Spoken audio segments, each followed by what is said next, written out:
Before starting the video, a small disclaimer. If there's anything that I've said wrong or that you think is wrong, do let me know in the comments, but don't come without evidence because I have, watched a bazillion videos about this. I've also read books, I've researched it on Wowhead and everything, so don't come for me without evidence, buddy. Okay, bye. Have fun.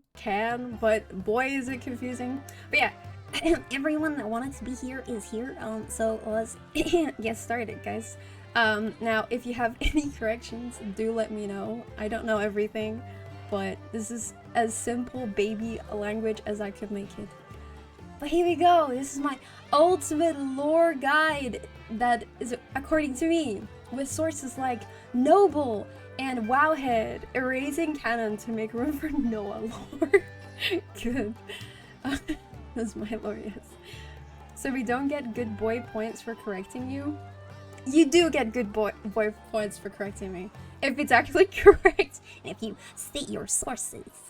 But yeah, so take the wording of everything with a grain of salt, guys.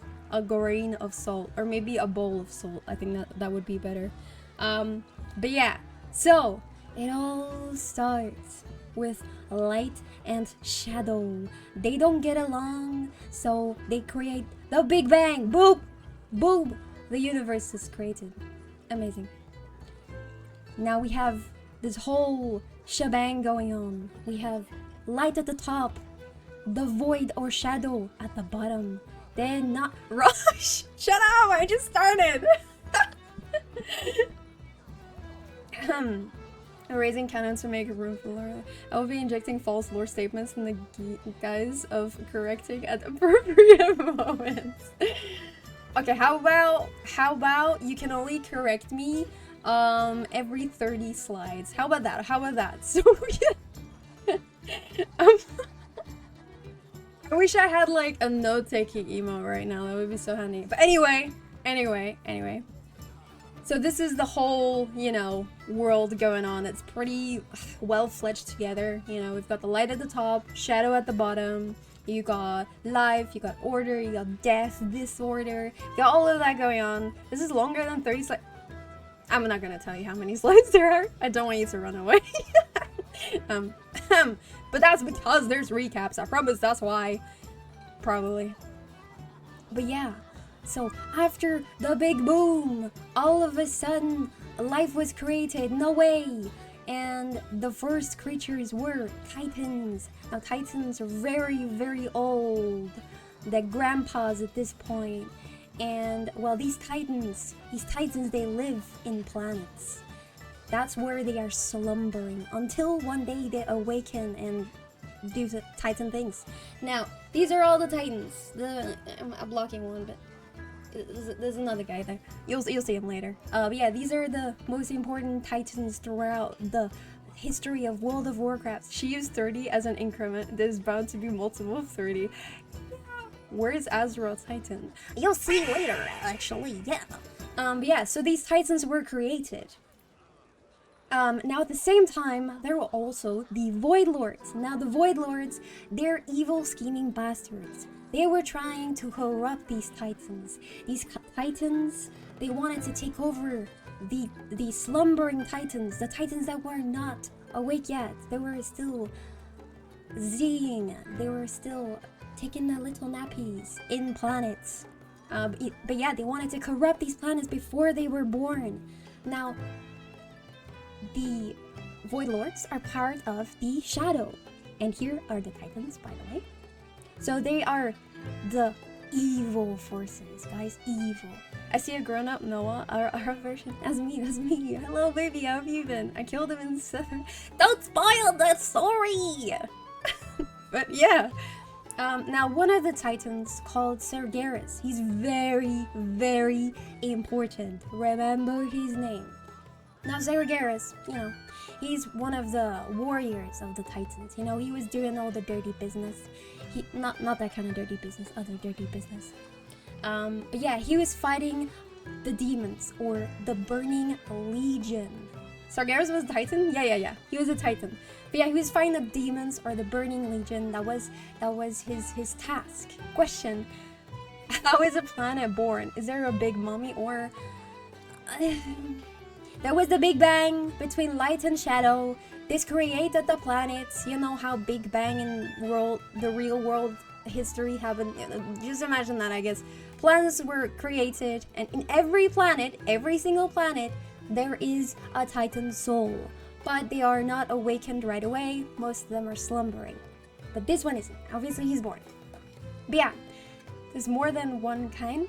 Yes, actually learning. No way. But yeah, so he was fighting the demons or the Burning Legion. And now the Burning Legion is in this place. Once again, it's in the very cool schedule, very cool explanation.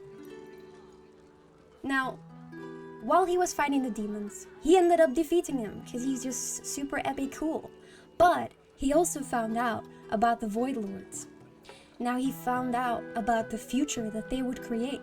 They were going to corrupt all these unborn titans, and they would create the most terrible, terrible future. So Sargeras, for the first time in his little titan life, he got scared. So he was like, oh my goodness, I cannot let this happen. So after defeating the demons, he ended up teaming up with them. Can you start over? Okay, fine. Big Bang! Titans created. They sleep in worlds, in planets. And when they wake up, they're these guys. Void Lords, evil. Trying to corrupt planets who are still sleeping. Sargeras, one of the Titans, teams up with the Burning Legion. There you go. But yeah, anyway.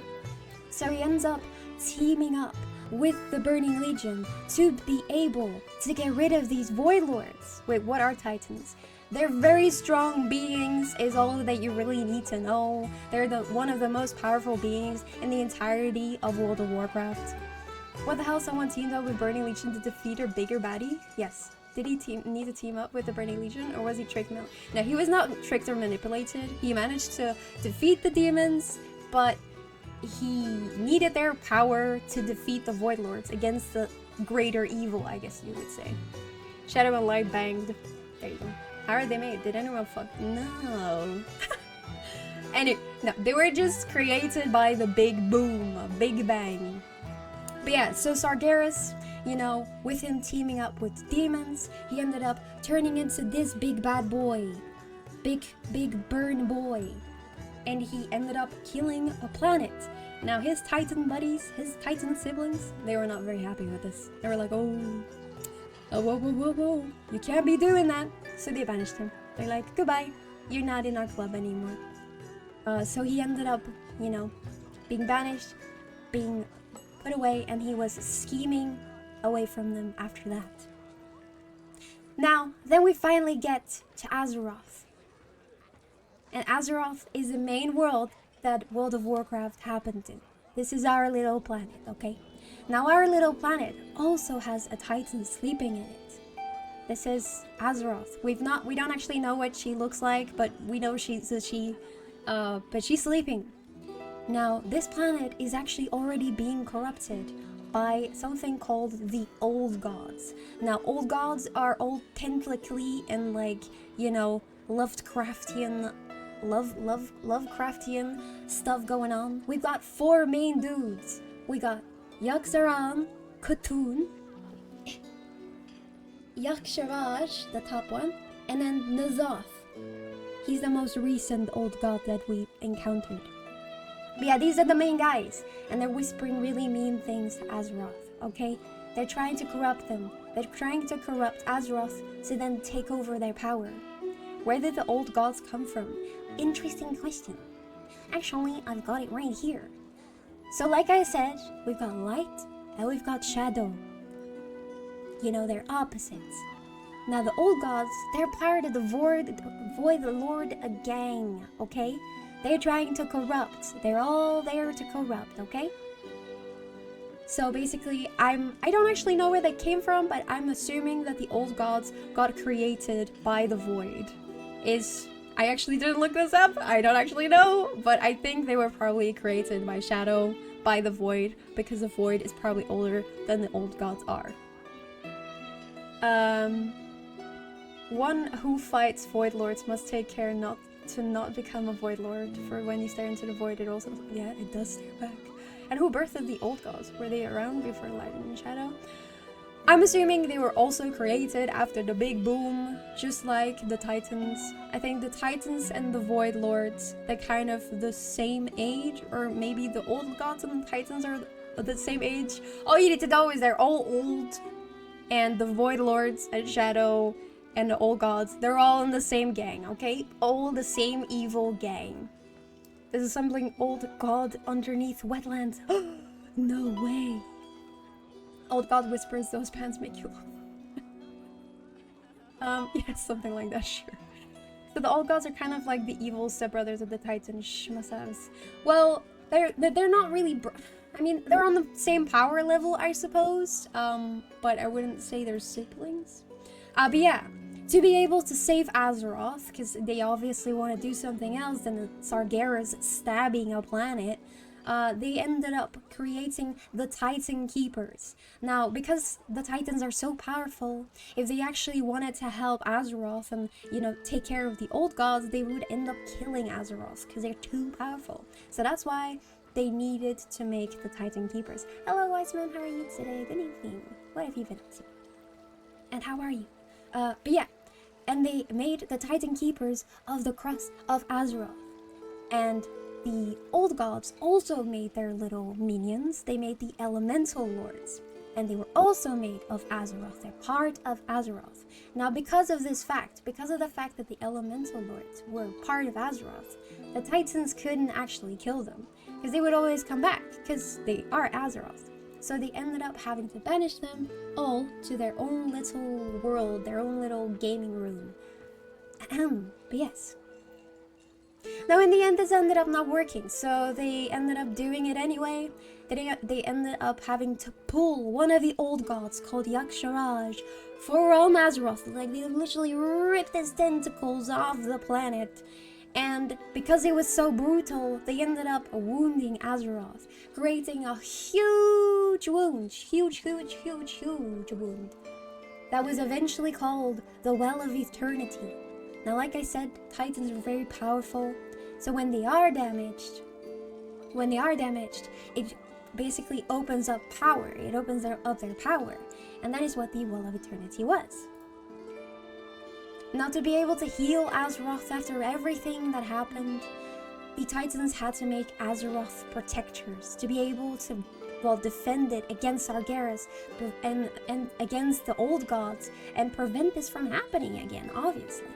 Also, pardon for being tad late. Went to see a movie. Ooh, what movie did you watch? Without my glasses, those elemental lords look like Pokemon.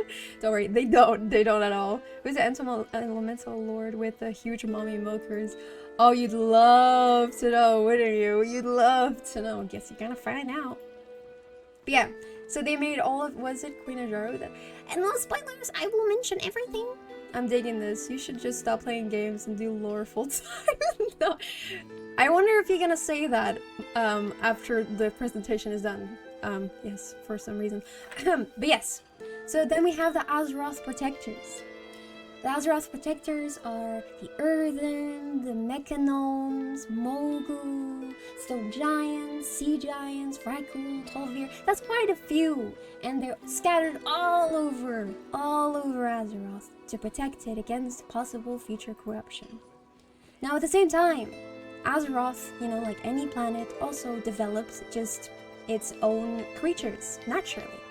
And one of them was called Proto-Dragons. Now, the Proto-Dragons, they had their own little beef going on. They had a huge Proto-Dragon that was evil, called the Galakrond. Now, Galakrond, he's supposed to be the biggest dragon that ever was. Now, the Proto-Dragons, they were not vibing with him. They were like, you're being really rude right now. So they ended up defeating him. Now, the Titans, digging what they had done, you know, they were like, well, that's really cool. They ended up rewarding some of the dragons with Titan powers, so making them like the Titan Keepers, like the protectors of Azeroth. And they ended up creating 5 dragonflights, so 5 colored dragons, colored groups. Now each of them have their own powers. We have Nosdormu. He's this guy, the leader of the Bronze Dragonflight. Now he guards time, fate, and destiny. So whenever you see him in the game, you'll be time traveling when you do quests with him. So it's quite cool, and this is why we get to see past events and everything, because he's able to manipulate time and send you back into time. So it's really cool. I remember this being the name of an expansion. This is one of the newest expansions. This is why I'm explaining this, because it's very important for the future, I suppose. Earthern is a new playable race. I know! That's why this is so important. Hi Katie, how are you today? Hello, I'm doing okay, how are you? We're doing our lore yap today. I'm trying to do this as fast as I can, but I also want it to be clear. It was President Shinra who tapped into the Azeroth livestream to create Mako's-powered super soldiers, and that's how the elves came to be. Guys, I will cover all of this, don't worry. Oh my god, it's WoW! It is WoW! How are you, buddy? Hello! Ah, yes, this is the Tiny Dragon that keeps breaking and creating parallel canvas. Yes. So it's very confusing. The Bronze Dragonfly is basically the reason for all the time travel things in the story. The others were the Red Dragonflight called Alexstrasza, and the Green Dragonflight called Ysera. I always struggle saying her name. I'm so excited to try the new event. I've not tried the new expansion. I don't know anything. So I'm going in blind. I haven't even seen the trailer, actually. But I'm okay. How are you? But yeah, they guard life and growing wild of the world. So they have this shared responsibility. They represent life. Then Malagos, at the time, he's the leader of the Blue Dragonflight. Now he guards magic and Arcanum. So he's a big wizard. But I'm okay, I've been chilling today. I've been doing a bit of just chores, and I went to have a coffee with Koopsie. It was nice. Yeah, good. And then we also have Neltharion. He is the leader of the Black Dragonflight. He has dominion over the earth and deep places of the world. I thought this was a bit unclear, but basically just think of like volcanoes and caves and whatever. He rules over that. Now, everyone was, happy, I think, with these powers. They were happy to take on the role of protecting Azeroth. Now, Neltharion, he wasn't very happy. He was like, this is such a big burden. I don't want to do this. So the old gods, they slipped in. Yeah. They started to whisper to him, like, we can take away this burden. We can help you. So he ended up siding with them secretly. No one knew this. He ended up siding with them because he thought they would relieve this burden and they would free him and he would finally just be a normal dragon. It is though, serious. No, I'm very sleepy. Gonna be a lurk. I have to go to work at 4. Oh, that sounds so rough. I'm so sorry. Have a good lurk and have a good sleep, okay? You take care of yourself. Don't tease the octopus kids. True. Serious for a moment. No, you might want to reduce the size of a few slides as your model doesn't cover the last third of them.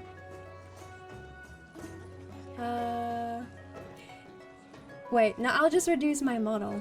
Don't worry. Okay, give me a second. I'll just reduce my model. I'll just make myself tinier. Here we go. There we go. Yeah, I know I was covering things. Sorry about that. Okay, is that better? Oh wait, you can't see. There you go. Right, back to it. But yeah, they manipulated him into creating an element called the Dragon Soul. Now this is important for later, but not for now. The boobas is small again. They're still there though. Now, as I said, the world started naturally creating creatures. One of them was the dragons, but also the night elves and the trolls. Now, how were they created? Very important. They all stem from the Zandalari trolls, who are, well, introduced later, but they are very important trolls. They ended up transforming into the dark trolls. Wait, I have to... My model is like... Yeah, that's better. Sorry, perfectionist. I had to do it like that. had to. Let's get back to it, sorry. But yeah, so the Dark Trolls, they found this big wound. They found the Well of Eternity, and they were like, ooh, very, very nice. So they started living around this because they felt the power of it. And this Well of Eternity, because it was so powerful, it ended up transforming their bodies completely, turning them into what we know today as the Night Elves or the Kaldorei. And as a bonus, it also made them immortal. Now, these Night Elves, they didn't only start looking different, they also completely started acting different. They suddenly started like worshipping the moon and stuff, and the moon goddess is called Elune. Now they love Elune, okay? That's important. They love Elune, that's that little baby, they worship it, yeah. Now, among these night elves, you have the Highborn, not very important, but they do get mentioned a lot, so I just wanted to make clear. They're the same people. Highborns are just basically rich night elves, yeah. Then we have the Curse of Flesh. Now the curse, no, I use minimize, it's semi-effective. Yes.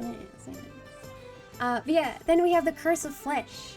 Now, as you might know, there are other races in Azeroth as well. Now, how did they get created? This is through the Curse of Flesh. This was through Yogg-Saron, one of the old gods. He ended up cursing these Azeroth protectors to turn them into, well, corruptible beings. So, Vrykul went to humans, Earthen went to dwarves, Mechanomes went to gnomes. So they're all like weak and fleshy now. No one likes them. So they ended up kicking them out, and the humans and the dwarves and stuff, they went all across the world away from them. The blessing of flesh. Oh, except Vrykul are playable. Yeah, I mean, maybe in the future, you know? Who knows? Now, Sargeras, he's been brewing. He's been thinking about this. He's like, oh no. I gotta defeat Azeroth, you know? I gotta kill all the planets. Now he needed more buddies. The Burning Legion was not enough. So he went to another planet called Argus. Now Argus has this little race called the Eridar, or space goats as I like to call them. They're basically space goats because they've got hoofs, they got horns, you know, all that. But they've also got tentacles, and that's why they're space goats. Now, these have 3 leaders called Kil'jaeden, Velen, and Archimonde. Now they're very important because they're important for the future. Boobs! From the moment I understood the weakness of my flesh, it disgusted me. I craved the strength and certainty of steel. Oh? What's happening? What's wrong? What's wrong? What's happening? What's happening? What occurred? I'm sorry to ask, but could you turn down the music? Boobs after every sentence? Oh, I'm so sorry. Sorry, is the music a bit too loud? My bad. I'll turn it down, sorry. I can't believe you couldn't hear me. Is this better? But yes. Sorry, boobs! I did not see. Also, what did Mag say? It disgusts me. I crave the strength and certainty of steel, boobs. I admire to the purity of the blessed machine. Your kind cling to your flesh, as though it will not decay and fail you. One day, the crude biomass you call the temple will wither, and you will beg my kind to save you, boobs. But I'm already saved, for the machine is immortal. Even in death, I serve the Omisia? Boobs? So sounds boobs to me. Boobs. We can hear. Okay, cool. But yeah, I've turned it down. I hope that's loud enough as well, boobs. Also, hi, I said, how are you today? But yeah. So, Sargeras went to Argus, boobs, to convince these space goats to help him. You know? Now, not all of them agreed, but 2 did, boobs. Archimonde and Kil'jaeden, they were like, hell yeah, boobs, give me that power. So they ended up siding with Sargeras, boobs, and they got turned into these monstrosities, boobs. Now, what do you need to know, boobs, is that everything to do with the fell, boobs, gets corrupted. It turns green, it turns felly. mostly green anyway, boobs. And that's why they turn out like this, because they're corrupted. It's to show their corruption, boobs. Yes. Now, Velen, he was not okay with his boobs. He was like, nah, I'm out. So with the help of this light being called the Naru, boobs, he ended up fleeing to yet another planet, boobs, called Draenor, boobs. But yeah, he ended up fleeing there, boobs, together with some of his people that he could save. Now, Argus, boobs, was a lost cause. It got turned into this monstrosity, boobs, and it was a lost cause. Now, what you must know is that Argus, boobs, also has a Titan soul, boobs. So this means that this Titan soul is now corrupted, boobs. Corruption, boobs, is what the Pope calls them, boobs. And you grow beard tentacles, boobs. It's pretty sick, boobs. But yeah, also important, boobs, is that on this new planet, boobs, that they flee to, was already a race called the Orcs. So now they live together. The Draenei, they're now called Draenei instead of Eredar, boobs, which means the exiled ones, boobs. But anyway, so they now live on Draenor with orcs, boobs. Sounds like you are talking about a bunch of old gods strippers arguing, boobs. Yes, as seen happening to Medivh in the movie. Boobs, indeed, boobs. But yeah, who are the Naru? I don't really know, boobs, but all we know is that they're in the Light Gang, boobs. Oh, Outland is Draenor. Yes, boobs. Yes, boobs. That's for later. Now, Sargeras, he's got his buddies, boobs. He's got the buddies of Argus now. He's got his space goats, boobs. He's got his demons, boobs. But now, he needs a ride. He needs to be able to get to Azeroth, boobs. So, as he's searching for that, meanwhile, boobs, on Azeroth, the Night Elves, you know, they're performing a bunch of rituals. They're, studying the powers of their little well of eternity, boobs. And among the Night Elves, we have the rich Night Elves called the Highborn, boobs, and Queen Ajara. Now that is their queen. It's the queen of the Night Elves, okay? She's super hot. She's the Night Elf queen, boobs. She does have boobs. But yeah, as they're performing all these rituals, because the Well of Eternity is so powerful, boobs, it ends up sending ripples into space, called the Great Dark Beyond, but that's not even important. I'm just gonna call it space because that's easier, boobs. But yeah, it ends up sending ripples into space, boobs, and Sargeras, he ends up feeling this. He ends up feeling these ripples of the Well of Eternity, boobs, and he's like, whoa, that's some strong stuff, boobs. So he wants to have it. So he ends up getting into contact with Queen Ajara through her servants, who were trying to contact... I don't remember who contacted who first, but anyway, they got into contact, boobs. Now, Queen Ajara, she's really full of herself, boobs. She will not accept anyone as her boyfriend, okay? Boobs. She does... No one's good enough, but when she finds out about Sargeras, she's in love, boobs. She's like, this strong guy, oh my god, boobs. He's a god, boobs. No one less than him. I can only accept him. So she thinks, oh, he's coming over because he likes me, boobs.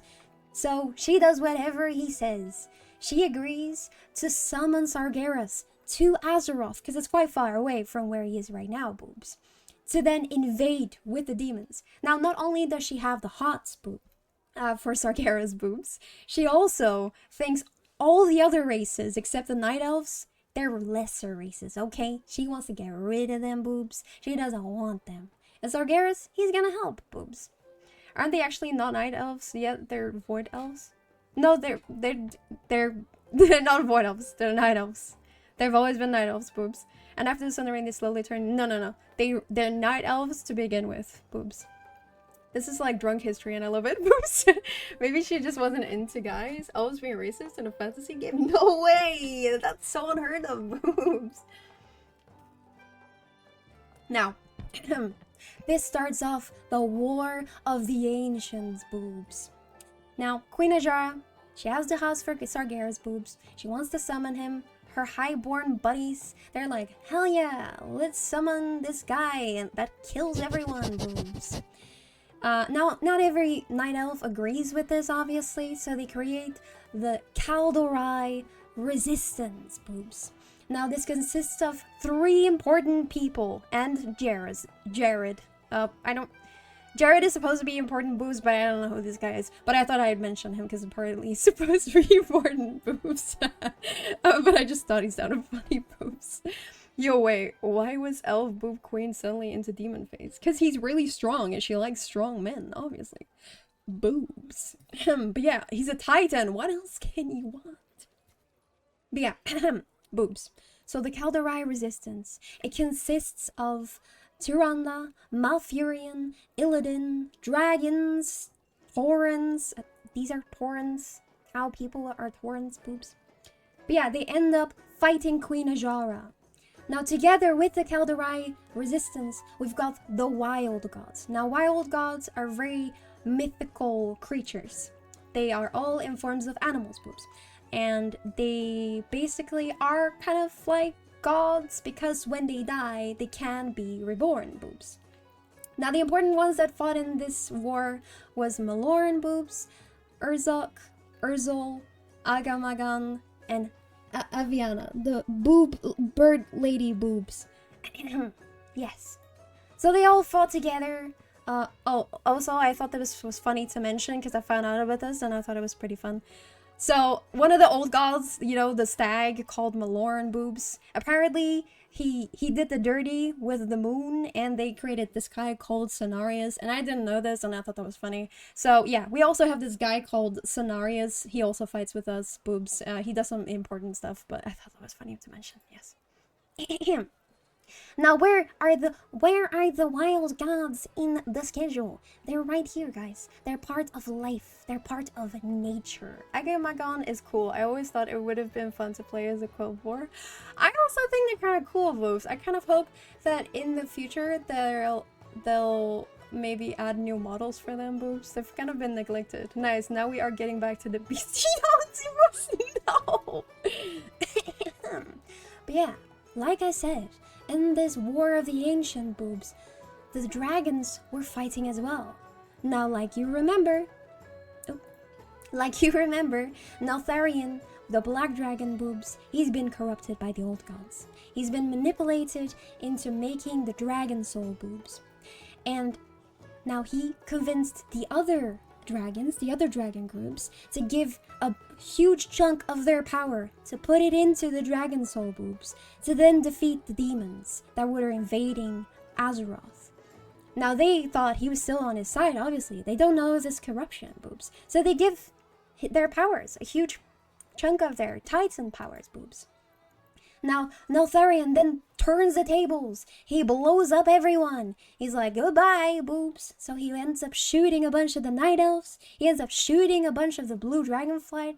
Almost all of them are dead now, boobs. Malagos, the leader of the Blue Dragonflight, he ends up being damaged as well. And he ends up being blown away, super far away, together with all the other dragon leaders, boobs. So they're all separated now and too scared to come back. So they can't contribute to the war anymore, boobs. Now, an important person for later, I felt like, is Sindragosa. And Sindragosa is Malagos. So this guy, that's his wife. Now, Sindragosa ends up being blown away all the way to the northern part. So there she dies in agony, boobs, yelling out for her husband that like, please help me. But he cannot hear her. He cannot. So she ends up dying, blown to bits by the dragon soul. And she ends up dying full of hatred. Now she wants to destroy mortals. She wants to even kill her husband, Malagos. And she dies. Oops. Now after all of this, the ultimate betrayal, Neltharion ends up as we know him today as Deathwing. Deathwing, how is he created? Well, because of this corruption, his body basically cracked open, revealing his molten heart, and magma and fire flowed off his chest.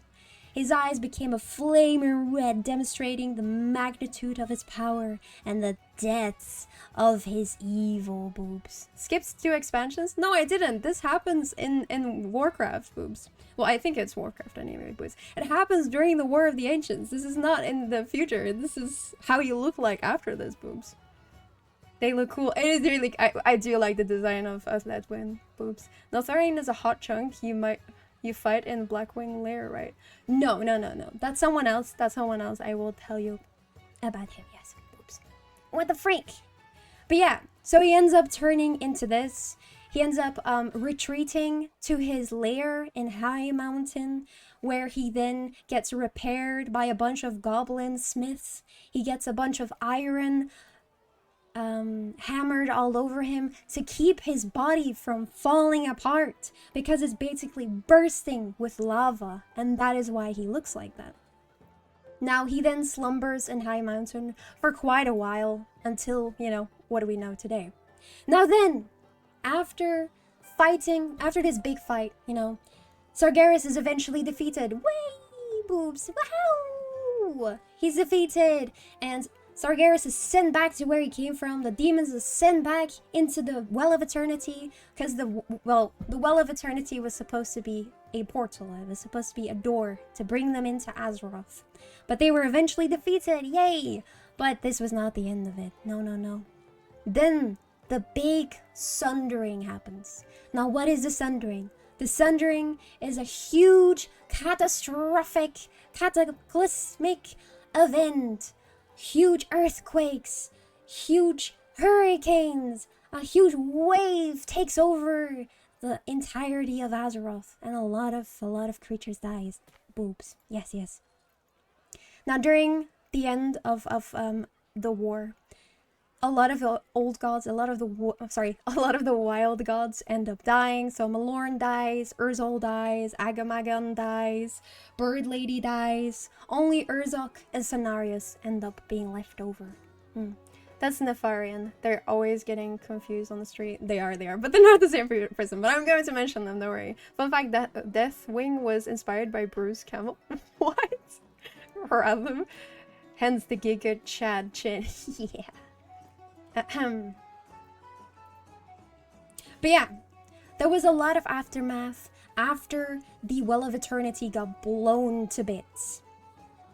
For one, a lot of the Highborn that were around the Well of Eternity, including our Queen Ajara, they all drowned because a huge wave hit the city that ended up, well, almost killing them. They were all swallowed by the water, and in their disparity, one of the old gods, Nazoth, reached out to them. He was like, you look like you're in a tight situation right now. So he offered them power. He offered them life, a second chance. So Queen Ajara, after some, debating, because she wanted to stay queen, they ended up making a deal. They would work for Nazoth, and Nazoth would give them life once again. They ended up being turned into what we know now as the Naga. So the Naga are basically fish people, mermaids, but kind of ugly. And Queen Ajara gets turned into this tentacle beauty. And they end up living in the remains of their former city that is now called Najatar. What else happens? Well, this is not the end of it. There's a lot that happens. Now, after the Well of Eternity gets blown up, the Night Elves obviously are now scared. They're scared of this power that the Well of Eternity had. So they end up turning into druids. They now want to turn to nature. They don't want to ever touch that stuff again, because that's what killed so many of their people. Now, they're obviously also not immortal anymore at this point, because the Well of Eternity is not there anymore. Now, some of the Night Elves actually don't vibe with that. They were like, no, I want my magic. And they end up fleeing, and they ended up making their own Well of Eternity called the Sunwell, and they turn into High Elves, or Quel'Drai. Now, the Sunwell, this kind of turns them into different looking elves as well. basically, you can see the wells as kind of drug use. It turns them into different people. That's basically the best way I can describe the wells. They're drugs. They're drug addicts, okay? They need this magic. Kind of like Ursula in The Little Mermaid. Yeah, but hotter. Except in reverse, he took Azure's legs and gave her fish butt parts. How did she make the sun well? I will explain that in a second. But yeah, at the same time, there is another transformation. So there was not only one city of night elves, there were multiple, obviously, like there are cities in the world, our world as well. Now there was a city called Suramar. Suramar also had night elves, normal night elves. Now, after they saw Queen Ajara side with the demons, they were like, fuck that. So they ended up bubbling their city, which cut off all their access to the sun and to the moon, which is what gave them, well, power as well. You know, they all worshipped the moon. So they didn't have this moon, they didn't have the sun, so they ended up having to oh my god, sorry. They ended up having to create the night well. The night well, another drug well, yes. Now, because they didn't have sunlight, they didn't have moonlight, they ended up evolving as well into something completely different, called the Nightborn, or the Shaldorai. Now, they did this to protect themselves against the Legion, so they didn't do this not to support people, but it was just to protect their own people, I suppose. But yeah, that is why we have different elves. No, this is the recap, you know, as we know, Sargeras got defeated, Well of Eternity got blown to bits, so how do we still have wells? That is a good question. Well, this is where I need to explain 3 important people. We've got Tyrande, Malfurion, and Illidan. Now, first of all, I'm just gonna mention this because who was Jared again? He's just some guy. He fights a lot in the War of Ancients, but I think it's like it mentioned in the books and stuff, but I don't really know him very well myself. I don't really know what he does, but I just thought it was important to mention. But these people are the most important. Tyrande, Malfurion, and Illidan. Now, Illidan is in love with Tyrande. Tyrande is in love with his brother, Malfurion. Illidan is sad. And this motivates a lot of his actions in the future. That's all you need to know. Yes. So, Illidan, during the War of Ancients, he wanted to help, but he was just a night elf. How is he gonna do it? So he ends up fake siding with the demons. He ends up saying to Sargeras, oh yeah, you're really cool, you know, give me some powers and I'll help you. So Sargeras ends up taking away his sight, but also gives him demon powers, which turns him into this. But it has to be mentioned, he's fake siding. He wants to actually use these powers to fight against the Legion.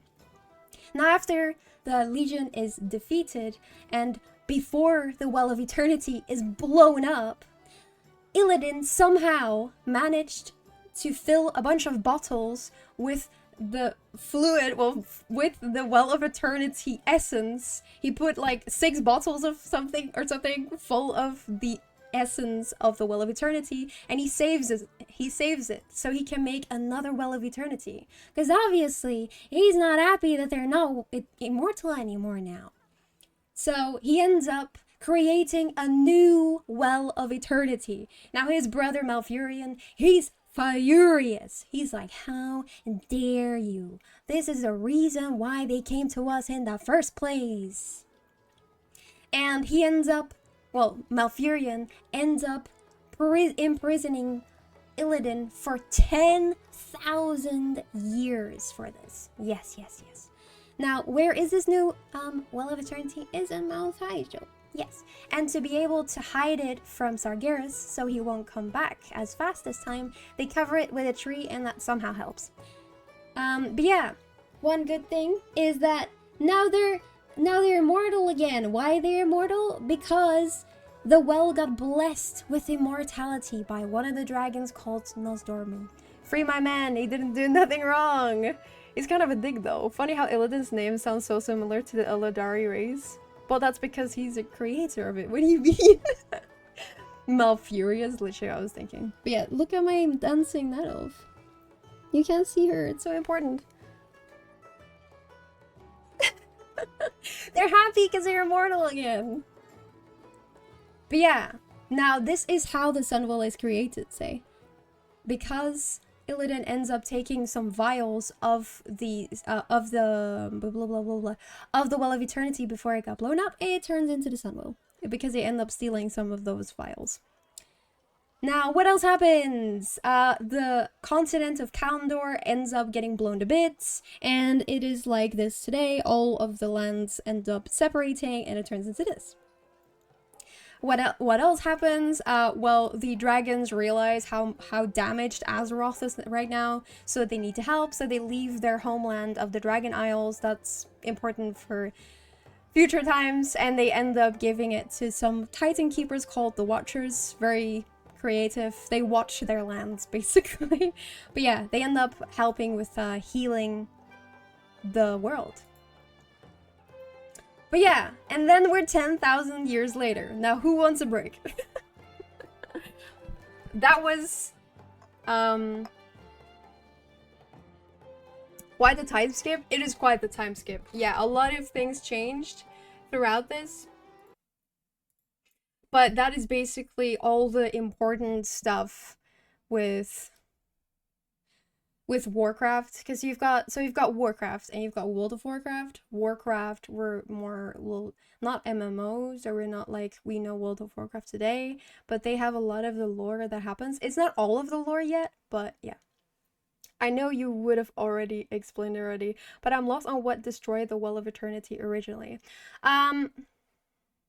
Well, the Well of Eternity eventually got blown up by just the Kaldorei resistance, all of them just combining their powers to close the Well of Eternity.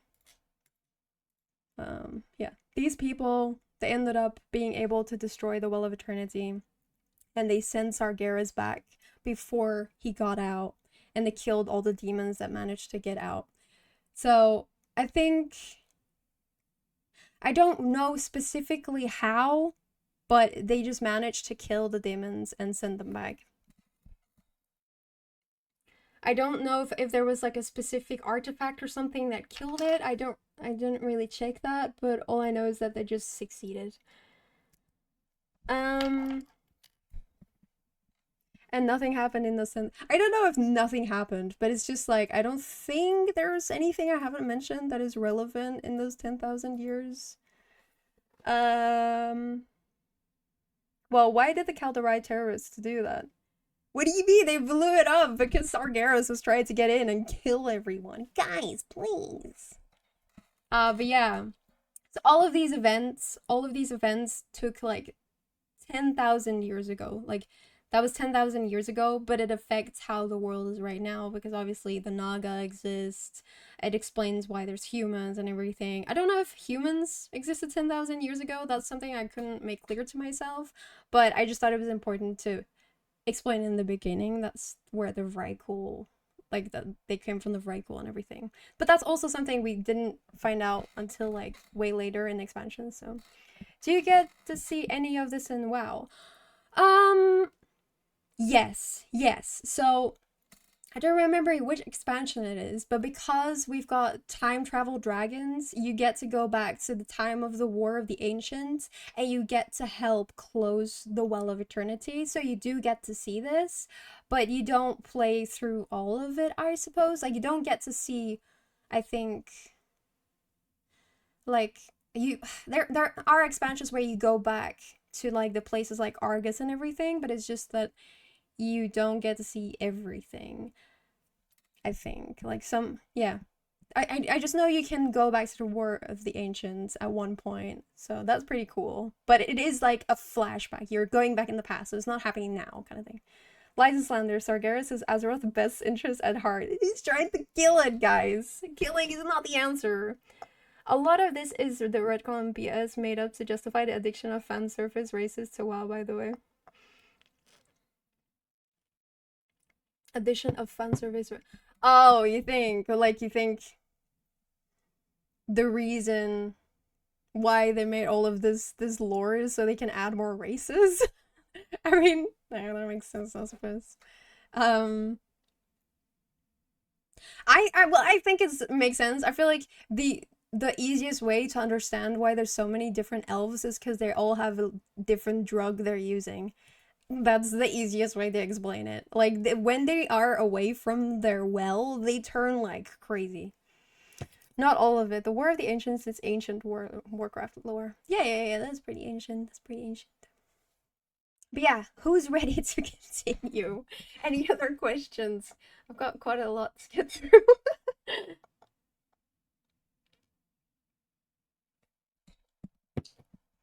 It's just so much, you know. Um, I really tried to compile it as short as I think I'm ready. Okay. Well, if you have any questions, do stop me.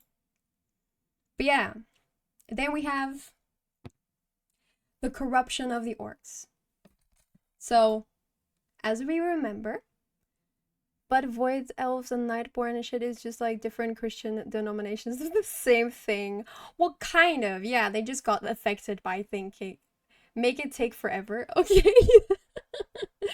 But yeah, I mean, it's just, yeah, you know, they're basically all derived from the same thing, but they end up evolving. But yeah, as you remember, oh wait, the music.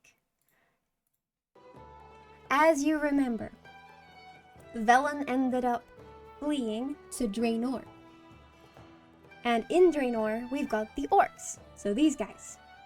Now, they lived in peace quite a long time until Kil'jaeden, one of the leaders that ended up getting corrupted by Sargeras, until he finds them. He finds them on Draenor, because he's actually been looking for them. He's kind of pissed off, actually, because, well, Velen left them, and he didn't side with them, and he took that personally. So he ends up corrupting the orcs. Oh my god, it's Noah with the physics. It's me! Hi, Clubs, how are you today? Wait, how did the Tauren get mixed up in the War of Ancients? I didn't think they were even around until later. That's what I thought, but they were mentioned, so I think they were. They're ancient, apparently, as well. But yeah. So Kil'jaeden ends up invading Draenor. He ends up sending a guy called Manaroth, this big boy up here. This guy. He ends up sending them there. And they end up manipulating an orc called Gul'dan. Now, we all hate Gul'dan, okay? He sucks. But yeah, he ends up being manipulated because Gul'dan is a weak orc, okay? He's easily manipulated. So they manipulate him into forcing the other orcs to drink demon blood, which turns them green. But it also makes it so they're brainwashable. So now they have to listen to what the Legion and what Kil'jaeden and what Sargeras says. So what they order them to do is kill the Draenei, because they hate the Draenei. Because, well, the Draenei didn't want to join their little group. So they end up, well, genociding. They end up killing almost all of them, except a little few of their people are left. So Velen, once again, runs away, and this time he goes to another planet, to our Azeroth. That's where they flee to next. Now, like I said, everything that gets touched by the Fel will be corrupted, will be destroyed. So Draenor, yeah, it's dying. So they gotta go. But they also obviously want to follow the Draenei. So they end up contacting this guy called Medivh. Medivh, he's a very important guy in this story. Medivh is supposed to be a guardian wizard of Azeroth. He's supposed to be guarding the planet. But what we don't know until later is apparently he's been corrupted since birth. No way! So Medivh, how did he turn evil? Why? Well, apparently, now this is really weird, because it sounds kind of weird, but I promise you it's not weird. So, in some point in history, Aegwynn, this lady, his mom, she ends up fighting Sargeras. And when they fought, Sargeras ends up losing. And Aegwynn thinks like, oh my god, I'm so cool. I ended up defeating him. But what she didn't know is that he actually left an essence in her of him. Which kind of sounds like they fucked, but they didn't, I think. But yeah, so he leaves some essence of him in her. Don't know how he did that, but he did that. And this ends up corrupting her. Slowly corrupting her by the Fel. So this means after she gave birth, not from Sargeras, from some other guy, Medivh was instantly corrupted. And this is why he ends up helping the orcs to get to our Azeroth through making a portal. And this portal takes them to Azeroth. Now his little student, so Medivh has a student, his apprentice, called Khadgar. Khadgar finds out. He's like, what the fuck, man? How could you side with the Legion? So when he finds out, he fights Medivh and he ends up killing him. But before he can, Medivh takes a huge amount of his life force and turns Khadgar, who used to be a young man, into an old guy. And that's why he's gray. But believe it or not, this guy is 30 years old. Yes. And he becomes the next Guardian. This was in the movie and it was awesome. It was pretty good. It was pretty good. Funny how both Prophet Velad leads his people to a new land and end up creating a new race in WoW, and the Prophet Veloth leads his people to a new land in Morrowind and ends up creating a new race. That's how it goes, I guess, yeah. Fighting and fucking is kind of the same thing in mythical context. I guess, okay. I will from now on only use the phrase leaving his essence in her instead of oh, Jesus Christ. Well, that's what it said. It actually said like something with essence. But yeah. So the orcs end up invading our little Azeroth because they want to take over, and they end up going to what we now know as the human capital called Stormwind, and they ended up blowing it up to bits. They end up destroying it, and they kill the current king, King Laenrin, or Laemrin, but he's in, you know, he's in the movie and he was pretty cool, I guess. Now, because of this happening, everyone in Azeroth is officially... Everyone is officially freaking out. They're like, oh my god, guys, they're kind of strong. So they create the Alliance of Lordaeron. Now, the Alliance of Lordaeron is pretty important for the future, because this creates the Alliance in the future. No mention of Garona, as it should be. Yeah, I just thought it was making it complex for no reason. But she is a part of the story, yes. But yeah, who's part of the Alliance of Lordaeron? Well, we have Terranos, Menethil. We have Dalen Proudmoore,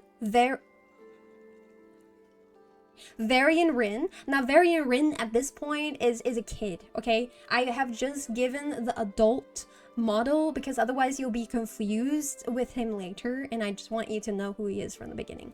Right. But he's supposed to be a kid at this point, but his dad died, so he became the king. Anyway. You've got Gelbin, the leader of the gnomes. You've got Khadgar that we just mentioned. We've got this guy. I don't really think he's very important, but I mentioned him. Tyralion, he's not a king, but he's a general. Gen Greymane, he's also a king. Anasterian Sunstrider, he's the leader of the High Elves. And his two... Well, you can't really see... You can't see them. Okay. Well... And then you've got two generals that you can't see, but they're called Sylvanas and Illyria Windrunner. So they're also not kings, but skipping over Magni... Oh, sorry, Magni Bronzebeard as well! We love Magni Bronzebeard, okay? He's the king of the dwarves. Yes, sorry. But yeah, you've got the Windrunner sisters. They are together with the Anasterian Sunstrider, king of High Elves. They're just generals, but they're important for the story as I'm mentioning them. Varian is goat, I agree. Now, pause! Very important for the future, once again, so you understand.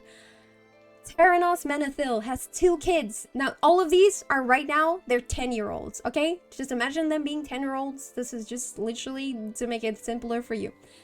Terranos has 2 kids. He's got Arthas, very important, and Kalia Menethil. So these are his 2 kids. Dalen Proudmoore has a kid called Jaina Proudmoore.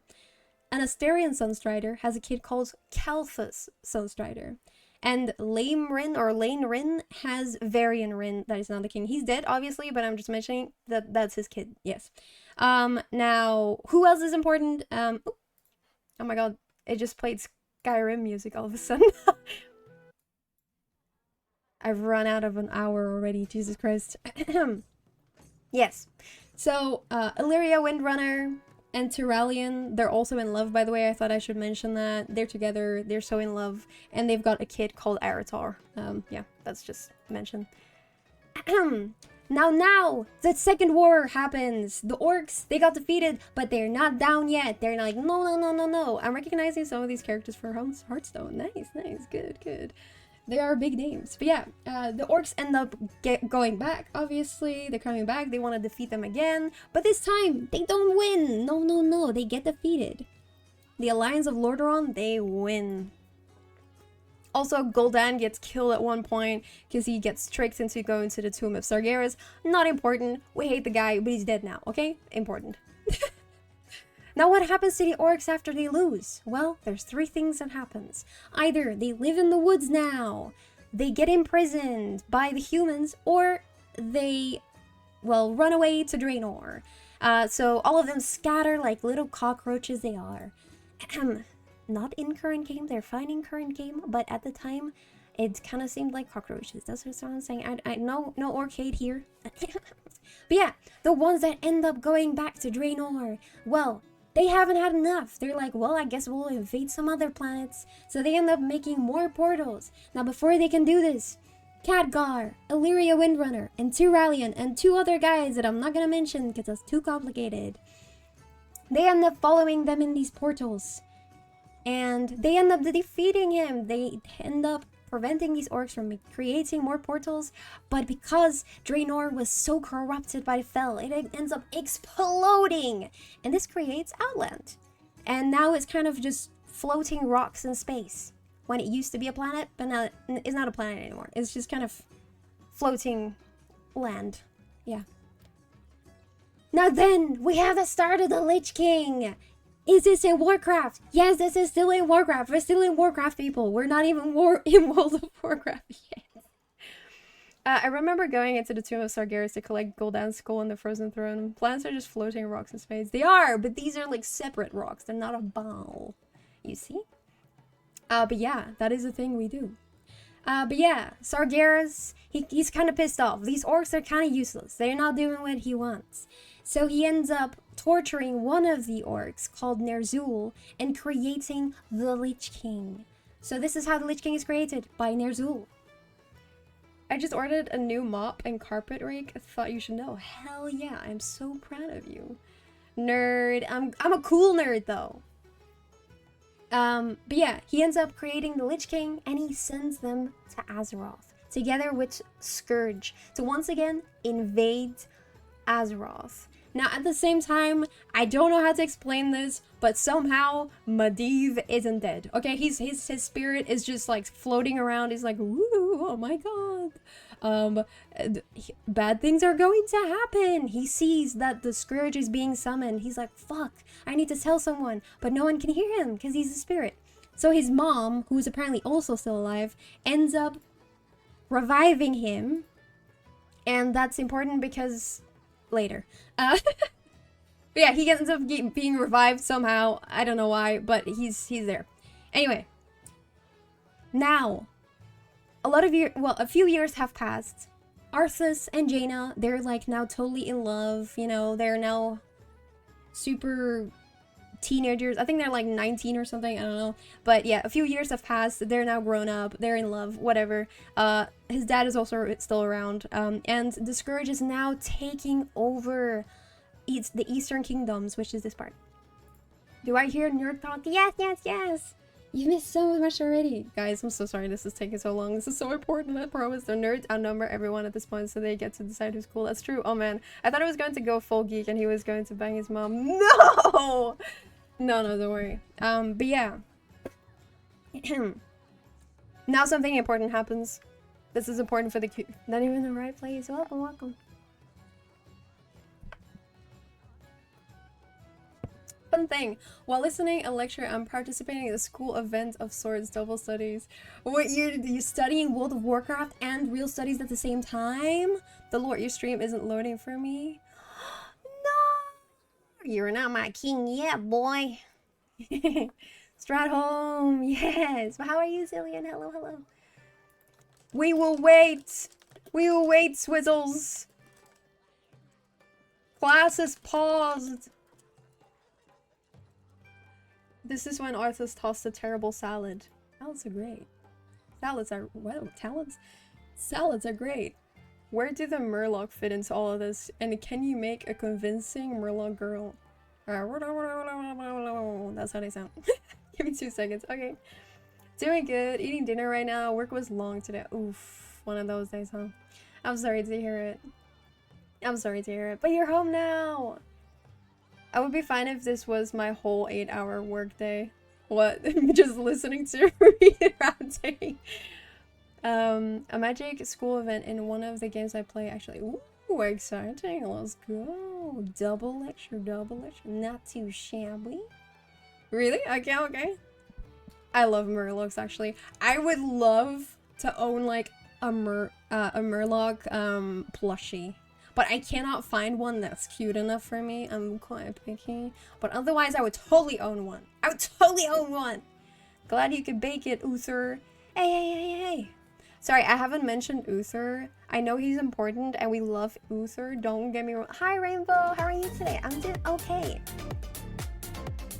Brave, let's go. But yeah, I haven't mentioned Uther, not because he's not important, but because I feel like mentioning too many names will get you even more confused. You're definitely breathing life into the lore with your animation. I'm glad, I'm glad.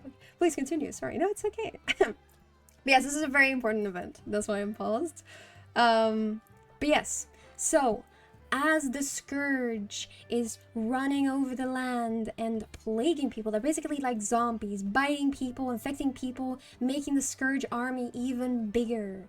Arthas gets called to a village because he's trying to fight against the Scourge, obviously. And he gets alerted to a plague that seems to be running around the human cities. And he ends up encountering one of, well, the... I don't remember what they're called, but he ends up running into one of these guys.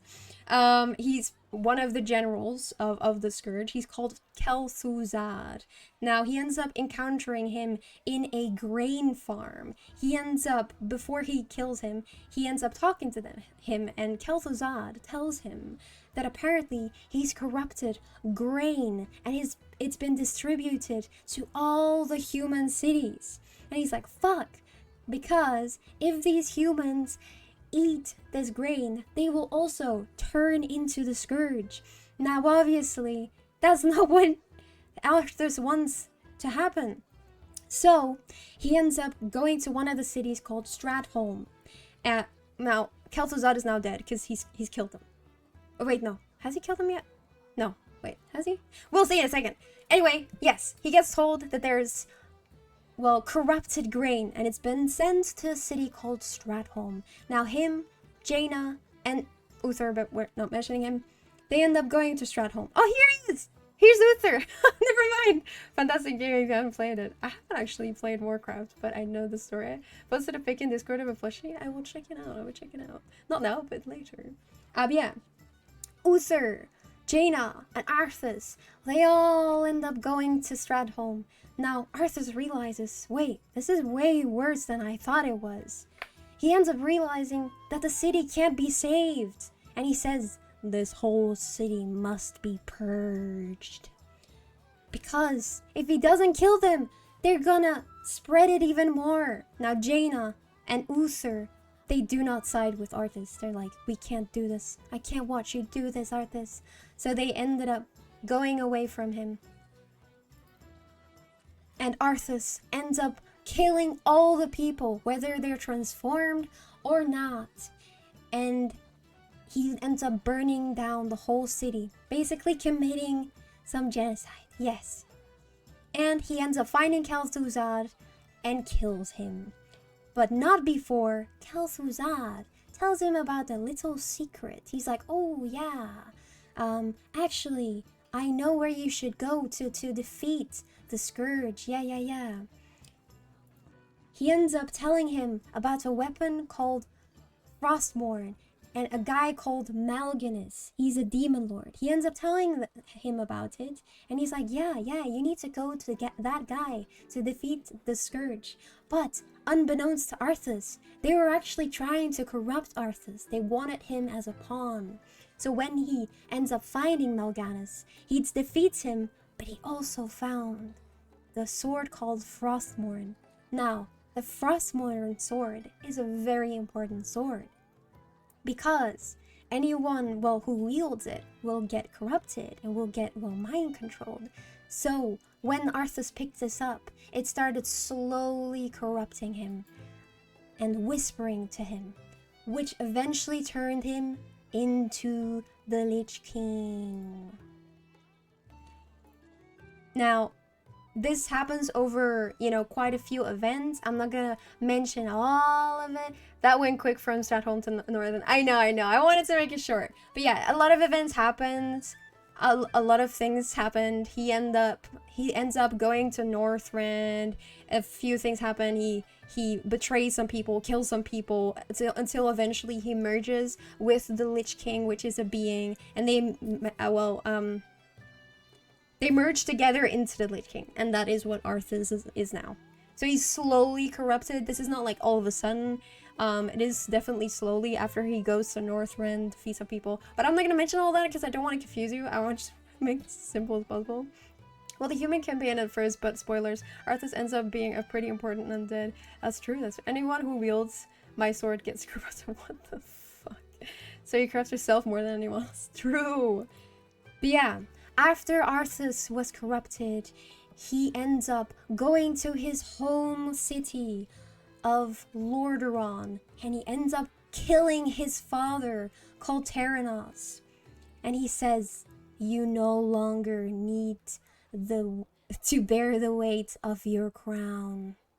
It's quite a cool clip, but yes, he ends up killing his dad, and then he ends up purging the whole city, killing everyone, turning them into Scourge, and burning down, well, Lordaeron. But I mean, it is still intact, but like he ends up destroying most of it. Good burn. Now, Kali Amenethil, as you might remember, is his sister. Now, apparently, we only found this out, quite recently, I suppose, a few expansions ago. But she ends up being able to flee, and she ends up living. She's still alive. She ends up fleeing. We don't know her whereabouts meanwhile, but yeah, she's gone. But yeah, so he kills a bunch of people, burns down Lordaeron, and that's it. Now, after taking over Lordaeron and getting rid of loose ends, he ends up Lord Lecturer Noah. Future career path? Never. No. But yeah, the next part of Arthas' plan. Arthas is my favorite of all. Yeah, he's a really cool character. I really like him as well. But yeah, the next step in Arthas' plan is Quel'Thalas. Now, what is Quel'Thalas? Quel'Thalas is a home city of the High Elves. So this is the Blood Elves in current time. But yeah, this is their home city. And one of their generals that I mentioned earlier is called Sylvanas Windrunner. Now, Sylvanas Windrunner, she's one of the best archers you've ever seen. She ends up defying Arthas. She ends up fighting against him. And Arthas, he was quite annoyed, actually. And she ends up being able to stop him quite a few times until eventually he managed to kill her. He ends up stabbing her with Frostmourne and turning her into a banshee that is loyal to the Lich King, so she has to listen to his commands. Now, how does this work? How does Frostmourne work? It has quite a few tactics. So Frostmourne basically possesses the power to shatter and imprison the souls of its victims. So when you get stabbed with Frostmourne, you can turn them into mindless undead. It could also be said that Frostmourne splits the soul. This is a recent thing. So when you get stabbed with Frostmourne, it turns you into a mindless undead, and part of your soul will be in Frostmourne. So part of her soul is now in Frostmourne, and the other part is a mindless banshee that is listening to the Lich King now. The very man she was trying to defeat. Now, after Sylvanas ends up dying, she was pretty damn strong. Everything goes to hell. Arthas ends up fighting the then king on Astarion Sunstrider, and because he's quite old at this point, he ends up being defeated. And then Arthas uses the Sunwell as a portal just like in the War of Ancients, and he summons Kel'Thuzad, the very man he killed during Stratholme. Now, after this, he's done. Arthas is like, well, I got what I wanted. He's got Kel'Thuzad now, and they retreat. Because that's all he wanted. He just wanted to, well, summon his buddy. Now, Anastarion's son, called Calthus Sunstrider, he ends up, you know, because he was not there while all of this was happening, while all of his people got killed. He was actually in a city called Dalaran. This is the wizard capital, as you can say. Now, he was studying here because he actually has the hots for Jaina Pradmore, and that's why he was there. But also to study magic, obviously. But yeah, while he was there, he heard that all of a sudden everyone got killed by Arthas. No way! Revives Kel'Thuzad as a lich, to be exact. Yes. Sorry. But yeah.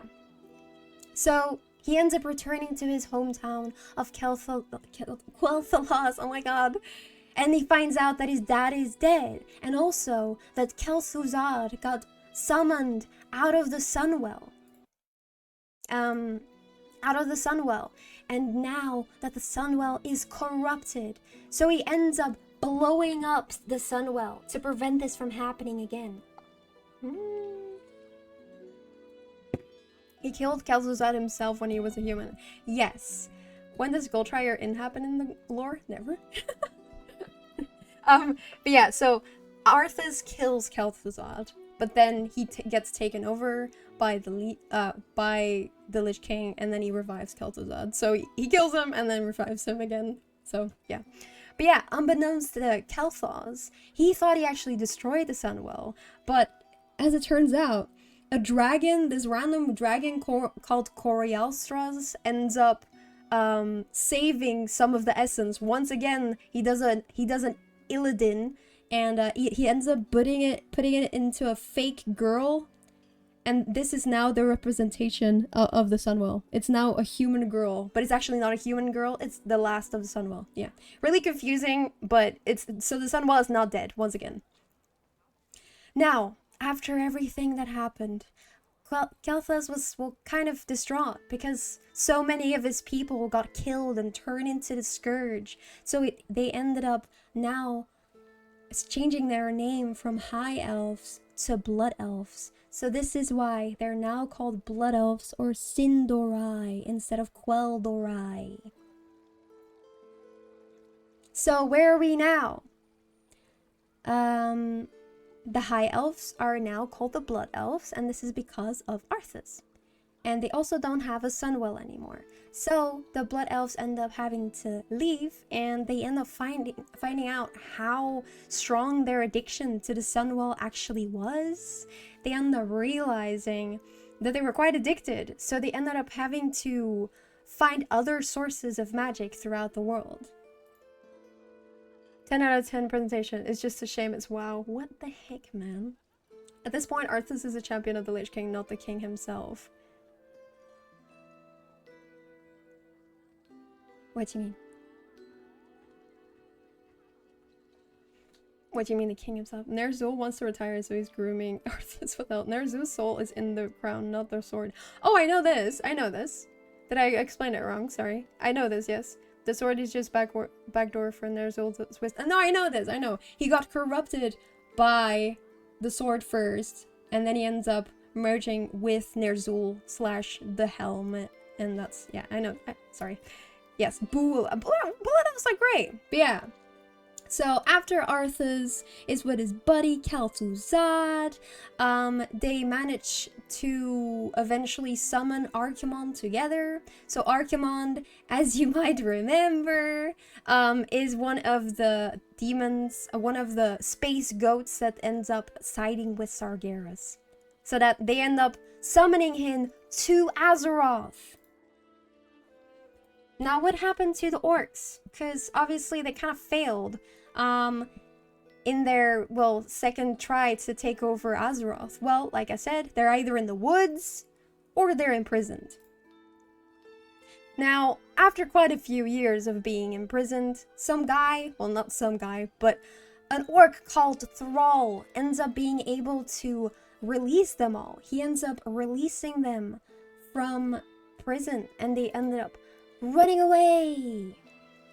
Now, Medivh, as I mentioned, he's revived. He's alive for some reason, and he ends up arranging an alliance between Thrall, Vol'jin, and Cairn Bloodhoof. So the Tauren, the trolls, and the orcs. They end up forming the Horde. So Medivh is actually the reason that they got reunited. Kel'Thas is kind of a loser.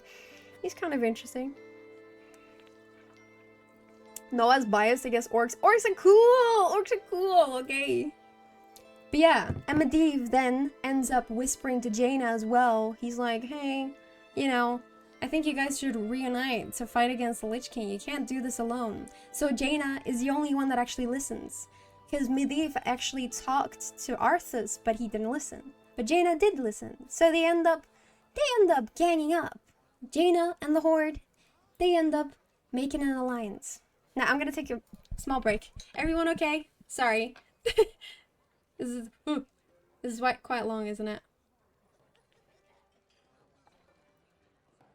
You go through the origin story of the Horde in the Orc Companion World and Warcraft 3. It's my favorite part. Reunites and it feels so good. Spade goes ghost, coast to coast, coast to coast. And for some reason the undead joined the Horde later. I will explain this later why they actually did this. Fantastic. Yeah, I didn't like him at all. His cause was good, but sad what they made out of him. Wait, out of who? Oh, out of Medivh? How long break? Long enough to go get snacks? Well, if you guys want a snack break, I could do it this now. I don't know how long till the actual break.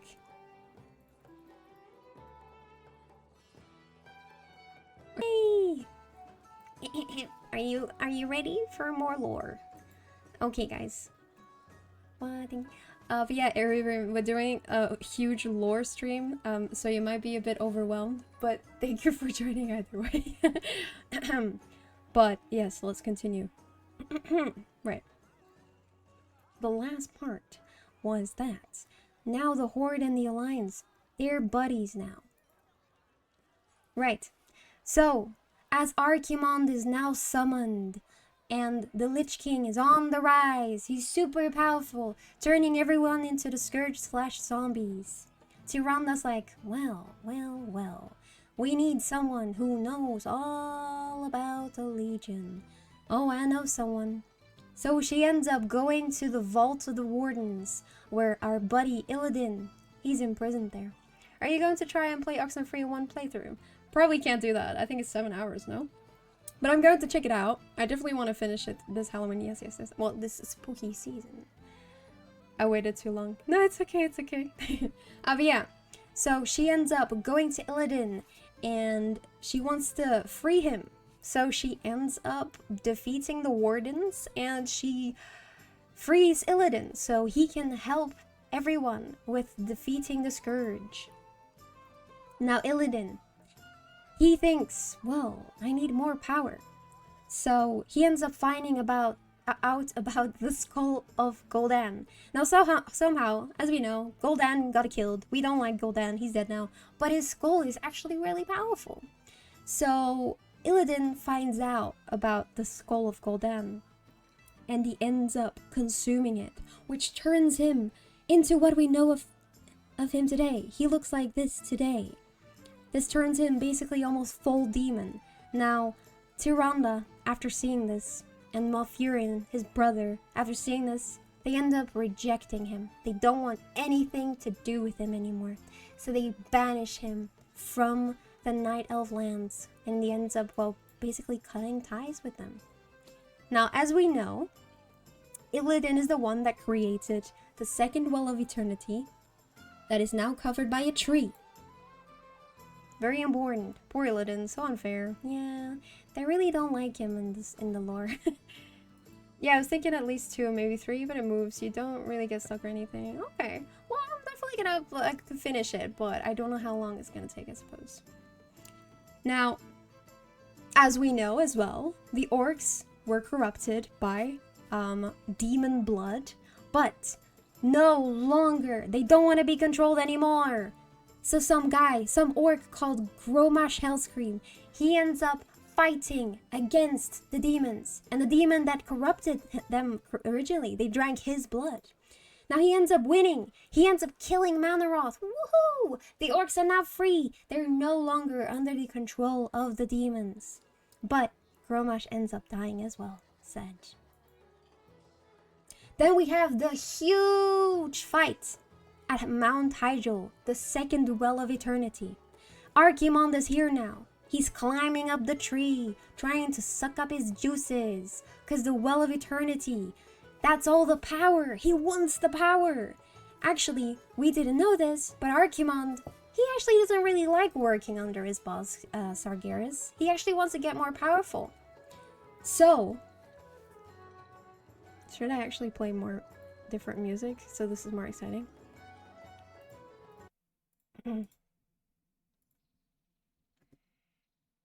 It's a bit calming.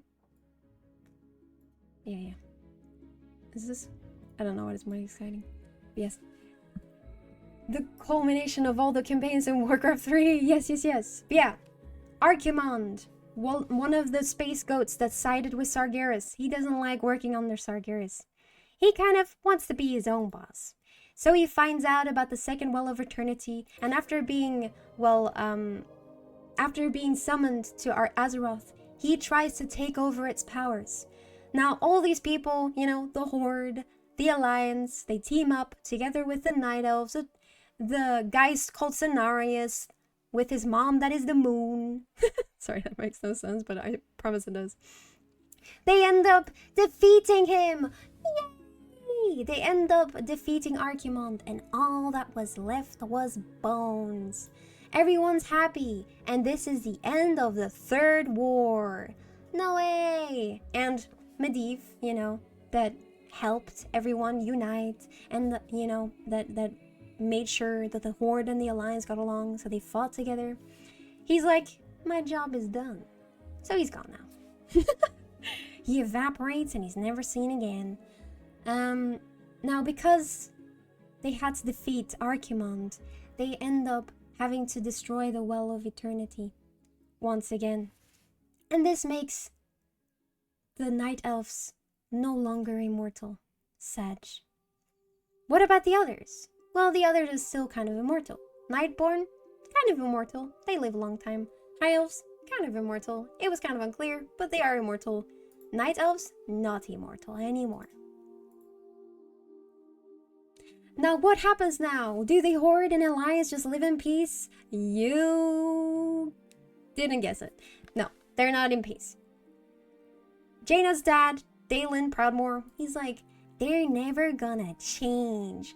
They are cockroaches. I don't want nothing of them. So he ends up invading the place that they live called Durotar. He ends up trying to, kill all of them. So to stop this, he ends up trying... Dalen invades Durotar because he wants to kill the orcs because he doesn't trust them. He thinks they can't change. Even though they're not corrupted by the demons anymore, he doesn't trust them. Now Jaina, who had made an alliance with the Horde and she fought side by side with them to defeat Archimonde, she thought this wasn't right. So when her dad invaded and he fought the orcs, she stood aside and she didn't do anything. And she let them kill her dad. And the people of Kul Tiras, the land that her dad ruled over, they were really not happy about that because, obviously she just killed. She just let them kill her dad, their king, So the Kul Tirans were furious. When they heard about his death, they ended up, calling the Alliance and they're like, hey, this is kind of not okay. Can we get rid of Jaina or something? And they were like, no, it's kind of Dalen's fault actually. So they end up not siding with the Kul Tirans, and the Kul Tirans, out of fury, they end up closing off their country and never helping the Alliance again. Because obviously, they're not helping them even though their king got killed by the orcs. They're siding with the orcs. What the heck? Yes. Noah, do you already tried stream viewers or real viewers? Fire. Oh. Help!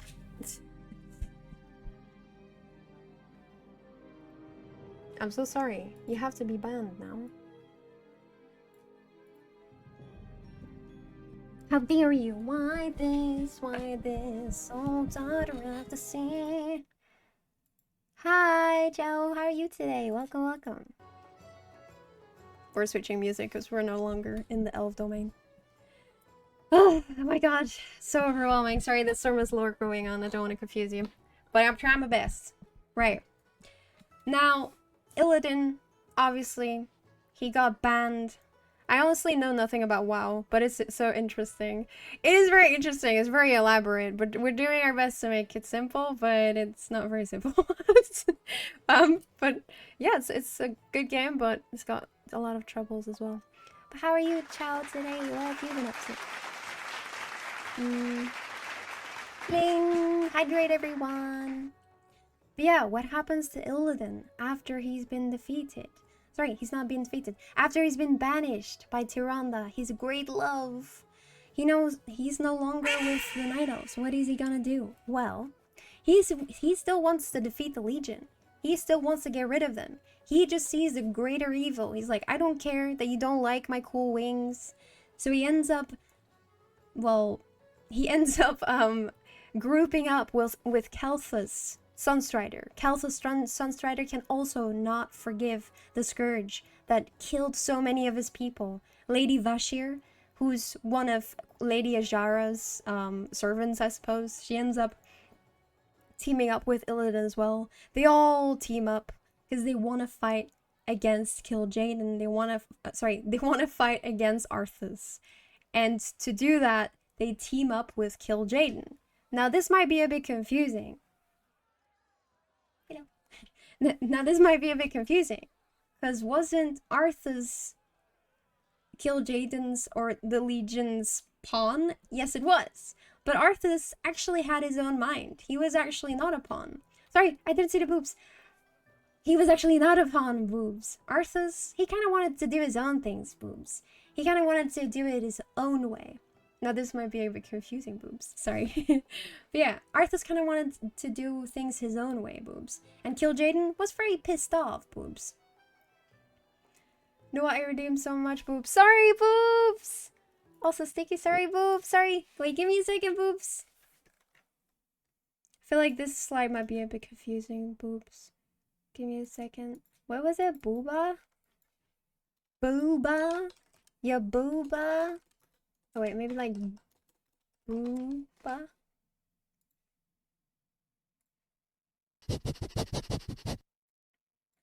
I did hydrate. I did hydrate. I did. I cling. There you go. But yeah, because Arthas was kind of a rebel, boobs, Kil'jaeden wanted to get rid of him. And that's why he asked Illidan and his group, boobs, to fight against Arthas. Now, Arthas was obviously way stronger, so he ends up defeating them, and they end up fleeing to Outland. But not before they end up doing quite a significant thing that changes the history. So Illidan, boobs, got given the Eye of Sargeras to fight against Arthas, boobs. Now this Eye of Sargeras, boobs, ends up, well, damaging quite a bit of his control over his mindless Scourge, boobs. And part of this Scourge was Sylvanas Windrunner! Yes, do you remember her, boobs? Sylvanas Windrunner ends up being freed, boobs. She's no longer under the control of Arthas now. So she ends up being free and rebelling against Arthas, boobs. Together with other, undead of Lordaeron, boobs, she ends up grouping up and creating the undead faction, boobs. Now this undead faction, boobs, ends up going to the destroyed city of Lordaeron, boobs. This is Arthas' hometown that he ends up killing his dad in, boobs. You remember? Yeah.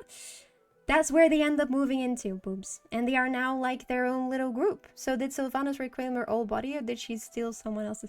She reclaimed her old body, yes, boobs. I think so anyway. Yes, she reclaimed her own body. As you might know, she was a banshee, but she ends up finding her body boobs, reclaiming it, reclaiming her freedom boobs, and forming a group with the other survivors that now had a free will boobs. And they become the Forsaken boobs. But yeah, so her body, her corpse aged well boobs. Well, there were probably some modifications as well boobs, yes. But yeah, at this point, who are the Horde and who are the Alliance boobs? The Horde consists of Thrall, Vol'jin, Cairn, and Sylvanas. Now, why is Sylvanas actually part of the Horde boobs? Because, as you know, the Blood Elves and the Humans boobs were part of the Alliance, so why are they suddenly part of the Horde boobs? Well, this is because after they regained their free will, they asked of the aid of the Alliance, they asked of the aid of the Humans boobs, because they used to be their old loved ones.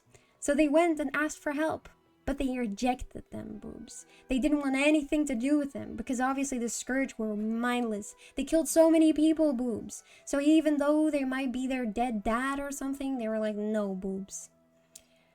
Even the High Elves, when Sylvanas went back, they didn't want her either, boobs. So that's why they became the Forsaken, and only the Horde would take them in, boobs. That is why they are now part of the Horde, boobs. Forsaken should have been a third faction, just saying, boobs. Well, they had to become stronger to fight against Arthas. They needed more people, boobs. They weren't enough on their own, boobs. Well, they needed allies. Yeah, exactly. They needed allies, boobs.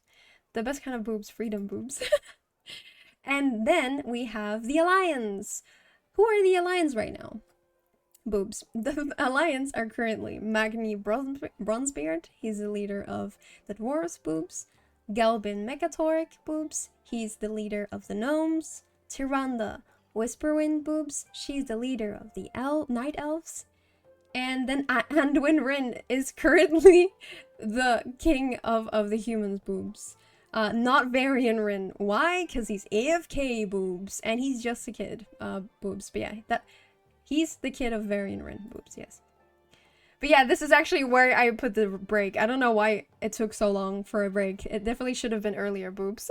But we've already had a break, so we're gonna skip that, but boobs. AFK. Now, this is where the WoW Classic presentation comes in. Woo! This is only one slide, boobs. But yeah, what happens during WoW Classic? I don't know. I didn't look into it, boobs. I'm sorry. I kind of felt like it was less important. During WoW Classic, you fight one of the elemental lords, called Ragnaros, boobs. As you know, this was one of the old gods' creations, boobs. You fight him because he's doing some troublesome things, boobs. And you also fight the children of Deathwing, called Neferarian and Onyxia. So these are the two children of Deathwing, boobs. Deathwing has kind of instructed them to create some trouble, boobs, in the human kingdoms. So they end up disguising as two humans and kind of creating chaos, boobs, by like spreading lies and pitting people against each other and everything, boobs. And that's kind of what they do in WoW Classic. You find out that Onyxia is actually the person. Oh my god, Lady Katrana is a dragon. Spoilers. Oh my god, no way, boobs.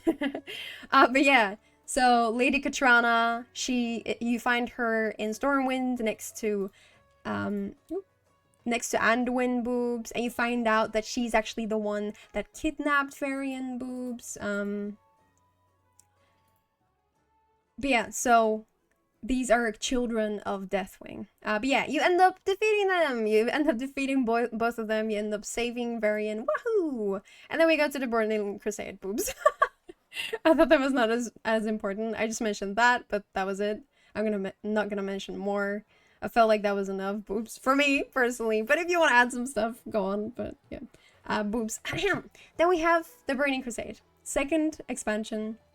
This mainly resolves around Illidan, boobs. Now at this point, we think Illidan is evil, right? We don't know that he's actually trying to side with us, but he's using the Legion's power to use it against them, but we don't actually know that.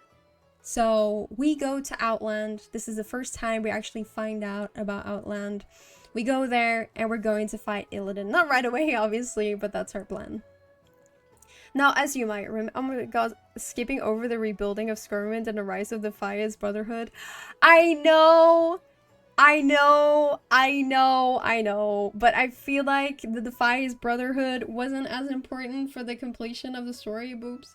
I mainly mentioned a lot of the things just to make the current expansions make sense. I'm really sorry that I skipped over a few things, boops, but I just thought it was less important for the current events. Yes, boobs. That was the only one I felt like I knew I could contribute. Oh, I'm so sorry. Well, you guys can like add if you want. Boobs. But I didn't really play Classic, to be fair. I don't really know very much about it, but I didn't really think it affected very much. I'm so sorry. I was supposed to do more for this, boobs, but I ended up not doing it because the PowerPoint was already so long, boobs. But yeah, please add it if you want. You can add it in the Discord. Start over, do it again. But I can't. I don't know anything. Boobs, I don't know anything about this, boobs. You tell me. Second lore stream. What? Fine, I'll do a separate WoW Classic one. Okay. But for now, we're gonna continue, boobs. Everyone still alive? Everyone good? Hope you're doing good.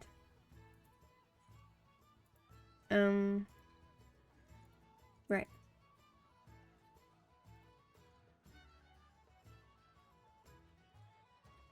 Okay. Right. Still here. Good that you're still here. Yeah, we bullied her into doing more. Why would she want more? It's already so much. But yeah.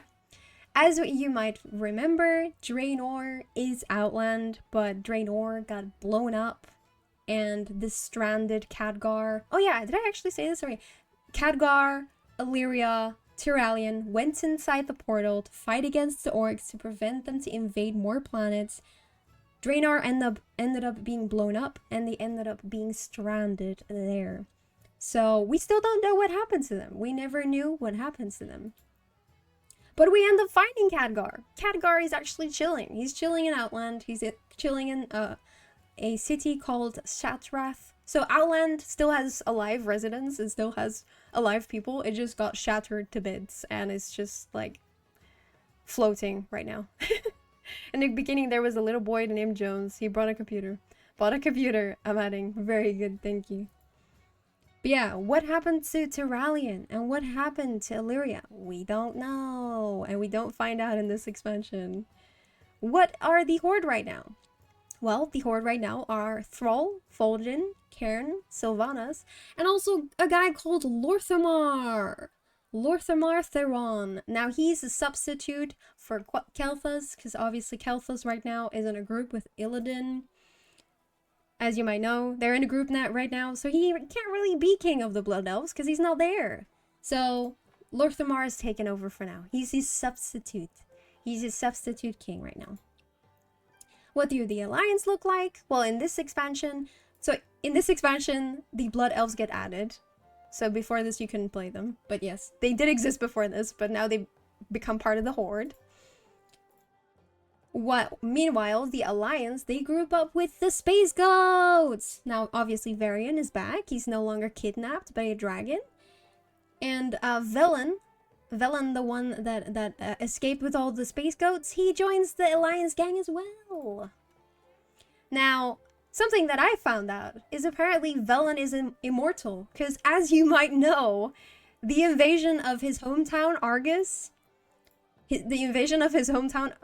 that was 13,000 years ago. So basically he's immortal. He may look like an old man, and he is an old man, but he's actually more than 13,000 years old. So yeah, that was new to me. But because I was thinking, like, when I was reading the lore, I was like, wait, that was 13,000 years ago? How is he still alive? Apparently he's immortal. Apparently he's just immortal. But yeah. So that's something new for me. But yeah. we end up going to Outland and we find a lot of familiar faces. We find an orc called Garrosh Hellscream. Garrosh Hellscream is the son of Gromash Hellscream, who ends up freeing all the orcs of the corruption of the demons. So he's an important guy. As you can see here, he's the one that defeated the Demon Lord and freed all the orcs. And this is his son. Now, in Burning Crusade, you end up fighting Kel'Thuz, because even though Illidan, his partner, was actually fake siding with the Legion so he could fight them with their own power, Kel'Thuz was only thinking about revenge. He never got over the Blood Elf's death. He never got over the burning of his city, the taking over of the Scourge, and he knew he needed more power. So he ends up siding with the Legion for real. So he ends up siding with Kel'Thuz. Sorry, Kil'jaeden. Sorry, Kel'Thuz ends up siding with Kil'jaeden. And that's why we end up having to fight him. And we kill him. We re-roll him pretty hard. Well, he's kind of borrowing his immortality, isn't he? Is he? I don't really know very much about it. I just know he's immortal. But yeah, we end up killing him. But alas, that was not the last time we see him. He ends up actually being revived by the Legion. Now he's got like a weird fell crystals sticking through his chest. He's now back. He's alive. Ah, why? Who knows? But yeah, he ends up coming to Quel'Thalas, his hometown, that before he was trying so hard to defend. And now he uses his precious Sunwell to summon Kil'jaeden, that he was trying so hard to defeat before. He's lost his way. But yeah, he ends up almost being able to bring Kil'jaeden into our world, but not before we kill him again, and he dies permanently. And we end up having to kill Anvina, the human form of the Sunwell, but the Sunwell is now restored because somehow Velen found out about this. I don't actually remember how it goes, but yeah, he ends up showing up and he's like, don't worry guys. So he uses the light to uncorrupt the Sunwell, and now it's the cool Sunwell again, no longer corrupt. Yay! It's no longer complicated, it's just a Sunwell. Woohoo! Now we eventually, at the end of the expansion, end up fighting Illidan. And this time, we kill him. Even though he's siding with us, he's fighting against the Legion, but he doesn't get time to explain.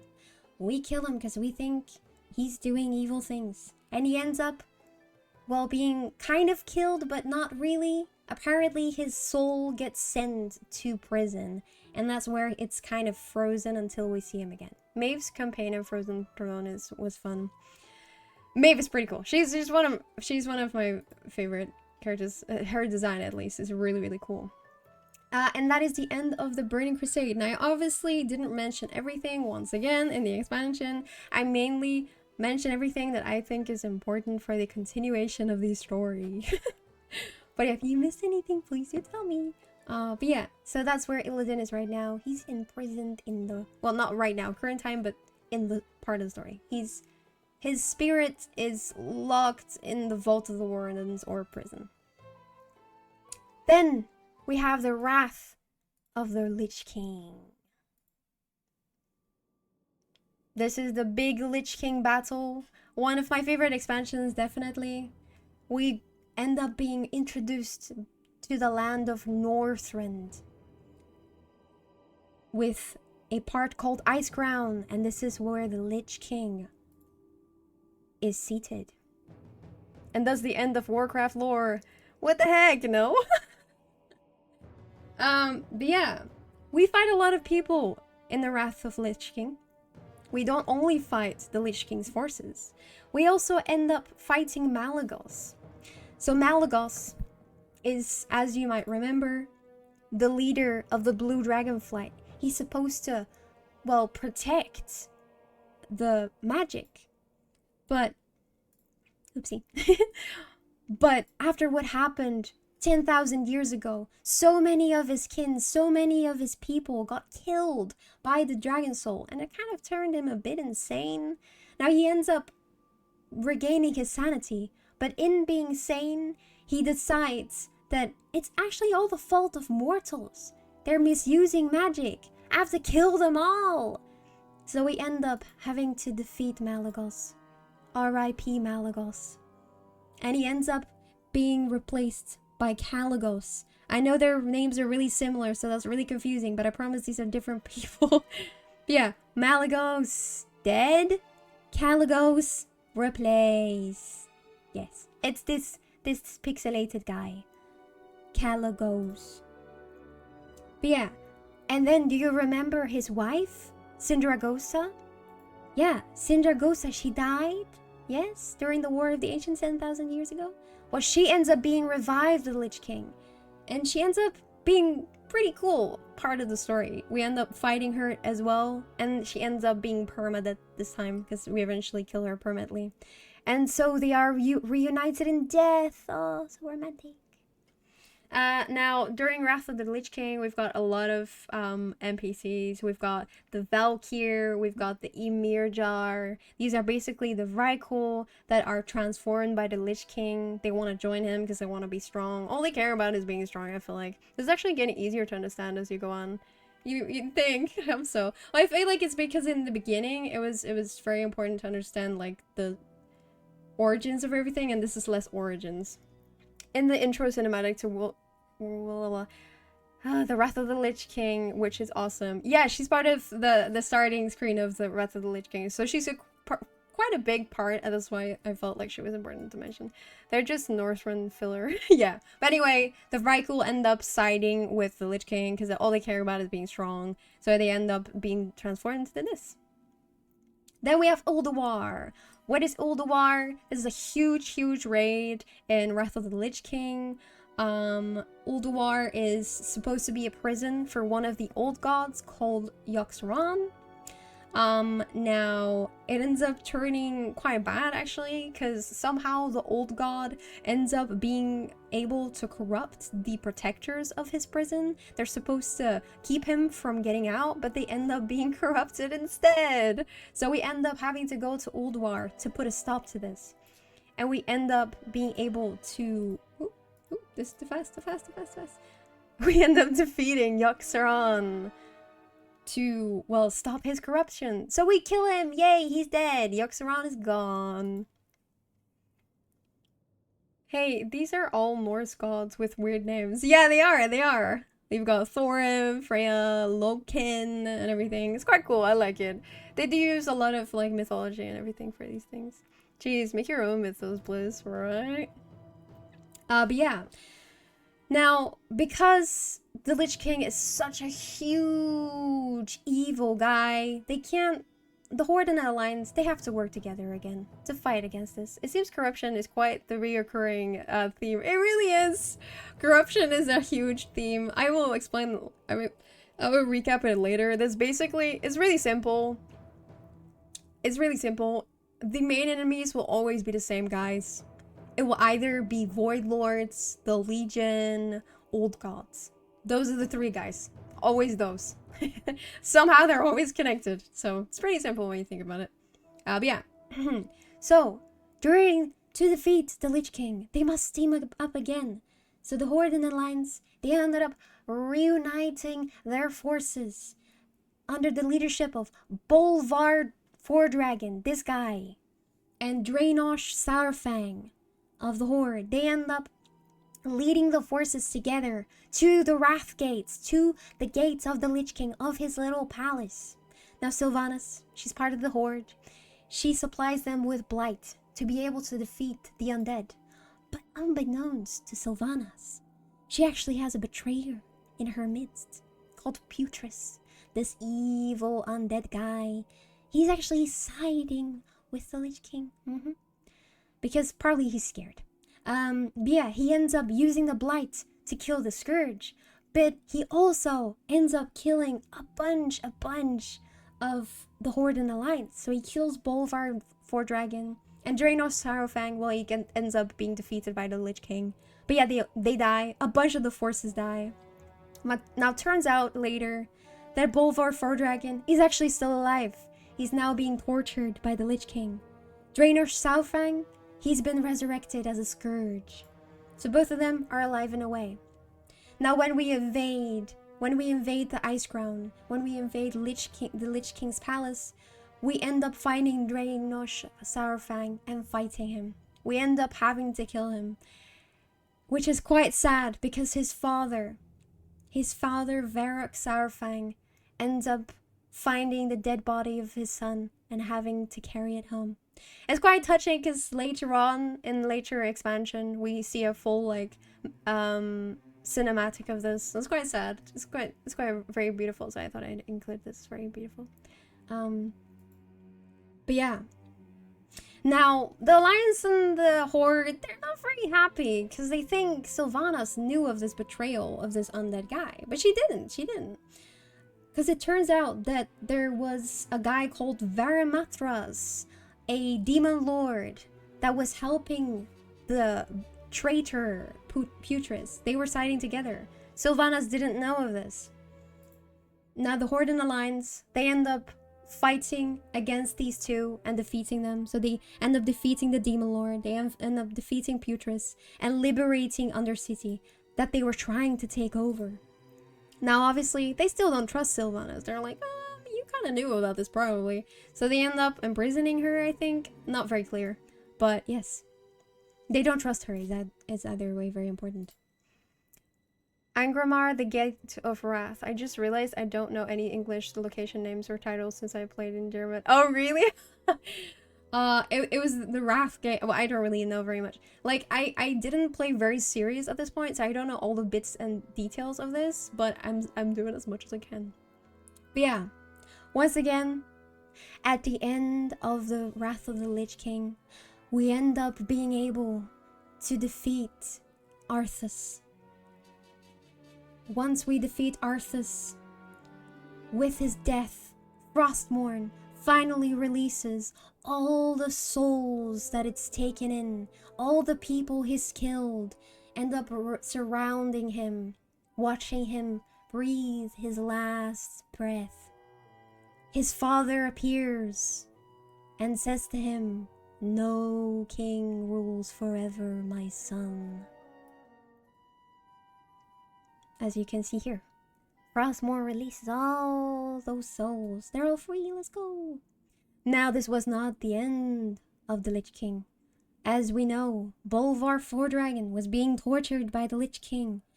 And because the Lich King is an entity that cannot live on its own, there must always be a Lich King. Bolvar Fordragon ends up taking over for the greater good and becomes the new Lich King, but not an evil one. He just kind of sits on the throne and just kind of stays there. Thus solving the problem once and for all. Yeah. Definitely. Dreadlord, wasn't there a name for them as well? A council? I don't know. Varimathras, Malganas, Deathros, and another guy. Oh, I don't know what they were called. Sorry. I haven't added too many details. Now Sylvanas, she ends up kind of feeling relieved. Because she's finally gotten rid of this guy that has been plaguing her for so long. He killed all her people. So many. Arthas killed her brother. Killed her parents. I think he killed their parents. Definitely his brother. But yeah, ended up killing her as well. He ended up, plaguing her so much that with his defeat, she kind of felt at peace. She felt like she had done everything she did have to do. So she ends up throwing herself off of the ledge of Ice Crown. Now, you have to know, Ice Crown is quite high, is like super high. If you jump off that, you're dead. You're dead, okay? But yeah, Sylvanas ends up killing herself. But this was not the end. She thought she would end up, probably not in heaven, but she thought it would be the end of it. But no. She ended up in a realm of eternal torment. All she could see was darkness in front of her. She thought she would be at peace, but this was not peace at all. She thought she could never leave this place until a hand reached out to her. A hand of a Valkyr. The Valkyr didn't want to be shackled to the Ice Crown anymore, so they ended up offering a replacement. They said they would replace her if Sylvanas would help them. So, this is what we find out in one of the recent expansions. But at this point, the Valkyr end up arranging a meetup between Sylvanas and some guy called the Jailer. Now, I don't like this lore, but I'm gonna mention it because that's what happens. She ends up meeting the Jailer. Now, the Jailer, he tells her, isn't this unfair? Isn't this eternal torment unfair? You got forced to do all this. You didn't kill those people because you wanted to. You got brainwashed into doing that. Why would you deserve to be stuck here? And he said, it's so unfair. You will never be able to see your family in the afterlife. So he says, help me restore the balance between life and death. Help me change it. And with this, she gets sent back into the land of the living with the thought of changing the world, of changing how it works, of changing how death works. But she doesn't make her decision quite yet. The Jailer has got goats on his chest. He's what? Got a hole. Sylvanas somehow became even more edgy. Lissa, she's always been edgy. What do you mean? I bet I could survive. Probably not. Nothrism? Don't look it up. Okay, I'm not looking it up. Right. Everyone good. Everyone alive. Cool. Okay. Now, to the next expansion. Cataclysm! Yay! We all love... Doing great. How long has it been? It's almost been 3 hours, guys. Jesus Christ. Oh my god. Jesus Christ. Okay. Now, after defeating the Lich King, we thought... How much longer would you say? A bazillion years. We're more than halfway now. But, man, I don't know. We can do this. We can continue this another time if you want. But yeah. Or I can speed it up. Did not rehearse. I did rehearse! What do you mean? Only 8 expansions to go? Don't worry, some are shorter than others. Never stop! No, that's not what I meant.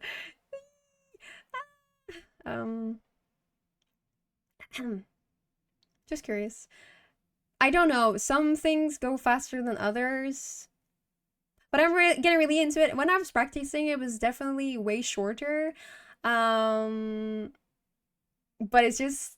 I want to explain it as fun as possible. So yeah, you can skim anything past the Lich Kings. This is just terrible Blizzard fanfiction. What the heck? I like some of it. I have 3.5 hours left at work, so you have 3.5 hours. Okay, I can definitely finish it then. Okay, well here we go. The next part. Now, a terrible event happens. Neltharion, you remember him? Yeah, Deathwing. He's finally ready to take over. He finally gets out of his lair and he spreads his wings and he's ready for havoc. He ends up flying all around Azeroth, creating so much chaos. He ends up splitting the earth, literally, creating lava and hurricanes and earthquakes. Everyone's like, what the fuck? And that was not it. That was not the only thing. No, he ends up going to the capitals. He ends up going to Stormwind and or Argonar, depends on who you are. But yeah.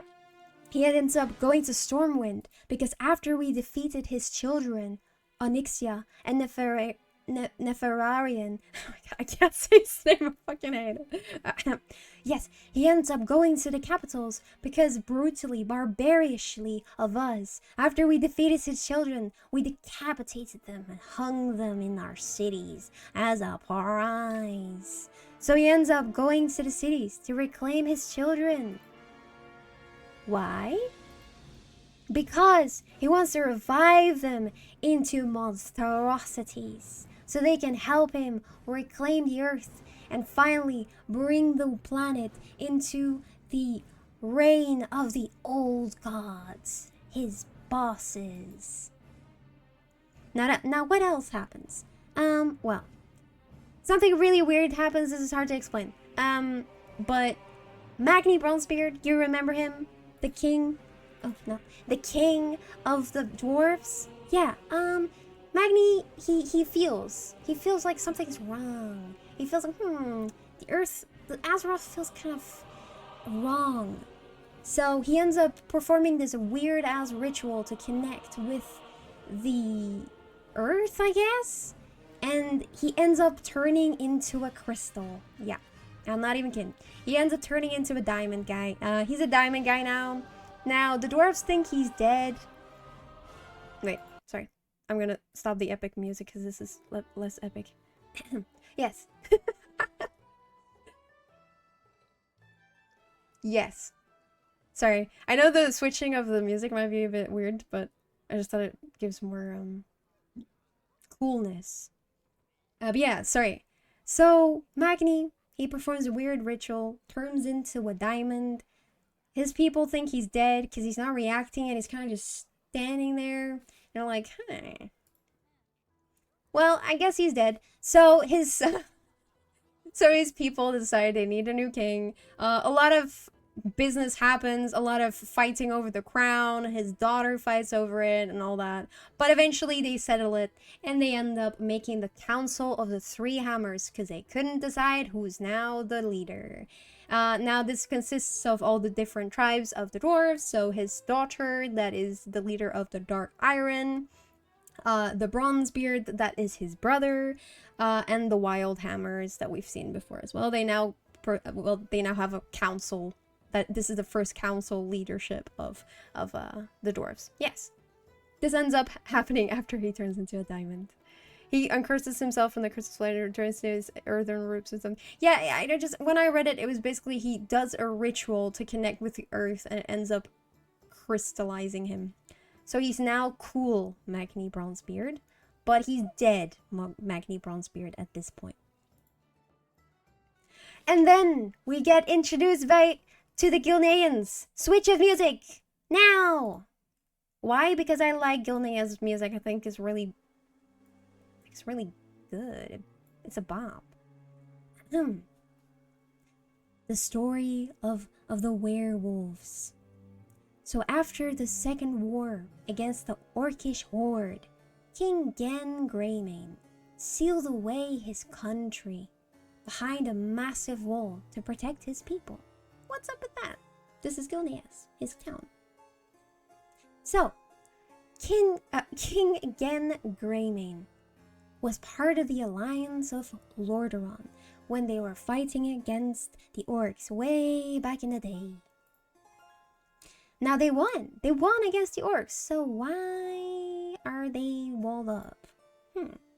This is quite curious. Well, after they won against the orcs, King Greymane sealed away his country to protect his people, because during the invasion of this, to protect his people against the orcs, I suppose. Now, well, what happened during the Wrath of the Lich King? Where was he? Good question.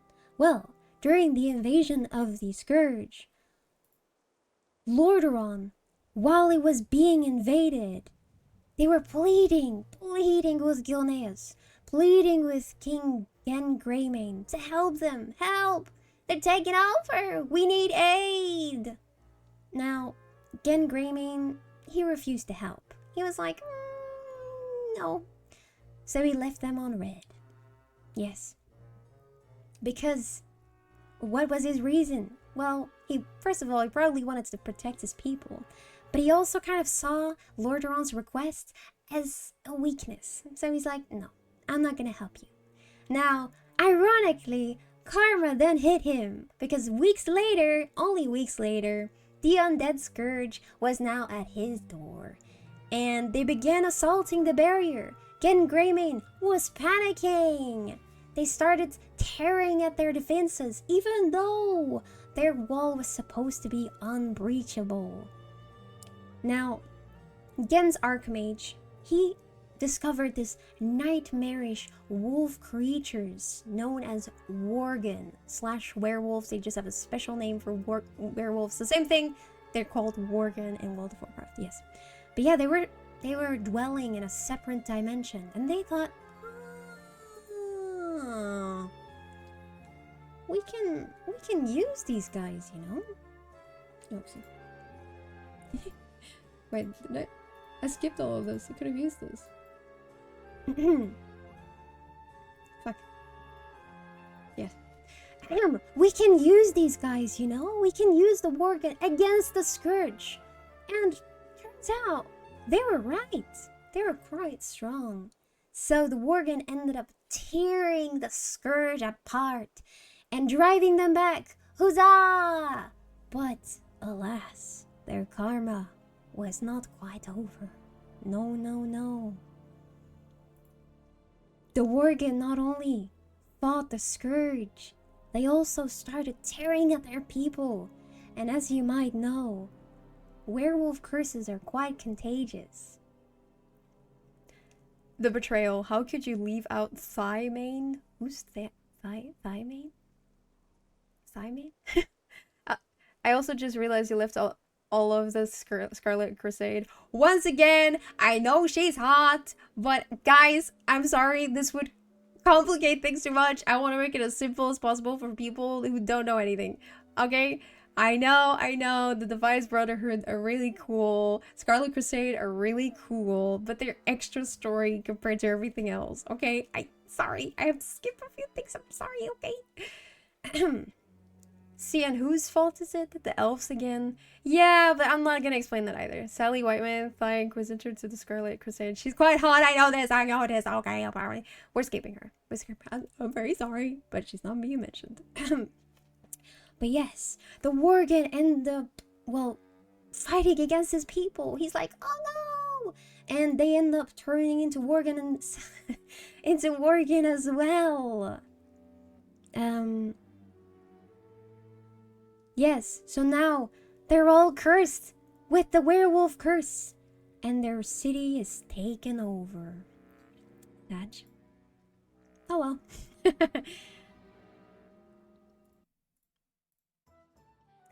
Yes. Now, that is what happened to Gilneas and their people while all of the Wrath of the Lich King happened. That's why they were absent. But they end up joining the Alliance now. Yay! A new allied race. Now, while all of this is happening, Thrall has kind of turned into a hippie. And he's very, like, connected to the Earth. He's very connected to Azeroth. He wants to find out what's happening. What's happening to Azeroth? So he goes to Outland to connect with the elementals. To find out what the heck is happening. And he elects Garrosh Hellscream as the war chief. Now, as we know, we met Garrosh Hellscream in Outland before, and he's the son of Grommash Hellscream. Yes, who liberated the orcs before. Now, Garrosh Hellscream, he's a bit of a crazy guy. He does some really crazy things. Some war crimes here and there. He's not the coolest guy when it comes to peace. Now, you must know, Taurens are quite nature-loving. They are quite peaceful folk. So the leader of the Taurens, Karen Bloodhoof, he doesn't quite vibe with this. So he ends up challenging Garrosh Hellscream to a duel. And this duel we call Mak'gora in World of Warcraft. This is basically a deadly duel that ends up with one of them dying and the other one gets to go free even though they kill someone. This is when Thrall drops out and bums around in the air for a while, I guess. But yeah. Even though Karen Bloodhoof seemed to be able to win, somehow he ends up dying. Why? Well, apparently it turns out that another Tauren that didn't really like him ends up poisoning Garrosh's weapon, unbeknownst to him. And this ends up killing Karen. Now, meanwhile, Thrall is cruising around, and he finds these strange creatures called the goblins. 10 out of 10 special effects. Thank you, thank you. But yeah, he ends up finding this race called the goblins, led by this super chunky looking guy called Gallywix. He ends up recruiting them, and they end up joining the Horde. They are now part of our gang. They used to live in Kazan. Sorry. This was their hometown, quite technological. The goblins are really into tech stuff. They introduced most of the tech stuff into World of Warcraft. They're quite good at that. They used to live in Kazan, but it ends up blowing up and they end up having to move out. So who's part of the Horde right now? That's a good question. We have Warchief Garrosh, we have Vol'jin, Bane Bloodhoof has now taken over, the Sun, Sylvana still, Lorthamar, because obviously we killed Kel'Thas, and Gallywix! Chunky Goblin, woo! As if the goblins weren't around since Classic and they have their own neutral strongholds in several places. They do. They have always been around, but they've never joined the Horde, and now they're taking a stand. That's more like why they're important now, I suppose. Who are part of the Alliance? Good question. Council of the Three Hammers, Gelbin Mechatork, Tyrann the Whisperwind, leader of the Night Elves, Varian Rin, Velen still, and now Gen Greymane. He's finally joined the Alliance again after cowering in his walls for so long. Let's go. And then quite a catastrophic, quite important event happens. Now, as you might, I don't know if I've got a recap here. I don't. As you might remember, Jaina, she ends up, letting her dad die because she thought the alliance with the Horde was so important. She thought peace was so important that she betrayed her own family. That's not important. She thought it was. But Garrosh, yeah, he didn't really care. It was like, the alliance are our enemy. I don't care. And because the city of Jaina, called Theramore, was so important for, trade routes and for army routes, it was quite a tactical decision to get rid of it. But Garrosh did it in a bit of a war crime way.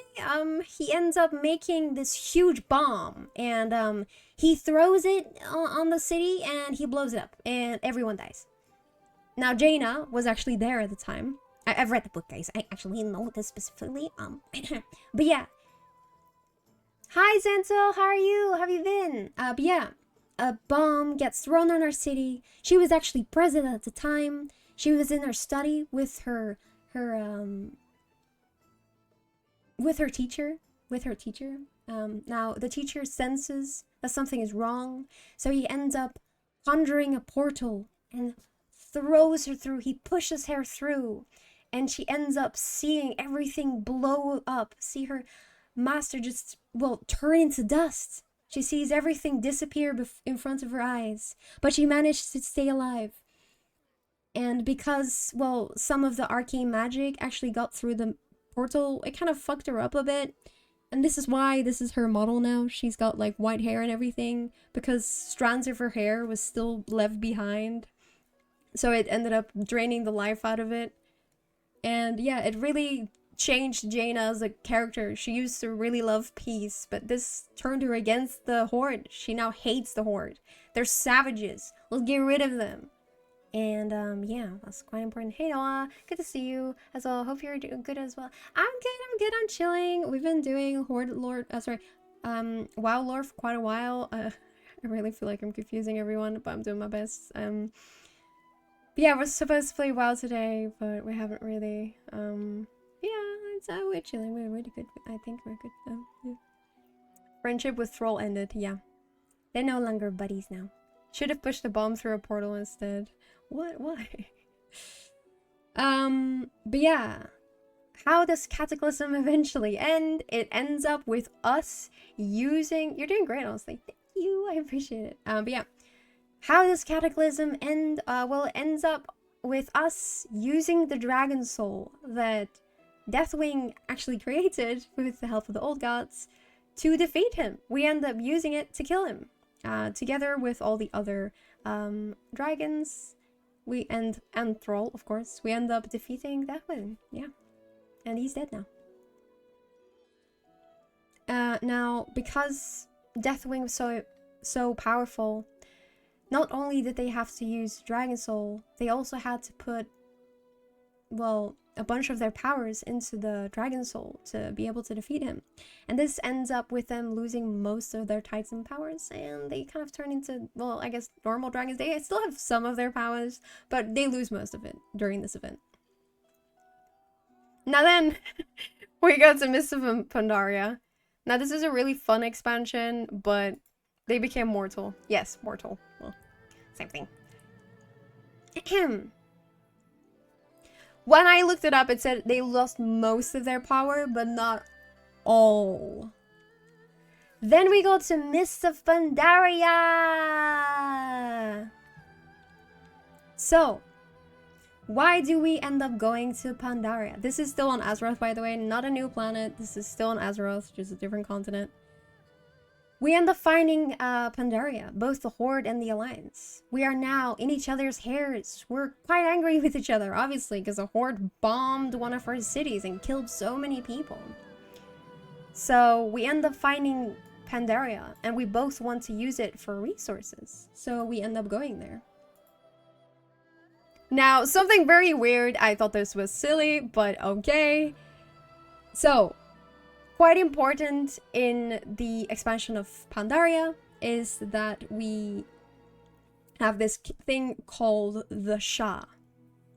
So, Shah, the best way to describe it, they're negative energy. So, whenever you hate on some guy on the internet or something, this guy's feeding off it. He gets stronger, basically. Negative energy guy. So how did the Shah get created? Well, actually, it got created way back. So you remember how the Titan ripped off one of the old gods, which created the Well of Eternity? Well, apparently this ended up dripping parts of Yogg-Sarosh all over Azeroth. And parts of his body ended up landing on Pandaria, which is the Shah. So it's actually Yogg-Sarosh. I don't hate, I just spit facts. I see. That's good. But yeah, so Yogg-Sarosh is basically in Pandaria. They're parts of him. So his heart is there, parts of his blood is posed, and they corrupt the land of Pandaria that used to be really peaceful. Now, Garrosh Hellscream, he's on his, he's on his rampage of war crimes and everything. He ends up finding the heart of Yogg-Sarosh. And he wants to use it to fight against the Alliance and dominate the entirety of Azeroth. You know, he wants to take over. Now, the Horde, they think this is not very honorable. One thing you have to know about the Horde is that they care about honor. That it is our one thing they want. Always. And they think this is not very honorable. So they end up teaming up with Varian. So with the Alliance. Ooh, what is this sticky note? They ended up teaming up with the Alliance to fight against Garrosh. Because no more. They cannot let this happen. Lore expert? Ooh, I don't know about that. Now, I know I skipped a lot, but I didn't really enjoy... Okay. I don't think Pandaria lore is very important. A lot of it is like Pandaria based, and I thought I'd skip that. But yeah, please add if you think it's important, but yes. But as he attempts to usurp the power of the heart of Yogg-Sarosh, the orcs vanish from Azeroth for love and leave nothing behind. Soy, Lorebeard, come on, Lorebeard. But yeah. They end up fighting against Garrosh, and they end up winning. Let's go! Woohoo! And thus, there is a new war chief now. Vol'jin! We love Vol'jin. He's now the new war chief, the new leader.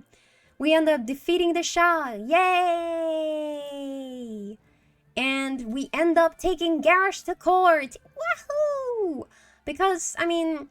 originally, they were just gonna kill Garrosh, but then they were like, no, let's do a trial. Let's do a trial instead. So the Alliance and the Horde and the Pandas that apparently side with them, even though they're supposed to be neutral, but oh well, they end up going to court. Now, what do the Horde look like right now? Well, we've got this guy, he's the representative of the Horde. So what ends up happening with the Pandas, they're supposed to be neutral races, but they end up being split up in Horde and Alliance. So half of them go to the Alliance, half of them go to the Horde. So you can play the race on either sides. So yeah, they end up Horde joining the Alliance, joining the Horde. Now, yes, they were going to do this whole trial with Garrosh Hellscream. There's a whole book on it. I have not read it, so I'm not going to explain anything. But what ends up happening is Garrosh's like, I don't think so. So with the help of yet another dragon, they always get involved, called Karos Dormu, and another dragon called Rathian, that is more important later, they end up helping him to go back in time. You guessed it. He goes back in time to before Draenor gets turned into Outland. Yes, yes, yes. And why does he do that? He does that because they want to go to before the orcs got corrupted by the demons. They want to create their own little future. But yeah, why do these dragons help them when they're supposed to protect Azeroth? Well, their motivations were actually that they thought when the orcs were at their highest, they were when they were not corrupted. So actually, if they had a time when they were not corrupted, they could use them to fight against the Legion, and that would actually be for the greater good. So they were actually trying to help people, I suppose. So when did time travel get invented for the... No. Time travel was always a thing. From the beginning of time. The Bronze Dragonflight, they just have those powers. They have time travel powers, that's what they were granted. When did time travel get invented? Irrelevant. No, it was always there. The Bronze Dragonflight just have those powers. Anyway. So this creates the new expansion called Warlords of Draenor. I don't like Warlords of Draenor. I'm gonna tell you right now. I do not like it. Not a fan. Once time travel is invented, it will always exist. Now, you might be wondering right now, does that affect our timeline? What the heck? What happened to our timeline? Well, apparently what the creators of, well, the Blizzard creators said is nothing happened. Our timeline is untouched. Azeroth's history is fine, but there is just an alternate universe now where Draenor is not corrupted, but there's also Outland. So both of them exist simultaneously. Nothing has changed except Draenor. So there's now two villains, there's multiple of the same people, and nothing else in time gets affected because they did not want to deal with all the time implications, basically. So if you're confused about time right now, nothing happens. There's just another Draenor now. Okay? Yes. Let me rephrase this. Worst expansion ever. I really don't like it either. But not the worst expansion ever. We're not there quite yet. Let me rephrase this. When did the time travel get known? As in, was it always known since the base game? I think already 3 hours of lore. Oh, Jesus Christ. I'm so sorry. I'm trying so hard to make this short. But it's simply, I mean, this is years of expansions, guys, to be fair. This is years. This has been old. This is older than 2004. So, like, I'm trying my best right now. Not lore expert, listen to me. Oh, I see. Hi, Dinesh, how are you today? Welcome, welcome, welcome. Are they fucking dragon break this cluster? Indeed, so they even have an actual time dragon. No, this is interesting. They're not flashing. Hey, so, oh, my voice is starting to hurt, though. Oh my goodness, too much talking. I thought there was only, like, 2 expansions. No, I'm acceptably comfortable. Nice, good. Anyway. On to the not my favorite expansion. Definitely not great. But I do like some elements of it. Oh, thank you. I have been hydrating. But yeah. So Garrosh, he avoided trial. He's like, fuck that. So he went to Draenor before everyone got corrupted. Before the Draenei got killed. So a lot of things changed. Now, this dragon that helped him, this dragon actually wanted to do good. So he's like, okay, Garrosh, let's go. Let's, use the orcs to stop the Legion. And Garrosh is like, no, I don't want to do that. I kind of just want to do what I want to do. So he kills the dragon, and that's it. That's their relationship. Now, as you know, during this time, the orcs are supposed to be corrupted. And Garrosh wants to stop this. So he stops this from happening. There's a whole like cinematic of it. It's quite cool. But Garrosh ends up killing the demon that is supposed to corrupt them. So this doesn't happen. They stay brown. Let's go. And he ends up forming the Iron Horde. Why are they called iron, you ask? Because they wear iron gear. That's it. They have a bunch of iron, yes. And he ends up reuniting with his dad. Oh my god! But his dad actually doesn't know it's his son, obviously, because that would be weird. He doesn't want to explain that. So they're just bros. They're just bros, but that's his dad. Gromash, as you might remember, Gromash was supposed to be the one that stops the corruption. He's supposed to be the one that frees the orcs from corruption. But now he doesn't get to do that. Now they're just not corrupted at all from the beginning. 2004, didn't WoW come out in late 2004 and Warless in like 2013? No, that's not what I'm saying.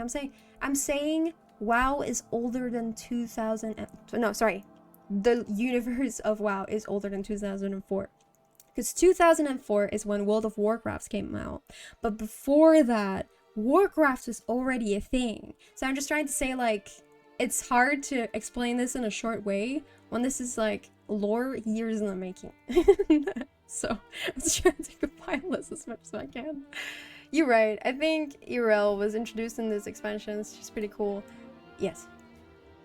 Yeah, you kids never played Warcraft 2 or 3. I was like, hi, Visto, how are you today? Welcome. But yeah. So he ends up stopping the orcs from being corrupted and being green. Yay, they're brown, not green. Let's go. Dude, I grew up on Warcraft 3 mods. Let's go. Oh, yeah. Warcraft 1 came out in 1994. Oh, really? That old? I didn't even know that. But I knew it was before 2004. I played so much Warcraft. I've never actually played it. We could totally do that. But yeah. So, the orcs are not corrupted. They're not green. They're brown. But Garrosh Hellscream, he still wants to invade Azeroth. Because he hates not being in control of everything. He wants to take over Azeroth. He wants to rule everything. So he ends up taking his Iron Horde that he's been creating for 3 years. And yet okay, so this is confusing. But I'm trying to explain it as simple as I can. So he ends up creating a dark portal. And he goes not to Azeroth during the first time that during this timeline, during this alternate time. So this is an alternate universe, right? So there's an alternate universe of Azeroth as well that hasn't gotten invaded yet. But he's not going to invade that uninvaded Azeroth. No, he actually goes to our universe that did already get invaded by the orcs to invade it again. So alternate universe Draenor that did not get invaded by the demons goes to our universe that did get invaded. Get it? Confusing? I know it's confusing. But yes. So this universe goes to our universe. They blend together. I know this is supposed to have time implications, but it doesn't. It just doesn't. They just said, no, then we don't carry responsibilities. I don't care. Garrosh needs to chill. He does. You should totally play Warcraft 3. It's a really cool game. I mean, I've seen so many clips of it, right? I feel like I've basically played it. Sounds like a reboot. Oh, it's a bit complicated. There's some good elements of it, but it's very confusing. I don't like the time stuff. It fucks me up. Everything where alternate timelines are involved gets needlessly complicated. I know. But basically, they're invading our timeline. That's what you need to know. Now we want to stop this, because we know this is what Garrosh is trying to do. So we end up meeting them at the Dark Portal. They end up invading Azeroth, but we're already there. We've already arrived. We've already put up our barricades to stop them. The Alliance and the Horde together once again, fighting against Garrosh. Now we end up pushing them back into the portal, and we end up going to this alternate universe Draenor. How do they know? Well, because the time when Garrosh is invading is actually almost right after he time traveled. So even though this is for us in Azeroth, it's supposed to just happen. I think it's just happened. But for Garrosh, it was actually 3 years. He's had 3 years to prepare for this. But for us, it's the same time still. So for them, they had a time skip we didn't know, or something. It was something like that. So do the orcs genocide the Draenei again? Or that's what I'm going to tell you right now. But yeah, we knew because we saw him escape. We saw him escape during the trial and run away, and we heard of their plans. So we knew this was gonna happen, basically. So he's invaded, then invaded again straight after? No. He's now only invading. Like, he's now invading. Garrosh time traveled to alternate universe Draenor, to uncorrupted orcs, and then is invading our Azeroth, our timeline Azeroth, now. Like, right after, not right after, but like weeks after or something, I think. Correct me if I'm wrong, I don't really know the timeline, but after he's escaped, he's invading Azeroth or something like that. You understand? Sorry, it's so good. Oh, sorry, no, it's okay. When was that point when Garrosh mana bombed that one city that Jaina really liked? Paramore! What do you mean one city? That was before Mists of Pandaria, so we've already had that. No, he invaded a second time because his alternate timeline dad never invaded the first place because he changed history. No, he did! He didn't change history. He did. Okay, so this is what you need to understand. Nothing changes. Nothing of our timeline that has happened before this changes. His dad did invade. The corrupted orcs are still a thing. They're still green orcs. They still exist. But now there's also alternate universe orcs that never got corrupted. So they both exist. Nothing of our timeline has changed. Nothing. So which time are we playing now? Our timeline. That's a confusing thing. We go through a portal to an alternate universe, but our timeline also still exists simultaneously. This is something you need to understand. Nothing changes. Nothing that was supposed to happen with this changing changes. Nothing changes. Nothing changes, okay? The timeline of don't think about it too much. We lost the plot long ago. Yes, don't think about it. Don't think about it. There's no time implications. Nothing changes. Everything still exists. Yes? Cool. So, in this alternate universe, this was before the orcs got corrupted. So they never really turned against the Draenei. So the Draenei still exist in this timeline. They never got killed. So this is Auchindoun in this timeline. It's still prospering, still beautiful. Auchindoun in our timeline is bombed. It's destroyed. It looks like this.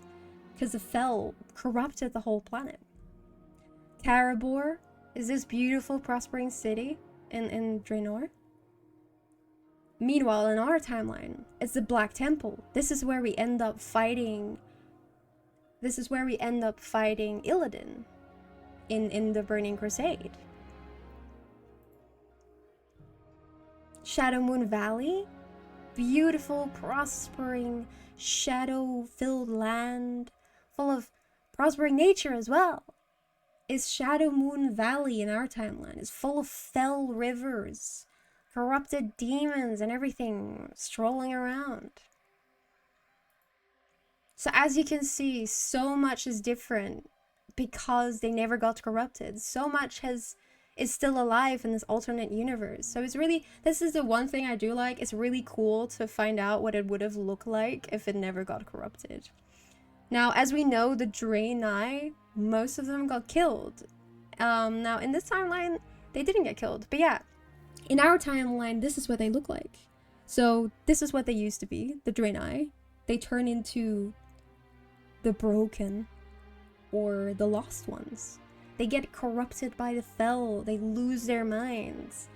their people being killed everywhere, well, really doesn't sit right with them. So they turn into these creatures in our timeline. But this never happened. This never happened in this alternate universe. They're prospering. They've got cool, like, robots and everything. They look like this. They're really cool and everything. And there's also an alternate universe villain. I know, confusing, but there is a second villain now. You need to stick this VOD on YouTube later. This is epic. I don't know if I could put 3 hours on this. Woo, Illidan. We love Illidan. Do you ever get to see the other dimension in gameplay, or is it only in concept art? No, yeah, we do get to see this. This is what we all get to play. Alternate universe we get to see. We have both at the same time. We can still go back to our Outland and see these creatures. But we also have our alternate universe where they're prospering. We have both now. Yes, because this is another timeline. That's why, yeah, like both are, well, existing right now. They're both existing at the same time. Like, you can take a portal there, so. You know what else would have been really nice if it ever got corrupted? If never got corrupted? Arthas. Oh my god. I was so excited during Shadowlands to see him, and they barely did anything with him. I was so pissed off. Oh my god, I was so pissed off. Shadowlands sucks! But I will tell you about in a minute. No, good Arthas sucked. Evil Arthas is bad. No, but like, imagine him like being able to better himself or something in the afterlife, something like, okay, that makes more sense. It doesn't make sense, but it makes less sense, if you know what I mean. No, are they existing simultaneously? Yes. Well, as best character in whole character of Warcraft universe. Yeah, I agree. Yeah, anyway, sorry. Now, in this timeline, a lot of, well, during this expansion, a lot of things happen, but I'm not gonna go over it, all of it, because I think it's not as important. But anyway, during this timeline, obviously the Alliance and the Horde are both fighting against the Iron Horde. So Garrosh Hellscream, his group, and during these events, alternate universe villain ends up dying. So that confusing part is gone now. There's no alternate universe villain anymore. But yeah, so this is what the Alliance side with. So the Alliance get the quest with the Draenei that are obviously still alive, because in their universe, they're obviously already sided with the Draenei, so obviously they would fight with them. And the Horde end up going to the Frostwolves. So the Frostwolves, just like anywhere, the orcs kind of have their like clans, everyone has their clans, and the Horde end up siding with the Frost clan. Why? Because Durotan is an important character. Why? Because Durotan is Thrall's dad. Yes, it's his dad. Why have we not met him in our timeline? That's because Durotan is dead in our timeline, but here we end up meeting him. Very interesting. But yeah, well, true, a good redemption story is good shit. It really is. Like, I would have liked to see at least something. There was mention, but it was not enough for me. There was a mod for Warcraft 3 where Arthur doesn't become the Lich King, but the King of Lordaeron and married Jaina. That sounds cringe. Like, I like the corruption. I want just redemption. There's so many orc clans. There are. Alliance is better than the Horde. I'm in the middle. I don't really side with either of them, to be honest. But yeah, so the Horde, this is your Real Housewives, isn't it, Noah? It's baby! It really is. Do you, like, travel between the timelines, or are the timelines intertwined by this point? I think it's very confusing, but you can, yeah, you basically can travel through portals to go to this alternate universe. So yes, you can. And they can come to our universe as well. Like, it's so, they can just come to our universe apparently, but oh well. But yeah.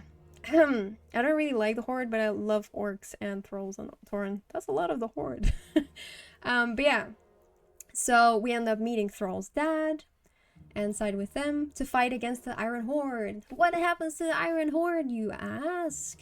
Well, turns out they actually couldn't prevent the orcs being corrupted after all. Gul'dan, he was pretty embarrassed because he was like the only one that drank the demon blood when the moment was supposed to happen. So he was like the only green orc in like the orc gang, and he was so embarrassed. He was like, "Oh my god, I thought we were all gonna paint our nails green." But yeah, anyway, so he was really embarrassed. So he ended up continuing to scheme with the Legion to well, still corrupt the orcs. And he ended up succeeding. Eventually, he ends up being able to convince some of the orcs. I think a certain orc clan got convinced to get more power and, yeah, turn into corrupted orcs. Now, Gromash Hellscream was supposed to prevent this, but he ended up being imprisoned, so he couldn't do anything about it. And Gul'dan then ends up summoning Archimonde again. He's supposed to be dead, I know this, but this is alternate universe, so he's still alive. But don't worry, that timeline would have been really confusing. So we end up defeating Archimonde before he can do more damage. But that's not the end of the timeline thing. No, no, no, no, you silly Billy. No, no. Archimonde, with his last breath, he ends up being able to teleport Gul'dan to our reality to do another invasion. So he teleports him there with all his demon buddies to invade our reality. Yes. But yeah, so I included this because it's very confusing. Why is he not dead? Because we killed him during the mouth hydral thing. But yeah.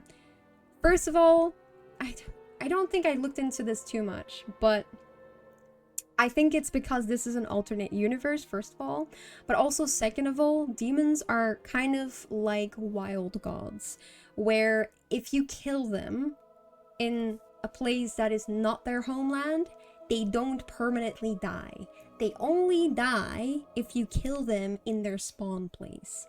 So that could also be a reason, but it's very confusing. I understand this. Don't worry, I am confused as well. But yes, Archimonde is a loser though, destroyed by some Whittle Twee spirits. Oh yeah, I didn't say this. The way that Archimonde got killed in the War of the... Or no, it was not War of the Ancients.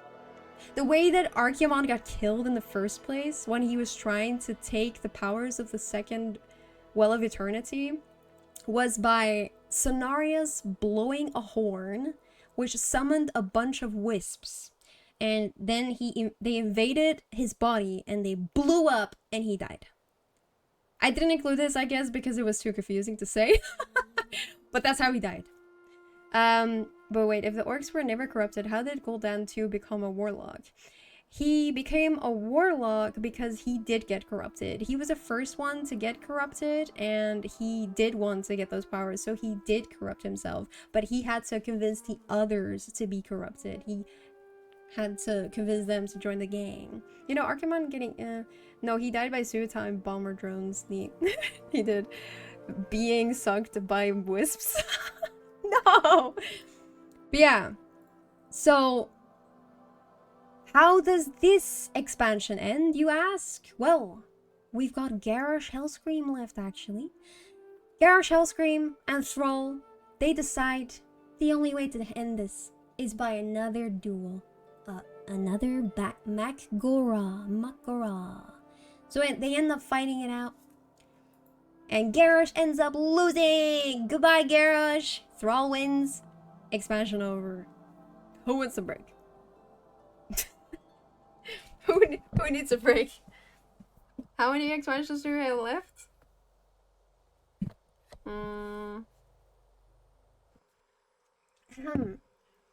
Okay, guys. Here we go. Gul'dan is back again. I haven't been paying attention at all, and I would never care about WoW or Skyrim. Well, that's really unfortunate, Clubs, because I think lore is quite cool. What do you mean Skyrim lore? Okay, sorry, Elder Scroll lore. My bad, my bad. Sorry. Not again! Yes, again. I think Elder Scrolls lore. I'm aware! Oh my goodness. But yes. The Legion! Legion expansion! The most tragic expansion. So, Gul'dan alternate universe, Gul'dan. I just joined, so honestly, I feel like you need to restart Noah so I can be absorbed. I'm sorry, I'm not gonna do that. It's been 3 hours. I can't. I'm so sorry. You just got to manage, I think. Don't tempt her, Frodo. Yeah, no, I'm not gonna do that. Don't worry. But yeah, Gul'dan is back. He's got his Legion buddies. He's ready to do another invasion of Azeroth. Also, side note, Magni Bronzebeard, yeah, cool Magni Bronzebeard, he's alive! He wakes up and he's like, champion. That's all he says. He's now back again, and he says he's now a representative of Azeroth. Yippee! He's back, yes. Now, Legion is quite a very tragic expansion. Now, because the Legion is back, the Alliance and the Horde, they need to, team up again to fight against the greater evil. Now, they knew Gul'dan was coming, so they gathered their forces to meet them. Now, obviously, the Horde now have Vol'jin as their warlord. Is he still a diamond? He is a diamond. He's a diamond boy. He is. And he's now the representative of Azeroth itself. So he's no longer the dwarven king ever. But yes.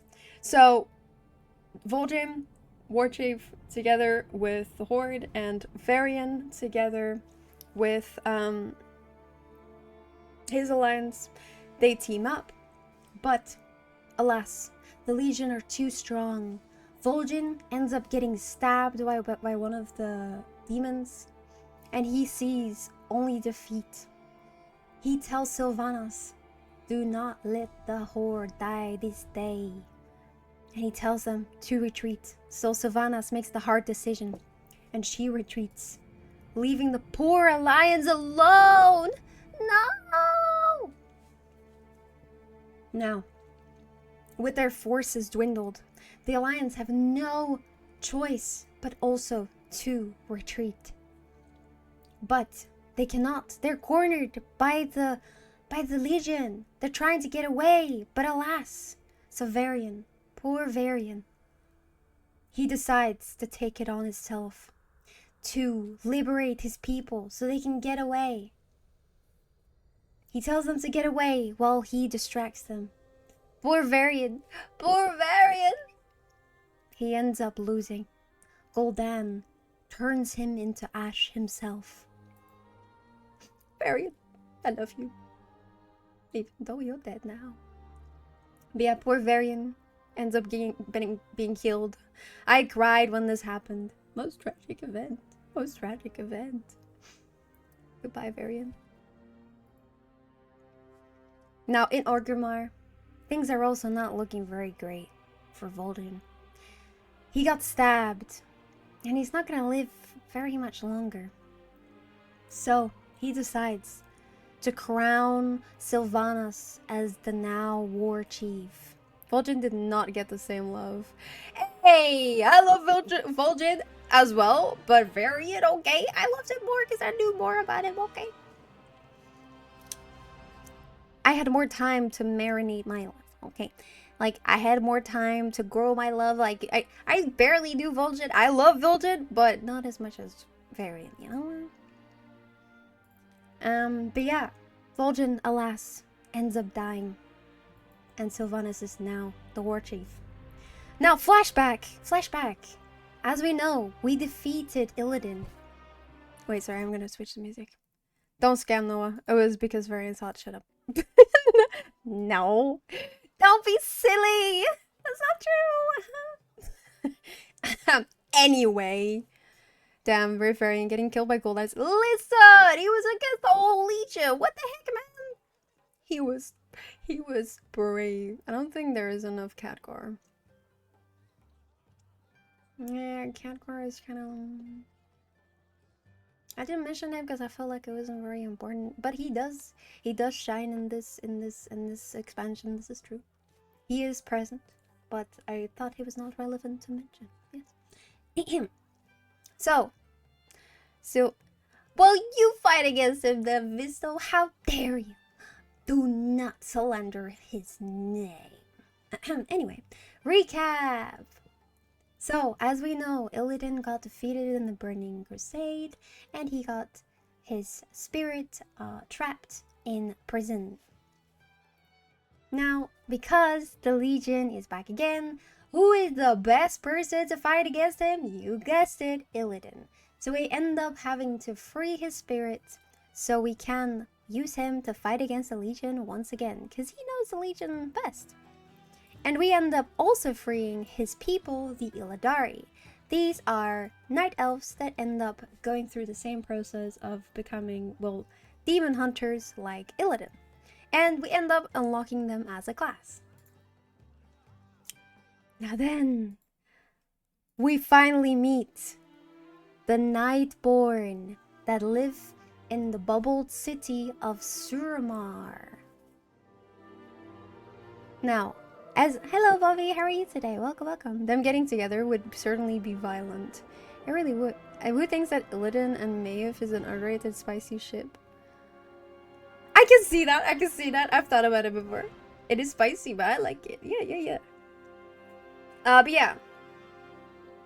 Okay. Yes. I'm okay, how are you doing? I'm doing pretty okay. What are you up to? But yeah. So, the Nightborn, I've talked about them before. They were the ones that bubbled themselves off to protect themselves from the Legion during the War of the Ancients. Now we finally get to meet them in this expansion. What have they been up to? Well, obviously, they've turned into the Nightborn, completely transformed by their Nightwell. Now, what is the history? What has happened to them? Well, Elisande, Elisande, she's the queen of Suramar. She's the queen of the people that live there.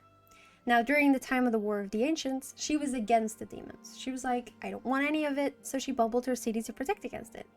Now, because during this expansion, the Legion is back, she felt like she had no choice but to side with them this time.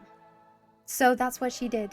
She decided to side with them. Now, obviously, not all the Nightborn vibed with this. So, a person called Talisra, she ends up being the leader of the rebellion to stop Elisande from letting the demons into their city. But she ends up losing. Now, the people that ended up, rebelling against the queen, they end up being thrown out the city. Now, because the Nightwall is kind of like a drug, it ends up transforming them as well, because they no longer have this power. And this transforms them into the Nightfall one. This makes them very feeble and weak.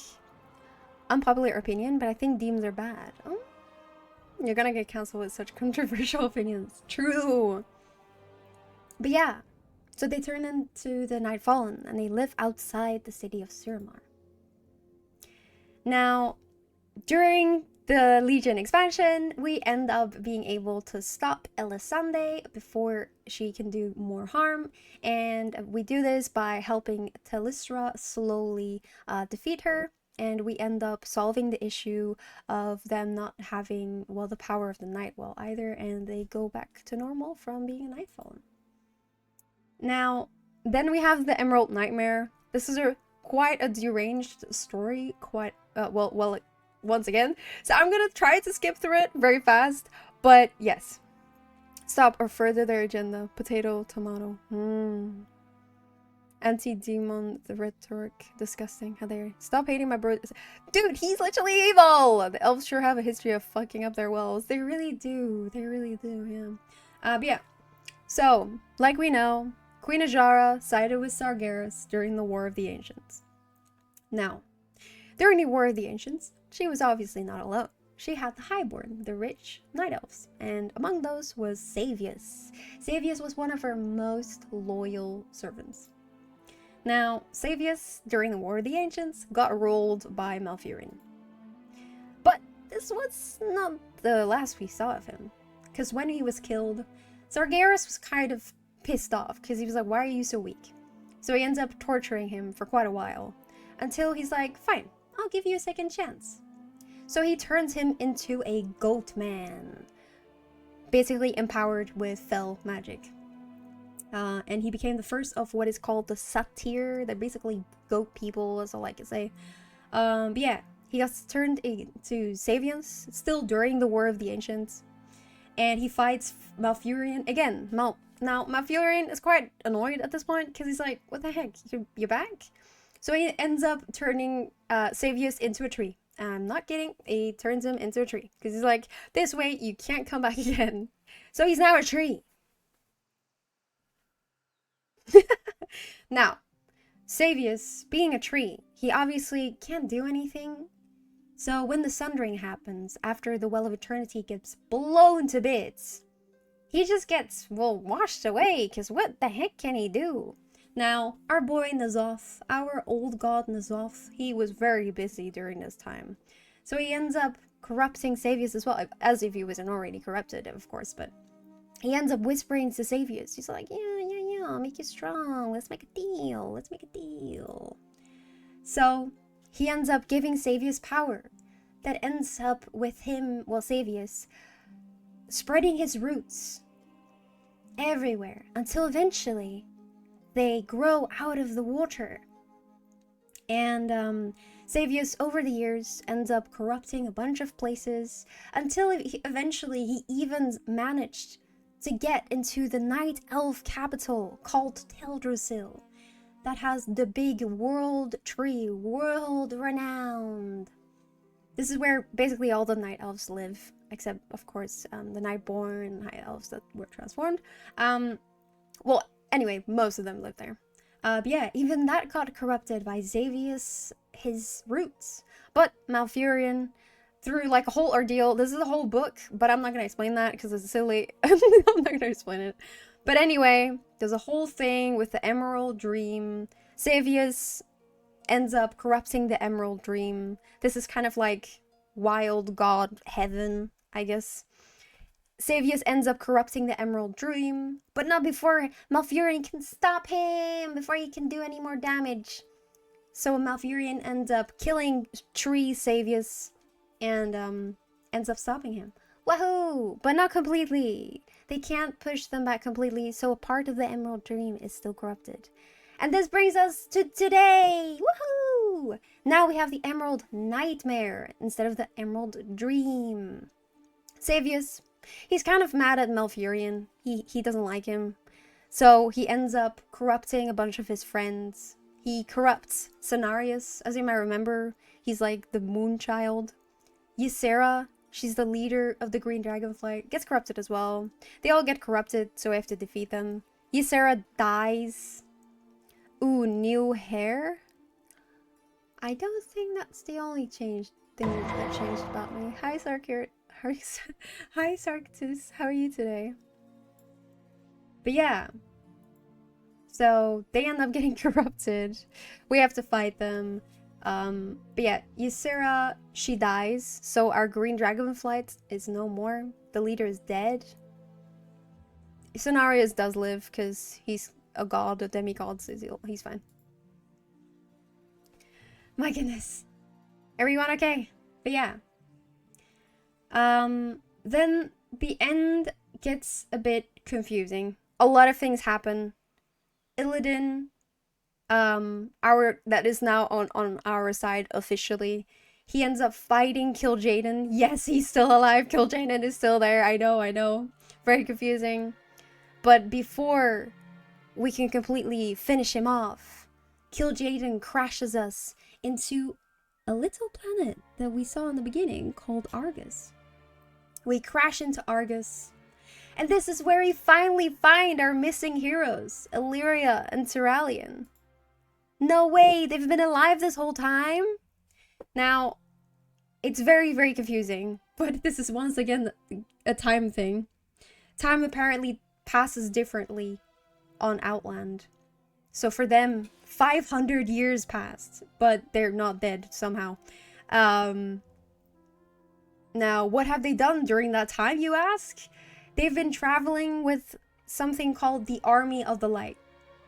They've been traveling with them, and they ended up coming to Argus to fight against the Legion. And that's where we meet them, coincidentally. So we're reunited with our heroes. Yay! Now, like I said, Legion is quite filled with a lot of things happening. So, not only do we defeat Kil'jaeden, we also end up going back to Argus. Well, this is the first time we actually see Argus, but, you know, in our story right now. We end up going back to Argus. Now, Argus, like I've said before, is still a Titan soul that is now corrupted by Sargeras. He's always the culprit. It's now corrupted, so we have to defeat him. And apparently, another Titan has been corrupted as well. Agramar, he's now also corrupted. So we end up having to defeat both of them. Sargeras slander. He's evil! Now, after defeating Argus, and after defeating Agramar, boobs, after defeating them, boobs, the Titans finally help us, boobs. Because now we only have 1.1 person left, boobs. Sargeras, the big culprit of them all, boobs. We pull, well, the Titans pull him off the world, off Azeroth, boobs. But before we can do this, boobs, Sargeras ends up stabbing Azeroth. Yes, that's correct. He stabs his huge sword into Azeroth. Oh no, what's going to happen? Oh my god, that we're dead now, boobs. We shall see that in a second. But first, a recap, boobs, because I know this is a lot of things to take in, boobs. So what happens in Legion? Well, the Alliance and the Horde team up. The invasion of Legion happens. Both our war chiefs die, boobs. So we're no longer friends, boobs. Illidan returns. He helps us fight against the Legion, boobs. We fight through the Emerald Nightmare, boobs. And we lose Ysera, the leader of the Green Dragonfly, boobs. We defeat the leader or queen of the Nightborn, boobs. Then we defeat Kil'jaeden, boobs. We go to Argus, boobs. We kill Argus, boobs. And then we imprison Sargeras. So the Titans end up imprisoning him. But not before he can stab Azeroth, boobs. Now, another recap, because I know this is very confusing with them being back every time, boobs. But this means that all of them are getting rid now. Like they're all gone. Archimonde, dead. Kil'jaeden, dead. Sargeras, imprisoned, boobs. Yes. Now, what's gonna happen now? Oh no! Wait, so Sargeras was just chilling this whole time? Well, he was trying to kill... He was trying to kill Azeroth, boobs. And... Okay, I will explain why he's there. I know why you're confused. Okay, boobs. So, at this point, boobs, we fight with Illidan to defeat Kil'jaeden. We are on a spaceship when we're fighting Kil'jaeden, boobs, right? Now, we are about to die after we kill Kil'jaeden, boobs. Because he's trying to crash our ship into Argus. Now, boobs, what you have to understand is Argus and Azeroth are miles away, right? They're both planets, they're miles away from each other, like a million light years away, right? Super far away, boobs. But Illidan teleports Argus next to Azeroth to save us. I don't actually understand why it saves us, boobs, but that's what he does. So he actually brings Argus to us, to Azeroth, right in front of Azeroth, so we can defeat the Legion. But, boobs, this actually does end up also being bad for us, because because Sargeras was on Argus. So now, Azeroth is right in front of him, boobs. And that's why Sargeras is there, boobs. He's not always been there, he's just there now because Argus is right next to us, boobs. Yes, is that clear now? Yes? Sorry, I forgot to mention that. Boobs. And then there was this huge sword sticking out of the planet. Has everyone ignored for 3 expansions? True, boobs. Is Archimonde dead like last time, or dead for... I think he's supposed to be dead for real now, boobs. I think. Nobody in WoW is ever truly dead forever. Blizzard doesn't care about lore continuity, boobs. It's retcons all the way down. When does StarCraft come into play? I never play StarCraft. I don't know anything about it. Sorry, boobs. But yes. So, boobs. He's supposed to be permitted. That makes more sense. Thank you. That's good. Boobs. But yeah. So now there's a huge fucking sword in Azeroth. What the heck? How is Azeroth not dead yet? No idea, dude. Boobs, no clue. But yeah, now there's a huge sword sticking out. It's quite cool. Now this introduces the new expansion. Well, not the newest, sorry. The next expansion. Called Battle for Azeroth. Now, like we know, boobs, in the previous expansion, we were siding together to... I saw this like, cinematic when I launched the game. Oh, really? Yeah, it was quite cool. It was quite cool. That's why I included it. I thought it was quite cool. It looks quite cool, boobs. But yeah, sorry. This launched the next expansion. Because, as we know, when Azeroth gets damaged, boobs, it creates a wound... But this wound is power. Because, well, Titans are powerful, boobs. What happened to the truce? There's no truce anymore, boobs. They fought together during Legion, boobs, because they had to side together. But because the Horde left the Lions behind, because their war chief was damaged and they didn't think they could win, they essentially left the Lions behind to die, boobs. And obviously the Alliance didn't actually know what happened to the war chief and everything, because they don't communicate, boobs. So they were at odds again, and they were once again fighting, boobs. Yes, yes, yes. I've got a huge sword sticking out called the ambulance. Ah! Help, boobs! Maybe Azeroth is just a planet and all this old god world soul stuff is just superstition and folklore. No, it's definitely not superstition. We've literally met the Titans. If your sword sticks out for more than 4 expansions, call a doctor. Apparently Azeroth is just really strong, you know? Oops. But yeah. So, the Horde and Alliance are at odds again. They hate each other again, okay? Now, the sword, this increases the big conflicts, boobs, because it creates this thing called Azerite. Now, what is Azerite? Azerite is basically Azeroth's blood. It's not very creative, it's just Azerite, Azeroth. You know, it's the same thing. It's her blood, okay, boobs? It's really, really powerful. Now, Sylvanas, she ends up finding this Azerite and being like, I can use this against the Horde. So, yeah, during this expansion, we end up mining a bunch of this shit. A bunch of Azerite to fight against each other. I'm so lost. What's going on? Is this the game? Oops. No. Sorry, this is not the game. I'm doing the lore presentation of the game. Sorry that you're confused, boobs. This is definitely something you have to be for in the beginning. My bad. I was supposed to play the game, but this is taking longer than I thought it would. My bad. Boobs. Oh my god, you're so funny. What? Azerite is congealed live stream, aka materia. Yes. Basically part of Azerite. Azeroth, sorry. Very strong. And the Horde and Alliance are now fighting for it, boobs. Now, you might wonder, obviously, why did Sargeras stab the planet? Was he aiming at something? Now, some people think, did you make this? That's such commitment. Yeah, I did. I made all of this. It's taken me like weeks. It's so bad. I just think this is really important, you know, boobs. But yeah. So, a lot of people think maybe Sargeras was targeting N'Zoth. He was trying to kill the old gods, boobs, because obviously Sargeras is still on a crusade against the Void. He wants to defeat them. Now, my take is he just wanted to stab Azeroth because he wants the planets dead. This was as simple as that. But anyway, boobs, yes.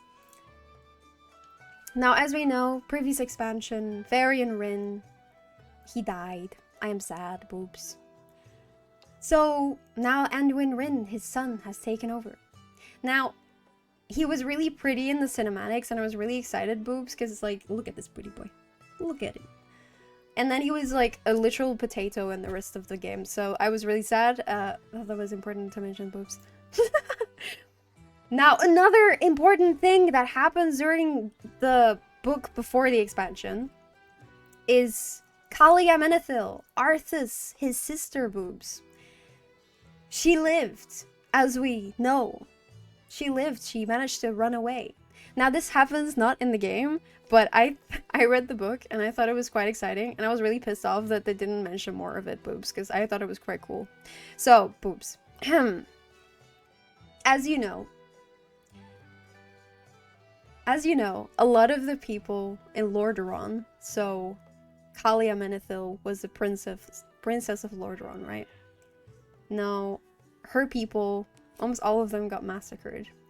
And they now live with Sylvanas as their queen in Undercity, aka Lordaeron. Now, when Kalia Menethil entered the scene of the game again, she contacted Anduin, and she's like, see what I mean? He looks like a potato. But anyway, she contacted Anduin, and she's like, I want to reunite the living family members of these undead Lordaeron people. I want to reunite families. So that's her idea. She wants to reunite the humans with the undead, the families together. And I guess in your head, it sounds like a good idea, right? But she didn't really think about it because she didn't really understand that there's a lot of troubles around it. Now, Anduin, Sylvanas, and Kalia... No, actually, sorry. Sylvanas and Anduin end up agreeing to this little meetup. So they gather a few undead people that they know they have family in Stormwind. So they end up reuniting on like a private, well, place somewhere. Now, Sylvanas, she didn't actually know that Kalia Menethil was still alive and was gonna be there. So this created quite a bit of tension. So, even though everything was actually quite going well, families were actually hugging each other, crying that they could see each other again and that they're alive. Some walked away, some didn't actually want to see their family members anymore. It was not the same, but it was going peacefully. But Sylvanas, I think, was kind of threatened that Kalia was there, first of all, because, I mean, she's Arthas' sister, but also because she probably felt like she was losing control of her people if they decided to join the alliance. She didn't want that. So she ended up killing Kalia Menethil in the book. And Kalia, you know, being dead, but important, she has plot armor. So she ends up being the first undead person that got resurrected by the Naru, as you might remember. They're light beings. But yeah, so she's alive now, but she's undead as well. But yeah, I don't think this got mentioned in the game, and I thought that was very confusing, like how are people supposed to know that now? But yeah, I thought that was an important mention. Now, in the beginning of Battle for Azeroth, a really important, super important event happens. Teldrassil, as I mentioned, is the Night Elf capital. Now, during the beginning of the game, of the expansion, Sylvanas, she's going pretty crazy. She's like, you know, power hungry. She wants to get rid of this trade route that Teldrassil has, because Teldrassil is around the coast. They have a big trade route together with Stormwind. In percentage, where are we in the rant? We're nearing the end. Sorry. We're nearing the end, I think. Man, you guys must be exhausted. But yeah, we're almost there, maybe? I mean, honestly, I could skip over some things. I could skip over Shadowlands. We could totally do that. No one cares about Shadowlands. I'm so sleepy and Cross died. Aww. Okay, wait. Never end? I can't just...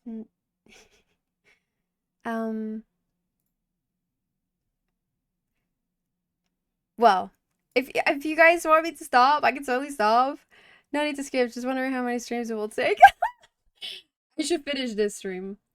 I just thought I was gonna be able to play the game. I'm so sorry. It feels so bad. I really thought it was gonna be shorter. Um, hmm.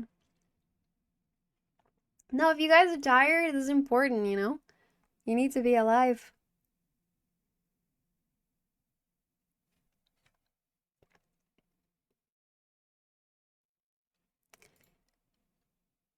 Um, but yeah, we're now at Battle for Azeroth. And what do we have? We've got Battle for Azeroth. We've got... What is after Battle for Azeroth? Yeah, Battle for Azeroth. Shadowlands. Dragonflight. And that's it? Yeah. I cried at the video of Sylvanas burning the tree. Me too! No, I cried when I had to save people and I couldn't save all of them. I was so upset. Yeah, after this there's 2 more expansions, which I feel like are less important, so I could totally skip over some parts of that if you want, and make it a bit shorter. But I apologize that I'm not fast enough. My bad, my bad.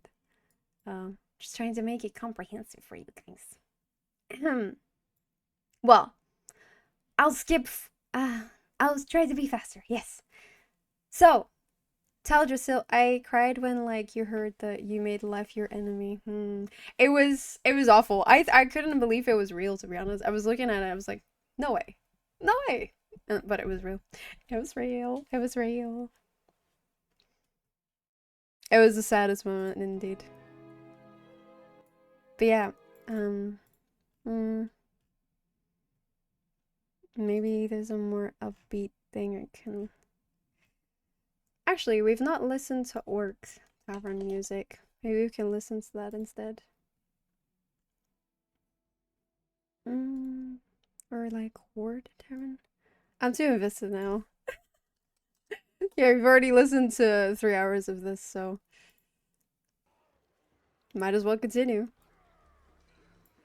Yeah, let's switch to Horde Tavern music. We've actually not been listening to that, so. But yeah. This is some funky shit. Oh my god. Okay. Right. So at the beginning of the expansion, you've got Teldrassil, as you know, the capital of the Night Elves. Now, Sylvanas ends up burning this down. She burns the whole fucking tree. Now this, you have to know, has almost the entire population of the Night Elves. So this is literal genocide. Like, almost all of them end up dying. Now, you could only play this during the beginning of the expansion. But basically, during this time, when she burns the tree, you get like literally like a few minutes. You get maybe 5 minutes or something. There's literally a counter, and you have to save as many people as you can. But it's designed in a way that you can not save everyone. So you have to know that. So you end up realizing that like most of them died, and you feel so powerless. It's horrible. I hate it. Is the tree corrupted at this point? No, the tree is not corrupted. Sorry, yeah, with the Savius thing, because Malfurion stopped him, the corruption stopped as well. Like, it's not corrupted, don't worry. Teldrassil is safe, it's fine. It gets burned down, and now it's just a stump. It's just a stump now. But yeah, so Sylvanas burns the whole world tree down, kills almost all of them, and obviously the Alliance are not very happy. So they end up attacking Undercity in retaliation. It takes centuries to grow a new one too. Yeah, it does. But yeah, so the Alliance end up in retaliation fighting against the Horde, and they end up invading Undercity. Now, there's a whole conflict happening with Sylvanas and everything that I'm not going to explain, but basically it ends up with Sylvanas bombing the city with Blight herself. Now, Blight is something that if you breathe it in, you die. It's super deadly. So she bombs the whole city, also killing some of her allies in the process, so that no one can have the city. Because if she can't have it, no one can have it. Now, obviously, when this happened, when the world tree got burned down, Tyrande was fucking angry, okay? Most of her people are dead now, or refugees. So she ends up performing this interesting ritual. I don't know how to explain it, but basically, as you might remember, they worship Elun, the moon. And there is this moon ritual that I don't know if everyone can do that, but it's something you can do. And this ends up turning her into the Night Warrior. You basically avenge her people. That looked like the outside of Kvat. What? But yeah. So the aftermath is that now everywhere in the city you see refugees. Night elves just, you know, laying everywhere because they have nowhere to go. Their home is gone. Now, with this happening, obviously, both Alliance and Horde are quite angry because 2 capital cities are gone. So they end up going around Azeroth looking for allied races. So, for allies. In before Tyrande becomes an avatar of vengeance and eventually becomes evil corrupted. Well, she's not evil corrupted. She never becomes evil corrupted, but she does become a bit like, ooh, cuckoo crazy. A city in Oblivion. Ah, right, okay. But yeah, so they end up looking for allied races. Now some of them we've been introduced to before, but they weren't an allied race yet. They didn't pick her side yet. But in this expansion, the Nightborn end up joining the Horde. Ooh. No! Wait. No! Wait, give me a second. I clicked it away.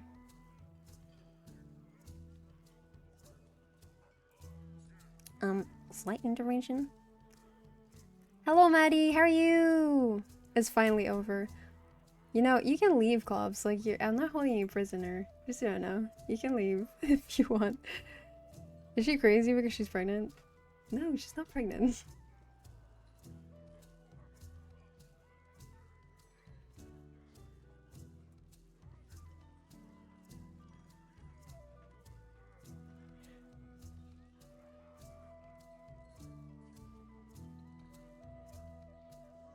Give me a second. I'm almost there. Oh, here we go.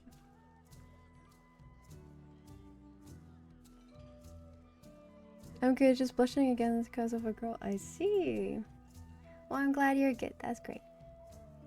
That's what they all say. You can leave. You're prisoner here. No, I Blood of Village chill music. Yeah. Okay, sorry. We're back. Clicked it away by accident. But yeah, so we end up having a lot of allied races. So we have the Cool Tyrants, as you might remember. The Dark Iron Dwarves. We've got all of these. So these are all Alliance. These are all Horde. We've been introduced to these 3 before in Legion. Now, we've got the Lightforged Draenei. Then, as you might remember, we've got the Council of Three Hammers. So this is where we already were introduced to the Dark Iron, but now they're actual allied races. We've got the Magar. The Magar are the alternate universe orcs that didn't get corrupted. Confusing, I know, but that's what they are. Cool Tyrants! Cool Tyrants, as we know, they are the people of Jaina Proudmoore that ended up rejecting her. Now we end up going to Kultiras to, well, make up to them, I suppose. So Jaina Proudmoore gets this, like, whole upgraded model and everything. Looks pretty sick.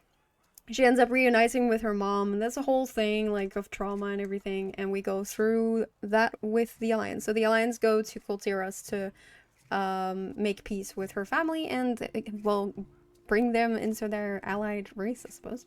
Sorry, bring them into the Alliance, sorry. Why do dwarves use hammers? Shouldn't they use pickaxes? Because they like to dig. Well, because they still need to fight. They're not always digging. Also, the Void Elves joined the Alliance through Illyrium Windrunner. I'm not going to explain the Void Elves, because that would be too long. I mean, it's not that much, but yeah, she basically creates them through, like, who she is. Well, dwarves are also crafters, I think. They are, yeah, they are. Definitely. Then we have the Zandalari Trolls. So the Alliance have the Kultirans, that's their huge campaign, whereas the Horde have the Zandalari Trolls. As you might remember, the Zandalari Trolls were the original, are the ancestors of the Night Elves. So, like, they were the start of the Night Elves, as you might remember. So that's how we already know them. So we go to Zandalar, which honestly is a really, really cool zone. I really, really love it. It's so cool. We end up meeting with three important people. So King Rastakhan and Prince Talanji, they're pretty important. You have a whole campaign with them. You fight against blood trolls, they're quite cool. You also have the Zandalar version of wild gods called the Loa. It's really, really cool. And then you meet one of the coolest people in WoW lore, to be honest, in my opinion. Buon Samdi. His voice actor is so cool. He really makes me think of this guy from Princess and the Frog. He's a really cool guy. I love him. But yeah, he's not a Loa, but he's a kind of a death god of death kind of thing. He's quite cool. But yeah, there's a whole campaign around this. So King Rastakhan fights against his prophet and everything and all that. There's a whole scene where he has to kill them. One of the best Disney villain songs. I love the song so much. Yeah, it's so good. But yeah, so there's a whole inner fight within the Zandalari Trolls. We're gonna ignore that. Friends on the other side. It's so jammy! Honestly, I feel like one thing that Disney just does one thing that Disney never fails to do good is their songs. It always slaps. But yeah. A lot of things happen once again in Battle for Azeroth, as you can see. Eventually, the whole conflict boils over, and the Zandalari Trolls and the Kultirans end up fighting against each other. King Rastakhan ends up dying. Queen Talanji takes over. But once again, like always, Alliance. Oh my god, middle-aged Jaina is hot. That's what I'm saying, right? Sheesh! I love this model so much. It's so cool. Her upgrade is amazing. I love it when they upgrade old characters. It makes me so happy. Sorry. But yeah. But like always, of course,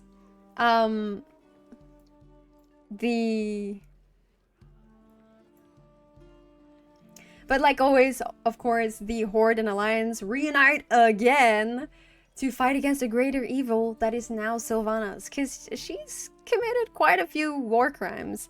Next to, you know, killing almost an entire race, she also apparently resurrected Jaina's dead brother to eventually use him as a bomb. She didn't end up doing this, but she wanted to. She was going to. But yeah, so people were not very happy with her doing that. So they ended up challenging her and was saying like, that's not okay. So Varrock Sourfang, who got an upgrade, also looks super cool. Thrall, this is Thrall, by the way, also super cool upgrade. They're finally standing up. They're not hunching over anymore. I thought that was the best upgrade ever. But yeah, Varrock Sourfang, I don't know if you remember him, but he got quite a big upgrade in this expansion. But yeah, he ends up challenging Sylvanas to a Makora, so a duel. He ends up losing, but he exposes her because she's like, I don't care about you guys. I don't care about the Horde. Fuck you. And she ends up flying away. And this way, the Alliance and the Horde can finally be at peace again. Yay! But! Oh, wait. There's no but yet, sorry. The but is later. Now, Tyrande obviously is not very happy with this because, like, the Horde killed a bunch of her people, so she's not really siding with it. Gen Greymane also doesn't trust them because, well, he just doesn't like the Horde. But yeah, he has some appreciation for Sourfang as well. We love Sourfang. He got this whole upgrade in this expansion only to get killed. So sad. He got this whole, like, cinematic as well. It was amazing. I highly recommend watching it. It's so beautiful. And everyone, we're happy together forever. If only, you know? But yeah, I really hate it when expansions pack too much, but this is what is happening. So we end up fighting Sylvanas, and you think, you know, that's it, right? Nope. Um, no. All of a sudden, you know, while we're fighting each other, while the Horde and the Alliance were fighting each other, we get pulled into Najdatar, so into Queen Ajara's realm. We have this whole fight with her, and the Zoth and everything. Like, it's a whole fucking thing. It's so confusing. I thought it was so rushed. I hated it. But it was cool, but it was rushed.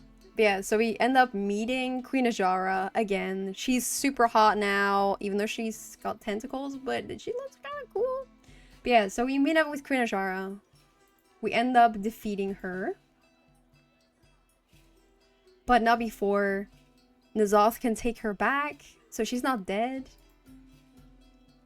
But yeah, it ends up with N'Zoth being freed. Oh, sorry, this is so confusing to explain, but yes. So N'Zoth ends up being freed before we can stop Ajara. So we end up having to, fight N'Zoth. And N'Zoth ends up dying because we kill him. And I think that's why it's so rushed. And he's supposed to be like this super cool, strong old god, and we end up just rolling him. He's dead. Plot twist, no one likes tentacles? She's just cool. Okay, wow, Riot's really have a hard on for Sylvanas. They love Sylvanas, man. They love him. Some people are into that. God damn. You're still going? Always, always. Never stop. I am going to stop, Marie. But yeah, recap of this expansion. There's a sword in Azeroth. The tree burns down. Lots of night elves die. The Alliance and Horde quite mad at each other. We get a bazillion ally races. We meet Queen Talanji, we meet the Colterans. There's no honor in the Horde, so we fight against Sylvanas, she loses, Sourfang dies. We meet Queen Ajara, we meet N'Zoth, we defeat both of them, but Ajara's still alive. So she's not dead, by the way. We defeated her, but she's still alive. N'Zoth, though, is dead. Now, at the end of the expansion, we get introduced to the new expansion. The stupidest expansion ever, but it happened. So, Sylvanas, for some reason, okay, she goes to Icecrown, right? Where the new the new Lich King that I introduced to you, Bolvar, right? He took over, right? He's still alive, okay? She goes there, defeats him like it's nothing, breaks his helm, which breaks the balance between life and death. I'm not kidding. And this breaks the sky. And this is the introduction to Shadowlands. Yeah. So, yeah. Actually, Sylvanas has been dead this whole time. She is a zombie, but she's a live zombie. She's a walking zombie.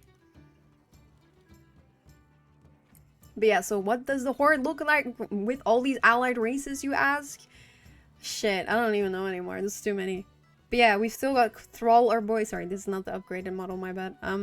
We've got this guy that took over for Vol'jin. I'm not gonna mention him soon. He's not really relevant, but I put him in there anyway. Bane Bloodhoof still. And then the Desolate Council. So since Sylvanas is gone now, there's now just a council of undead people that have taken over, including Kalia Menthil. Lothar Theron, he's looking hot right now. Beautiful, beautiful. Look at that upgraded model, my goodness. Sheesh. Anyway, I love Lothar. Yeah. He's still the leader of the Blood Elves. We got this guy for the goblins, because Gallowix, he ran away. We got Talanji, Thalysra, and others, because I didn't care about them. Sorry. The Alliance have these guys. We've got Jaina, we got Illyria, Tyrallion, Velen, all these people. They're all part of the gang. But yeah, then we've got Shadowlands. I'm not gonna complain about Moose Tauren, to be honest. Hey, we love the Tauren. I know we're hating on the furries sometimes, but Tauren, leave them out of it, okay? Leave them out of it. Now, I hate Shadowlands. Personally, me, I hate it. Cow's best race? Oh, I don't know about the best race, but I definitely like them. But yeah, Shadowlands sucks, guys. If you forgot about this expansion, that'd be fine. Now I made a lot of slides for this, because it's quite confusing, but I think I might skip over most of it. But the Shadowlands, all you have to understand, are people who are into tentacles also furries? That's a really good question. I don't know. I would think furries is like fur, you know? Like they need to have tentacles aren't furry, but yes. Yeah, that's what I'm saying. Like furries, are they not just fur? Aren't tentacles like a thing of their own? But yeah, so the Shadowlands are basically heaven and hell. Okay? Let's say it like that. Afterlife. We met the jailer before when I explained that she met him in Afterlife. The jailer is what his name says. He jails souls. Now, the Shadowlands is so confusing. I hate it, so I'm gonna skip through it. But basically, when we defeated Argus, the Titan, he died. Obviously. And he went to the Afterlife. Now, in the Afterlife, we've got this thing called the Arbiter. She basically decides where which soul goes. Now, she's not programmed to deal with a whole fucking Titan, because they're way too powerful. So when he came through in the Afterlife, she malfunctioned and broke. Because she's not like an actual living creature, I think. She's like a robot, basically. So when that happened, she malfunctioned, and then all balance with like heaven and hell got thrown off. So in the Shadowlands, we've got like 4 places. We've got the Kyrian, the Venthyr, the Night Fae, and the Necro Lords. Sorry, this is so much. How am I gonna explain this shortly? Yeah, so you've got all these different things, right? They all do different things. They're basically called covenants. The Kyrian, they safeguard souls. So they safeguard souls, right? The Venthyr, basically vampires, basically rich vampires. They punish souls. The Neclar Lords, they defend the Shadowlands. The Night Fae, they shepherd beings through the cycle of life and death. So they all have like their own little role in the afterlife. Now, as I've explained before, the jailer, he kind of wants to make his own rules. He doesn't like the rules of life and death. He wants to make his own rules. But to be able to do that, for some reason, he needs these 5 sigils. Now, to be able to do that, he needs pure souls. So, he teams up with Sylvanas, right? He teams up with Sylvanas to make her kidnap these people. So, Tyrande, Jaina, Thrall, Bane, and Anwin. They together kidnap them because they need pure souls to get these sigils. And when he has these sigils, when he has the 5 sigils, the jailer can then rewrite the rules of life and death. I'm not even fucking kidding. Anyway. But yes. And everyone ends up getting rescued except Anduin. So Anduin gets corrupted. He gets turned into Metal Anduin. That's what I call him. I think that was the sickest, well, up until this point. Dang, what a great story and expansion, right? No, I hate this expansion so much. I'm sorry. That's why I was skipping through this. This is the least important. I hate it. Tentacles might thread on the Scaly's territories, maybe. And where does the roguelike tower come in? Nah, we're gonna ignore that. Yeah. So, he turns into Metal Anduin. Why is he called that? Because he looks fucking sick, okay? Look at his armor. He's so cool. But yeah, he turns into this, and he's basically corrupted once again, as you know. And he does the dirty work of the jailer. Now during this expansion, Tyrande tries to find out why Elune, her moon goddess, didn't help her. So she goes to Ardenweald, which has the leader Winter Queen. They're apparently sisters. I don't fucking know why, but you know they are. So who knows what Elune is at this point? But yeah, she asks like, why did you let them burn the Teldrassil? And she's like, actually, I was trying to help my Winter Queen sister. Yeah, she needed souls, so I just let everyone get killed. And she's like, ah, okay. That's literally what happened. At least the jailer has a hole in his chest with his fingers reaching into it to pull it open. I mean, he's got a hole there because he used to be the previous arbiter. But yeah. So they end up getting all the sigils. Sylvanas and the jailer. They end up getting all the sigils. Wahoo! We're so happy. Anduin is still there as well, by the way, but like, I just didn't include him in this slide. But yes, they end up getting all these sigils. They're like, wahoo! And the jailer transforms into this even more epic metal dude. And now he has all the power to change rules. And then he's like, ha ha ha! I'm gonna rule over all of you. But you can suck it. That's what he says. And Sylvanas is like, what the heck, man? I thought we were partners. So then she decides to turn on him because they're no longer partners and he wants to rule over her as well. So she changes sides. He rolls her and there we go. Don't know what I was supposed to say here, but we're gonna skip that. Yep, a lot of things happen. Now eventually, we kill the jailer. The jailer dies. Wahoo! Peace again! And some random guy gets turned into the arbiter, and peace is once again there.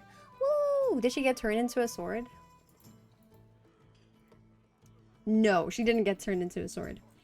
This was important because during this expansion, Frostmourne was once again mentioned because it's like split souls, and there's a whole thing about it in Shadowlands, but I'm gonna ignore that.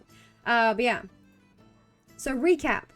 As we know, Sylvanas burned a tree and killed a bunch of people. So, because of this, we're once again doing trial. Woo! And this time, Tyrande gets to decide what happens to evil Sylvanas, who's now trying to redeem. She's going through a redemption arc. Now, Tyrande gets to decide what happens to Sylvanas. So Tyrande is like, well, you can go back into the Maw. So the Maw is a place where all the lost souls go. And you can collect every single person that you ever killed. So all the night elves that you just burned in my tree. Yeah, you have to collect all of those people and bring them back to the right place. And only then you get to come back. So that's basically her punishment. Yes. Now at the end of the expansion, okay, so this is also confusing to explain, but at the end of the expansion, after Sylvanas finally gets sent away and that is closed off, that chapter, with all the souls of the people that died in the World Tree, we make a new seed. Don't know how that works, but there's a new seed for a new World Tree now. And at the same time, the Undercity also gets cleansed, so the blight is now gone, is no longer deadly. We can move back in. Yay! That was Shadowlands! I hope you're not confused. I hated it, but I hope that was okay. Well, at least something good came out of it. Sylvanas is dead. She's not dead! She's still kind of semi-alive, but she's just not in the story. Ooh, like the end of Zelda Oracle of Ages. The what? Okay, then we have Dragonflight. This was the previous expansion. This is the last expansion, guys. We're there! We're there! Now, I didn't really like this expansion lore-wise either. Very convenient ending, indeed. Sylvanas was put on a bus. Aww. Something... I don't know if I would describe it like that. But yeah, Dragonflight was the last expansion. My brain is at full capacity. Okay. We've almost wrapped it up. You got this. But yeah. Um, so Dragonflight. Dragonflight, as you can hear, is about dragons. We got the red dragonflight, blue dragonflight, green dragonflight, bronze dragonflight, black dragons. Well, fuck, I put bronze twice, also a mistake. But you can't see that, so it's okay. Now, as we know in the previous expansions, some of them died. Oh, also, by the way, important, wraps it up, though you were doing a follow-up on classic lore. Nah, nah, nah, nah, nah. You don't want to hear more of this. Put on a buzz means stuffed away outside of the blob, but not killed off so she can be brought back in the future if the writers feel like that. Yeah, I mean, that's basically what they did, I suppose. But yeah, so just so you know, dragons can basically assume any form they want, so they can turn into human, elves, but usually they choose to turn into elves because that's a hotter version of things, so yeah, understandable. But yeah, so who's still alive right now?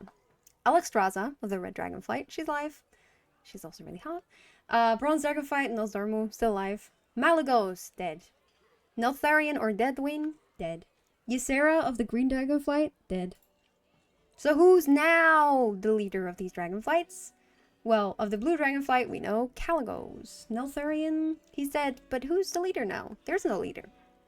Green Dragonflight, daughter of Ysera, called Merithria. She doesn't get mentioned very much, so it's okay that you don't know her. Now what about the Black Dragonflight?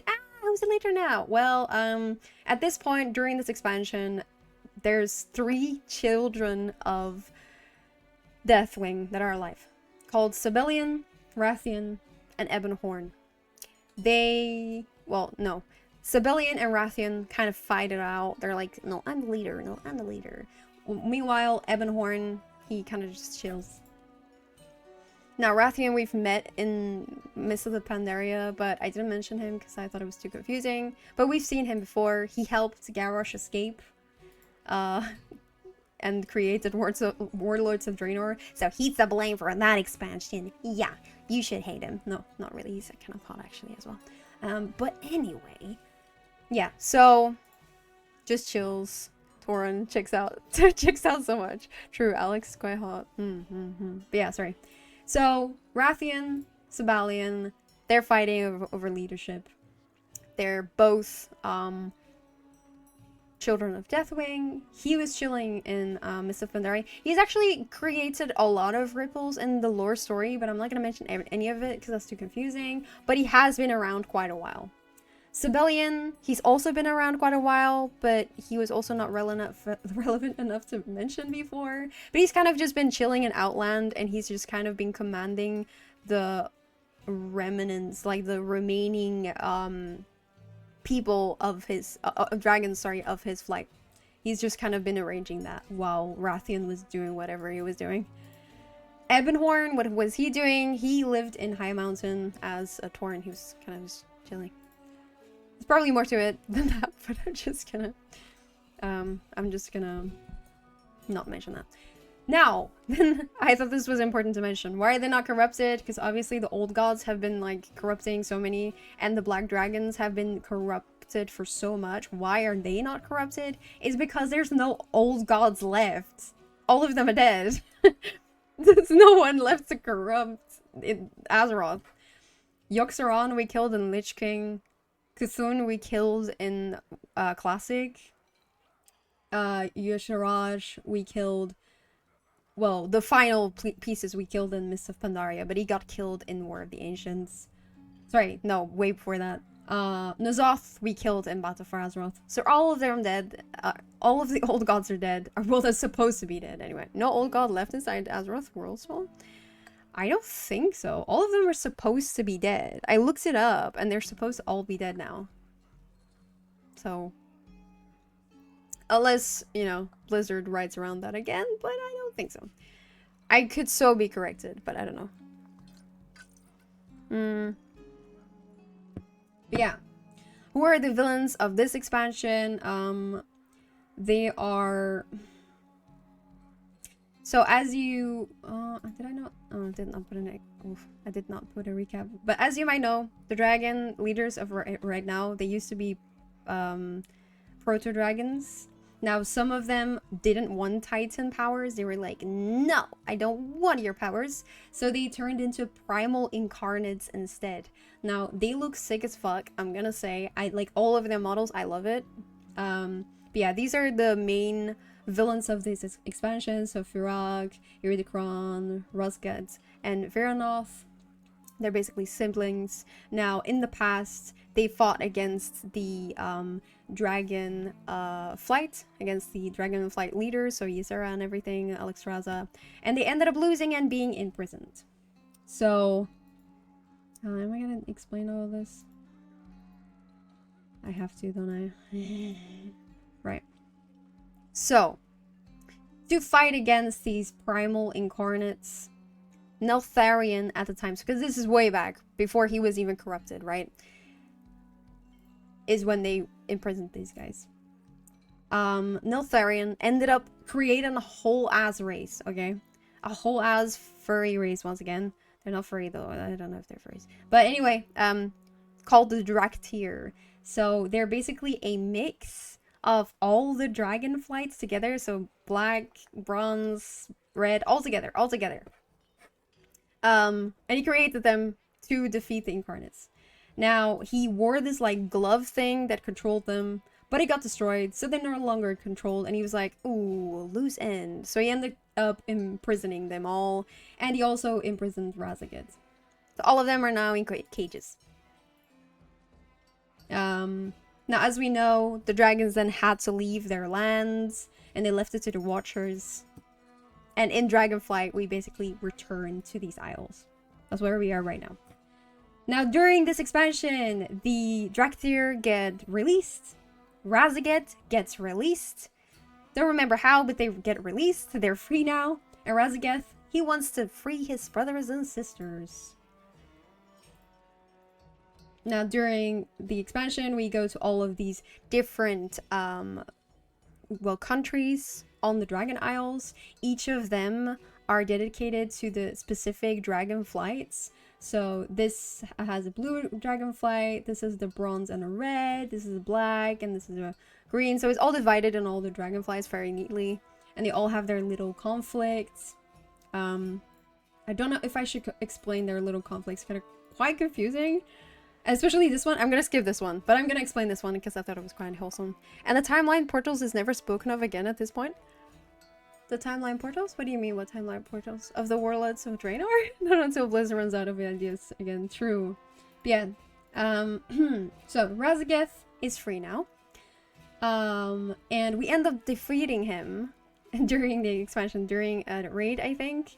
But not before he managed to actually free his brothers and sisters. So they're free now as well. Now, this is a recap that I thought it was important because I thought it was quite wholesome. I cried when I saw it.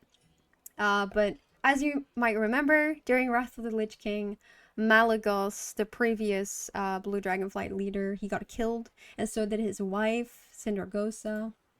Now, during this expansion, when you go to do quests with the Blue Dragonflight, you end up reuniting their souls so they can finally be together again. And it's like this really wholesome thing. So because Sindragosa and Malagos both got quite corrupted and they were quite mad, and they never got to see each other again after they got killed. So this was super wholesome. I thought I should mention it just because I thought it was really cute. It made me happy, okay?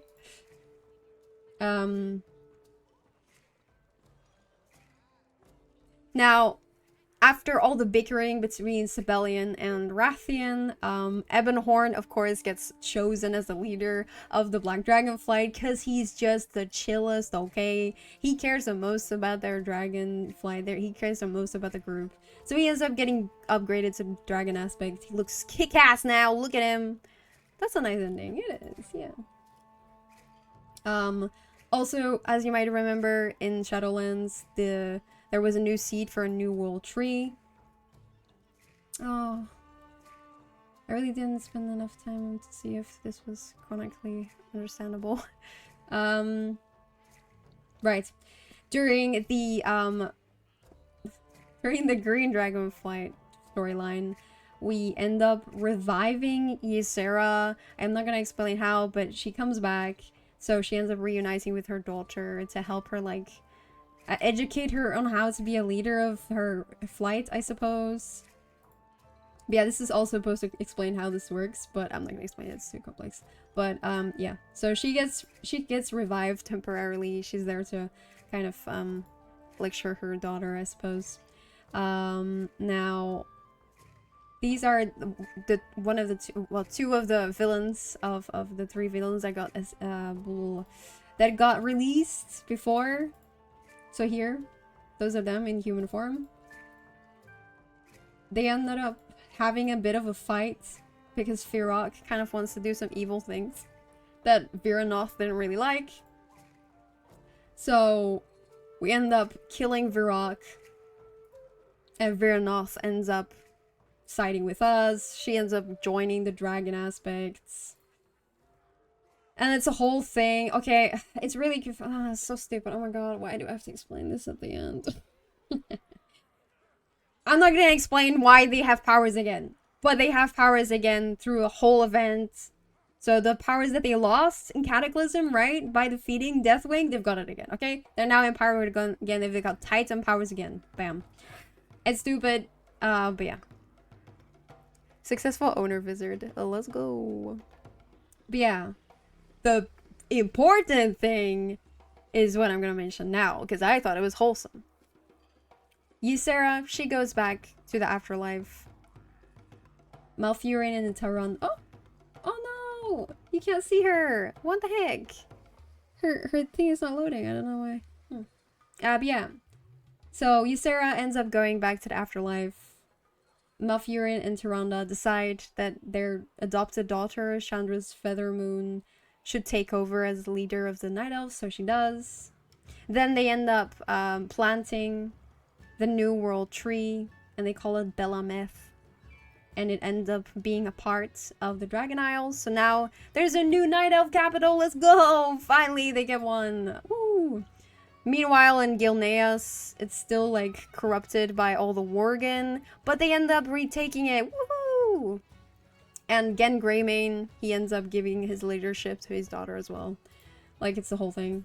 Iridikron, he's still out there. So the other ones got killed. So wait, what?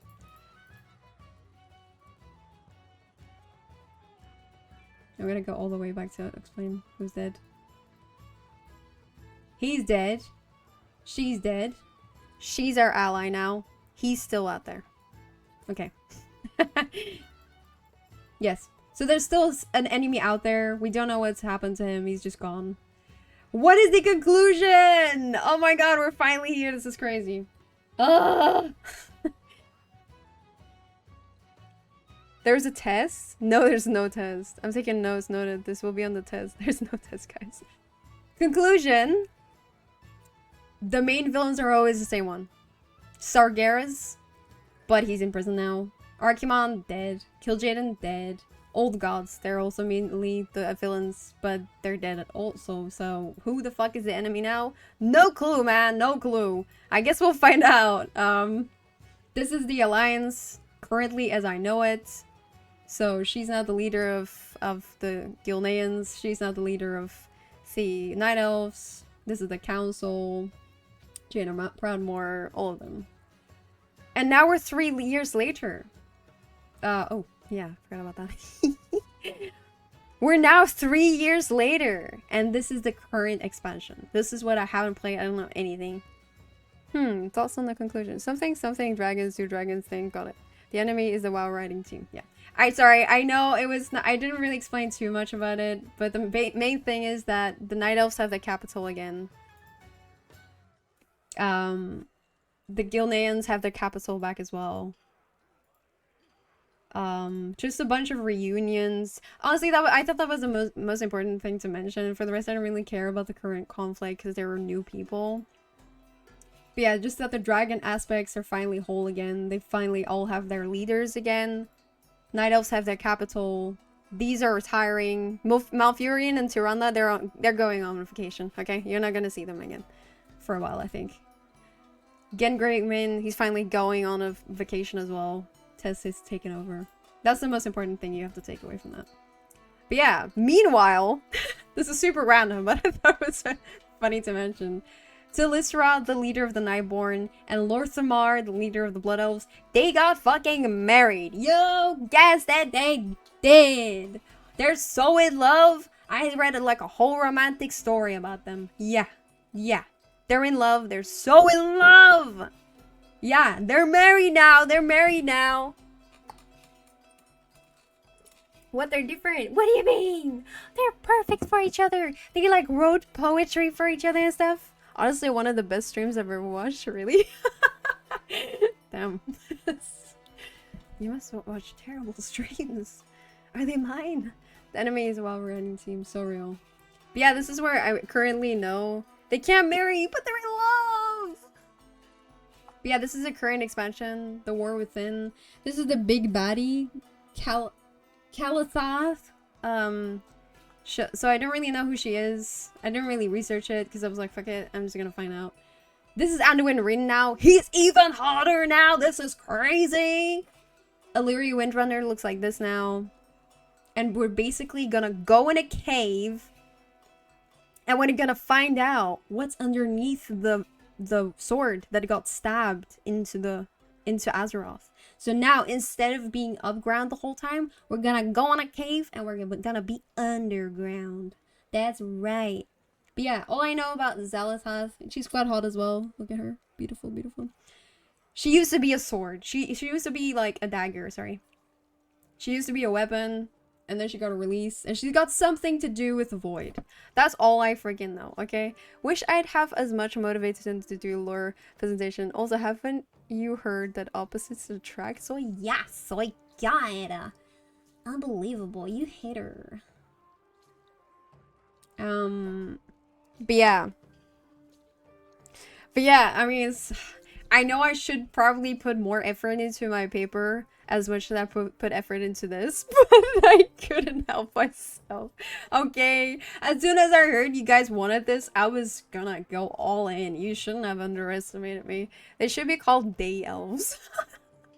What the why? They love the moon. Or maybe dawn dusk elves. I see. White elves and black elves would stir up quite the controversy in America, I think. She looks like if Violet Parr grew up. But yeah, oh yeah, something you're supposed to know for the new expansion as well is quite important. Because Anduin got like corrupted by the jailer, like he got manipulated to do his dirty work. He killed a few people. He quite like stirred up quite a bit of trouble. And this is kind of traumatized Anduin. So in this expansion, he's kind of dealing with his demons. That's all I know. Like, he's supposed to be really fucked up right now. So he's really dealing with that. So that was important to mention. Even though Metal Anduin will always be in my heart, of course. But yeah, questions? Amazing stream, Mama. Thank you, thank you. My throat hurts so much. Oh my god. Don't even get me started. Would that mean that their family is living in a Twilight Zone, say? Hey? No, but Twilight Elves doesn't quite ring the same, you know? It's honestly Night Elves. Question, you're amazing. Thank you. That's not a question, though. I shit on WoW lore a lot, but I definitely appreciate your presentation a lot. What an effort, what a trooper you are, doing a 5-hour... Has it been 5 hours? No way. My first question is, when do you start your mental health treatment? So real. So real. And that was my TED Talk.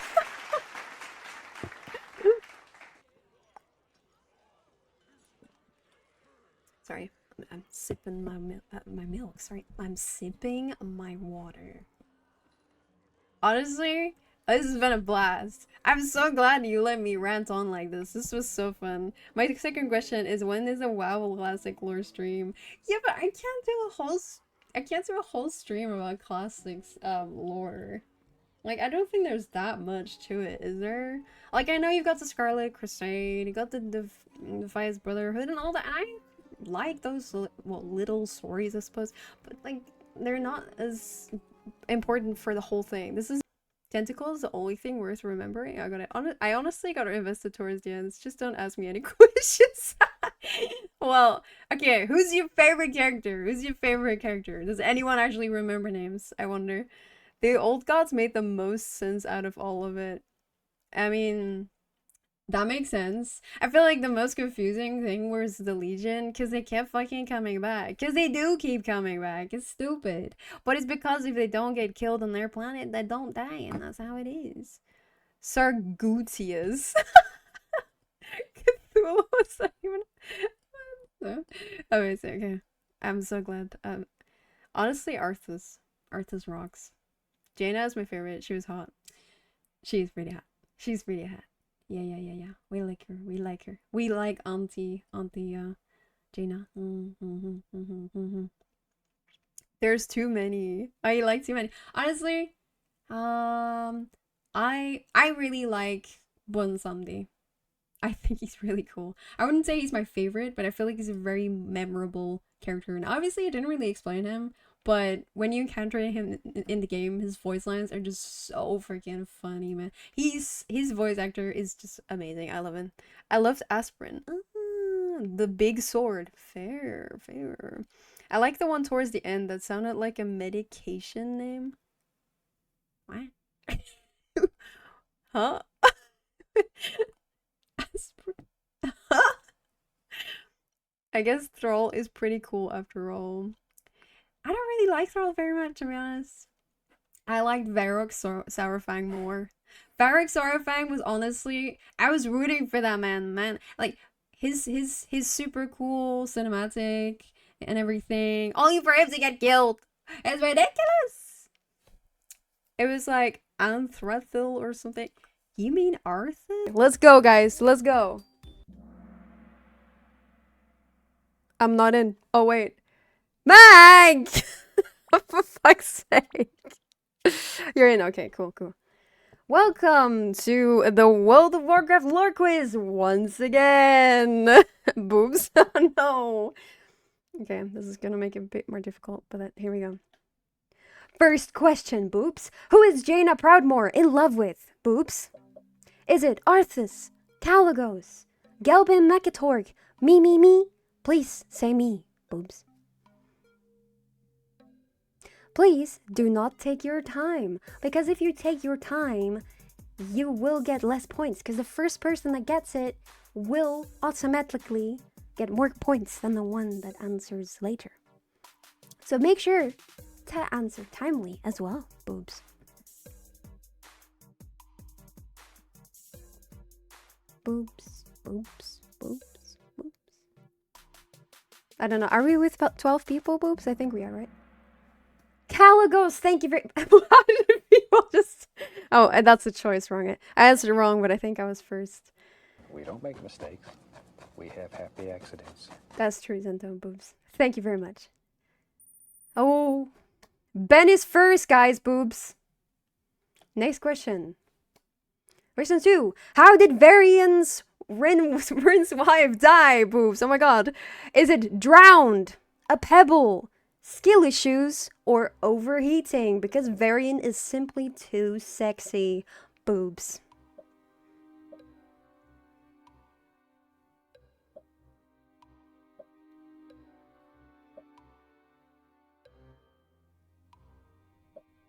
Time is running out, guys. Not really. You've got a minute. Boobs.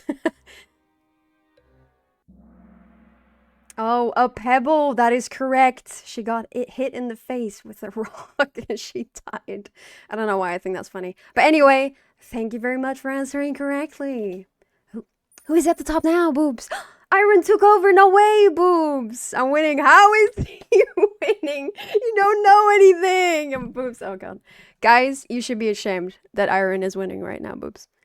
Anyway, next question. Question 3.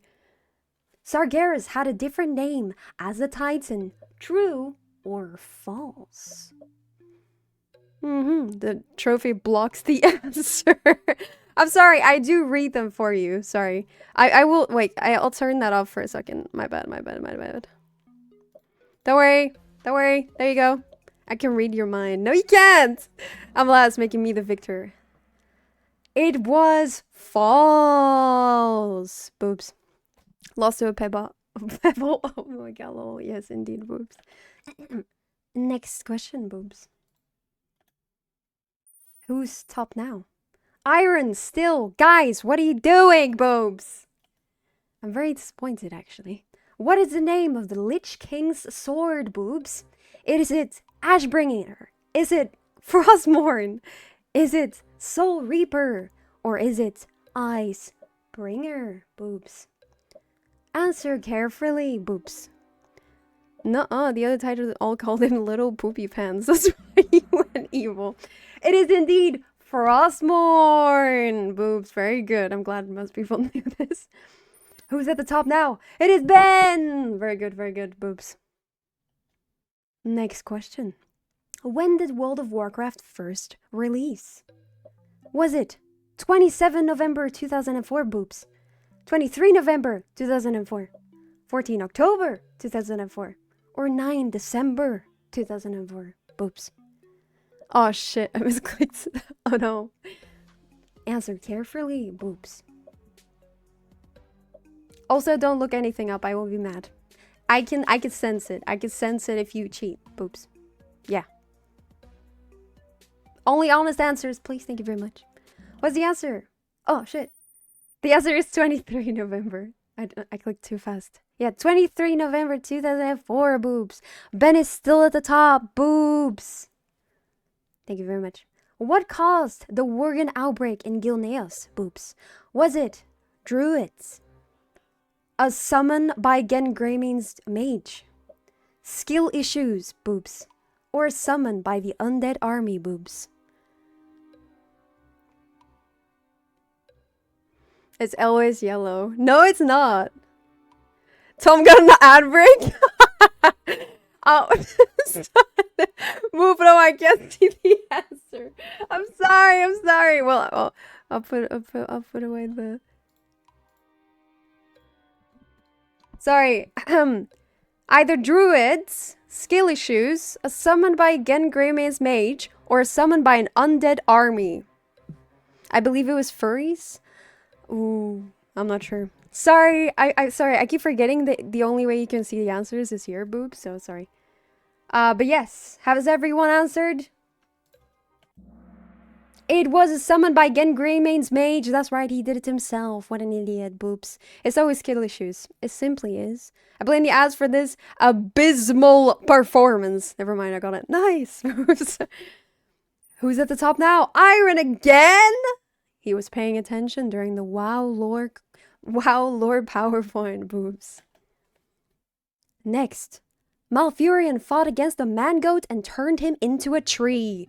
Is this true, boobs? Or is it false, boobs? Answer carefully. I never played WoW. How are you winning? Guys, if Iron wins, this is actually super embarrassing. Work harder, please. Are you just doing random answers and winning? How? Boobs!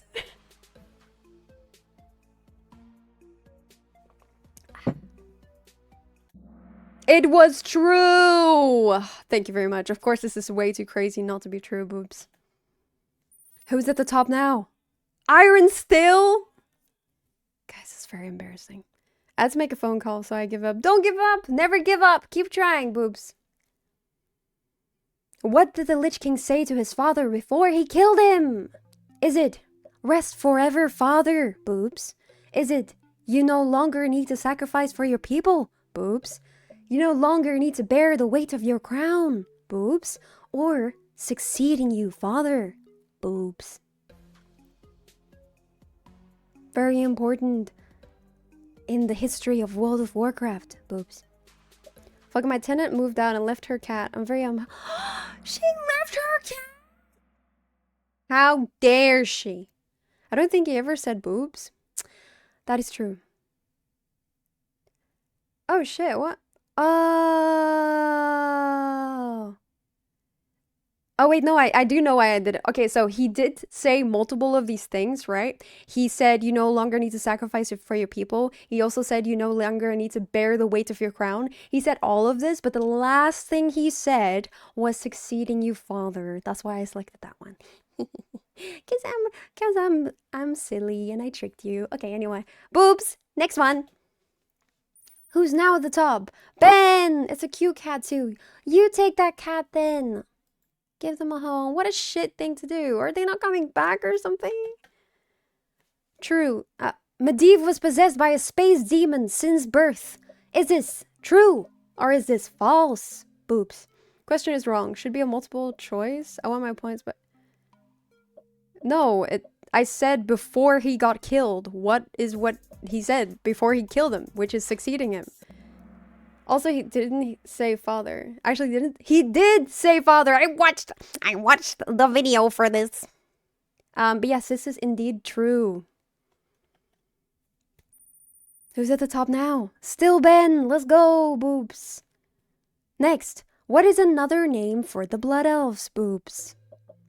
Is it Sindorai? Is it Shaldorai? Or is it Queldorai? Which one is it? The question wasn't the last thing, was it? Yes, it was. Get over it. Okay? Get over it. I don't have the premium version, okay?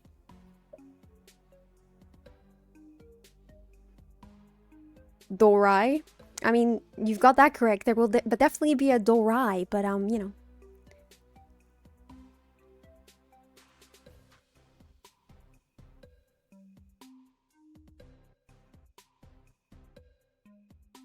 It was, what did he say to his father before he killed him? Right before. Okay? Okay, Iron. Senti Dorai? I don't think so. Is Senti actually participating? I don't think so. Boobs.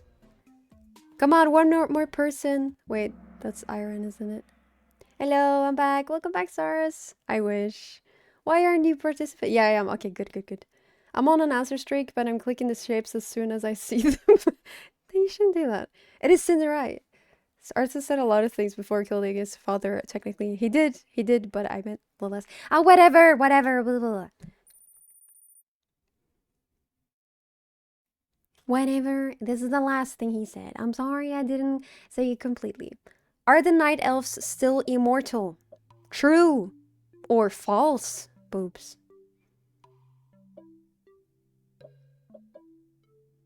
Next time, 10 seconds to respond. The reason that I made it this long is because of the fact that there's a stream delay. So 20 seconds was too short. I think I messed up. Google, guys. Don't Google! If you Google, I'll actually get upset, guys, please. Take this seriously. This is very serious. Which one of these is not an old guy? Old god. Boobs. Is it Yogg-Saron, Kusun, Golganeth, or Nazat? I'm binging. I see. I only made it longer so you guys will have more time, man. It is indeed Golganeth. Thank you very much. Boobs. Oh, I dinged 60, went up a bit. So basically, I'm not getting the right answer. Bing sucks. I see. Next question. Elune is the Winter Queen's sister. Is this true or false? Boobs. One sounds like it isn't. That's true. That's true. That's for chumps. I'm relying on 20 years of faulty memory. Very good. That sounds like it would work. It is indeed true! Boobs. Gotta be square. Squares are good. I like squares. I misclicked. No! Wild gods can't die. Is this true or is it false? Boobs. Who the heck is the Winter Queen? She is a character in Shadowlands. So not many people know this because not many people care. Is she married to Great Father Winter? No, she's not, Boobs. But that's a very funny answer. It is indeed true. In the way that they go to their afterlife and they can potentially be reborn. So in a way, they can't actually die because they come back. Now, this might be a bit, you know, technical. And you could be like, oh, actually, they can die. But we're not going to do that, so. Ben is still at the top. I don't think he can be beaten anymore. Who can get him off his throne? I don't think anyone can. Actually, can't wait to respond. They can't. Next question. For how long was Illidan imprisoned, boobs? Was it 5,000 years? Was it 7,000 years? 10,000 years? Or 12,000 years? If respawning counts, nobody in WoW can die. No, but like actually lore-wise, if they got killed, would they die? Because if Jaina Proudmower got killed, she would die. She would not respawn, would she? We're not talking about like in a dungeon or something, right? It was indeed 10,000 years. How did you guys get this wrong? Guys, come on. Please, it was in the trailer, boobs. Indeed. Actually, I'm not that far behind. Being imprisoned for XXX years gives you such a crick in the neck. Oh, what? I was so close to freak that up because the placement of the answer was tricky. Very funny. How did Tyrion Fordring die, boobs? Was it by torture? Gul'dan kills him. He gets overrun by demons. Or he's still alive, boobs. What's this on? WoW? Yes, it is. It's WoW lore. And then we're gonna do Skyrim lore. It's from Aladdin. You Philistine. You. I'm sorry. What if Gul'dan tortured him? That's not the question, is it? It was indeed by torture. So, okay, right. So, I looked it up and I wanted to be tricky with it. So, Gul'dan is not the one that kills him. His minions are the ones that torture Tyrion. And then he eventually dies of his wounds. But Gul'dan didn't actually kill him. No way, I got my own question wrong. LOL. Next quiz is on Skyrim. It is. I can do the Skyrim one. Not WoW. I need to touch up on a lot. But that's fine. That's fine. You know, you can always try your luck. I got it right. Let's go. I'm so proud of you, Jill. I'm so proud of you, Bovis. Woo! Okay, sorry. Next question. Who's at the top now? It's Ben still. Gul'dan did nothing wrong. Leave. When did the old god Yaksharaj die, boobs? Was it Mist of Pandaria? Or was it before the events of the Warcraft game?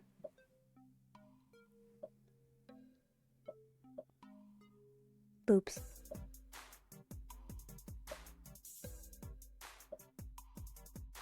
Boom, boom, boom, boom, boom, boom, boom. It was Mist of Pandaria. So, technical side once again. The reason why he died in Mist of Pandaria is, so when the Well of Eternity was created, it was created because Yaksharaj got pulled off from Azeroth, and that creates the Well of Eternity, and that essentially would have killed Yaksharaj, or so we thought, but then later, in Mist of Pandaria, turns out that there are pieces of Yaksharaj that landed there, and his heart was also there, so in the end, that's how he completely got wiped away, because pieces of him were still left during Mist of Pandaria, and then he got killed. I'm really good at getting these correct. I'm so proud of you. Ben is molding. I'm scared. He's gonna text me like, actually, that's not correct. I looked it up on Wowhead, and this is what it said. Boops. True or false? Warlords of Draenor changed our timeline. Is this true or is this false? Boobs. Yep.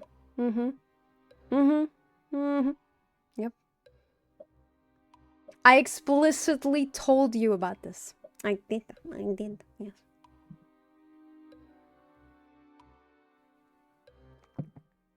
Okay, I'm getting in the car to drive home. Drive home safe. False. Harambe's death changed our timeline. It did, it really did. This was false. So, when I researched this, they explicitly said it has not changed our timeline. Yes, it's changed the future, because obviously they invaded again, but it didn't change anything from the past. So everything that happened in the timeline before that didn't change at all. Nothing changed. Everything stayed the same, because they hate time shit, and they don't want to overcomplicate anything, boops. So they decided to say nothing changed in the timeline.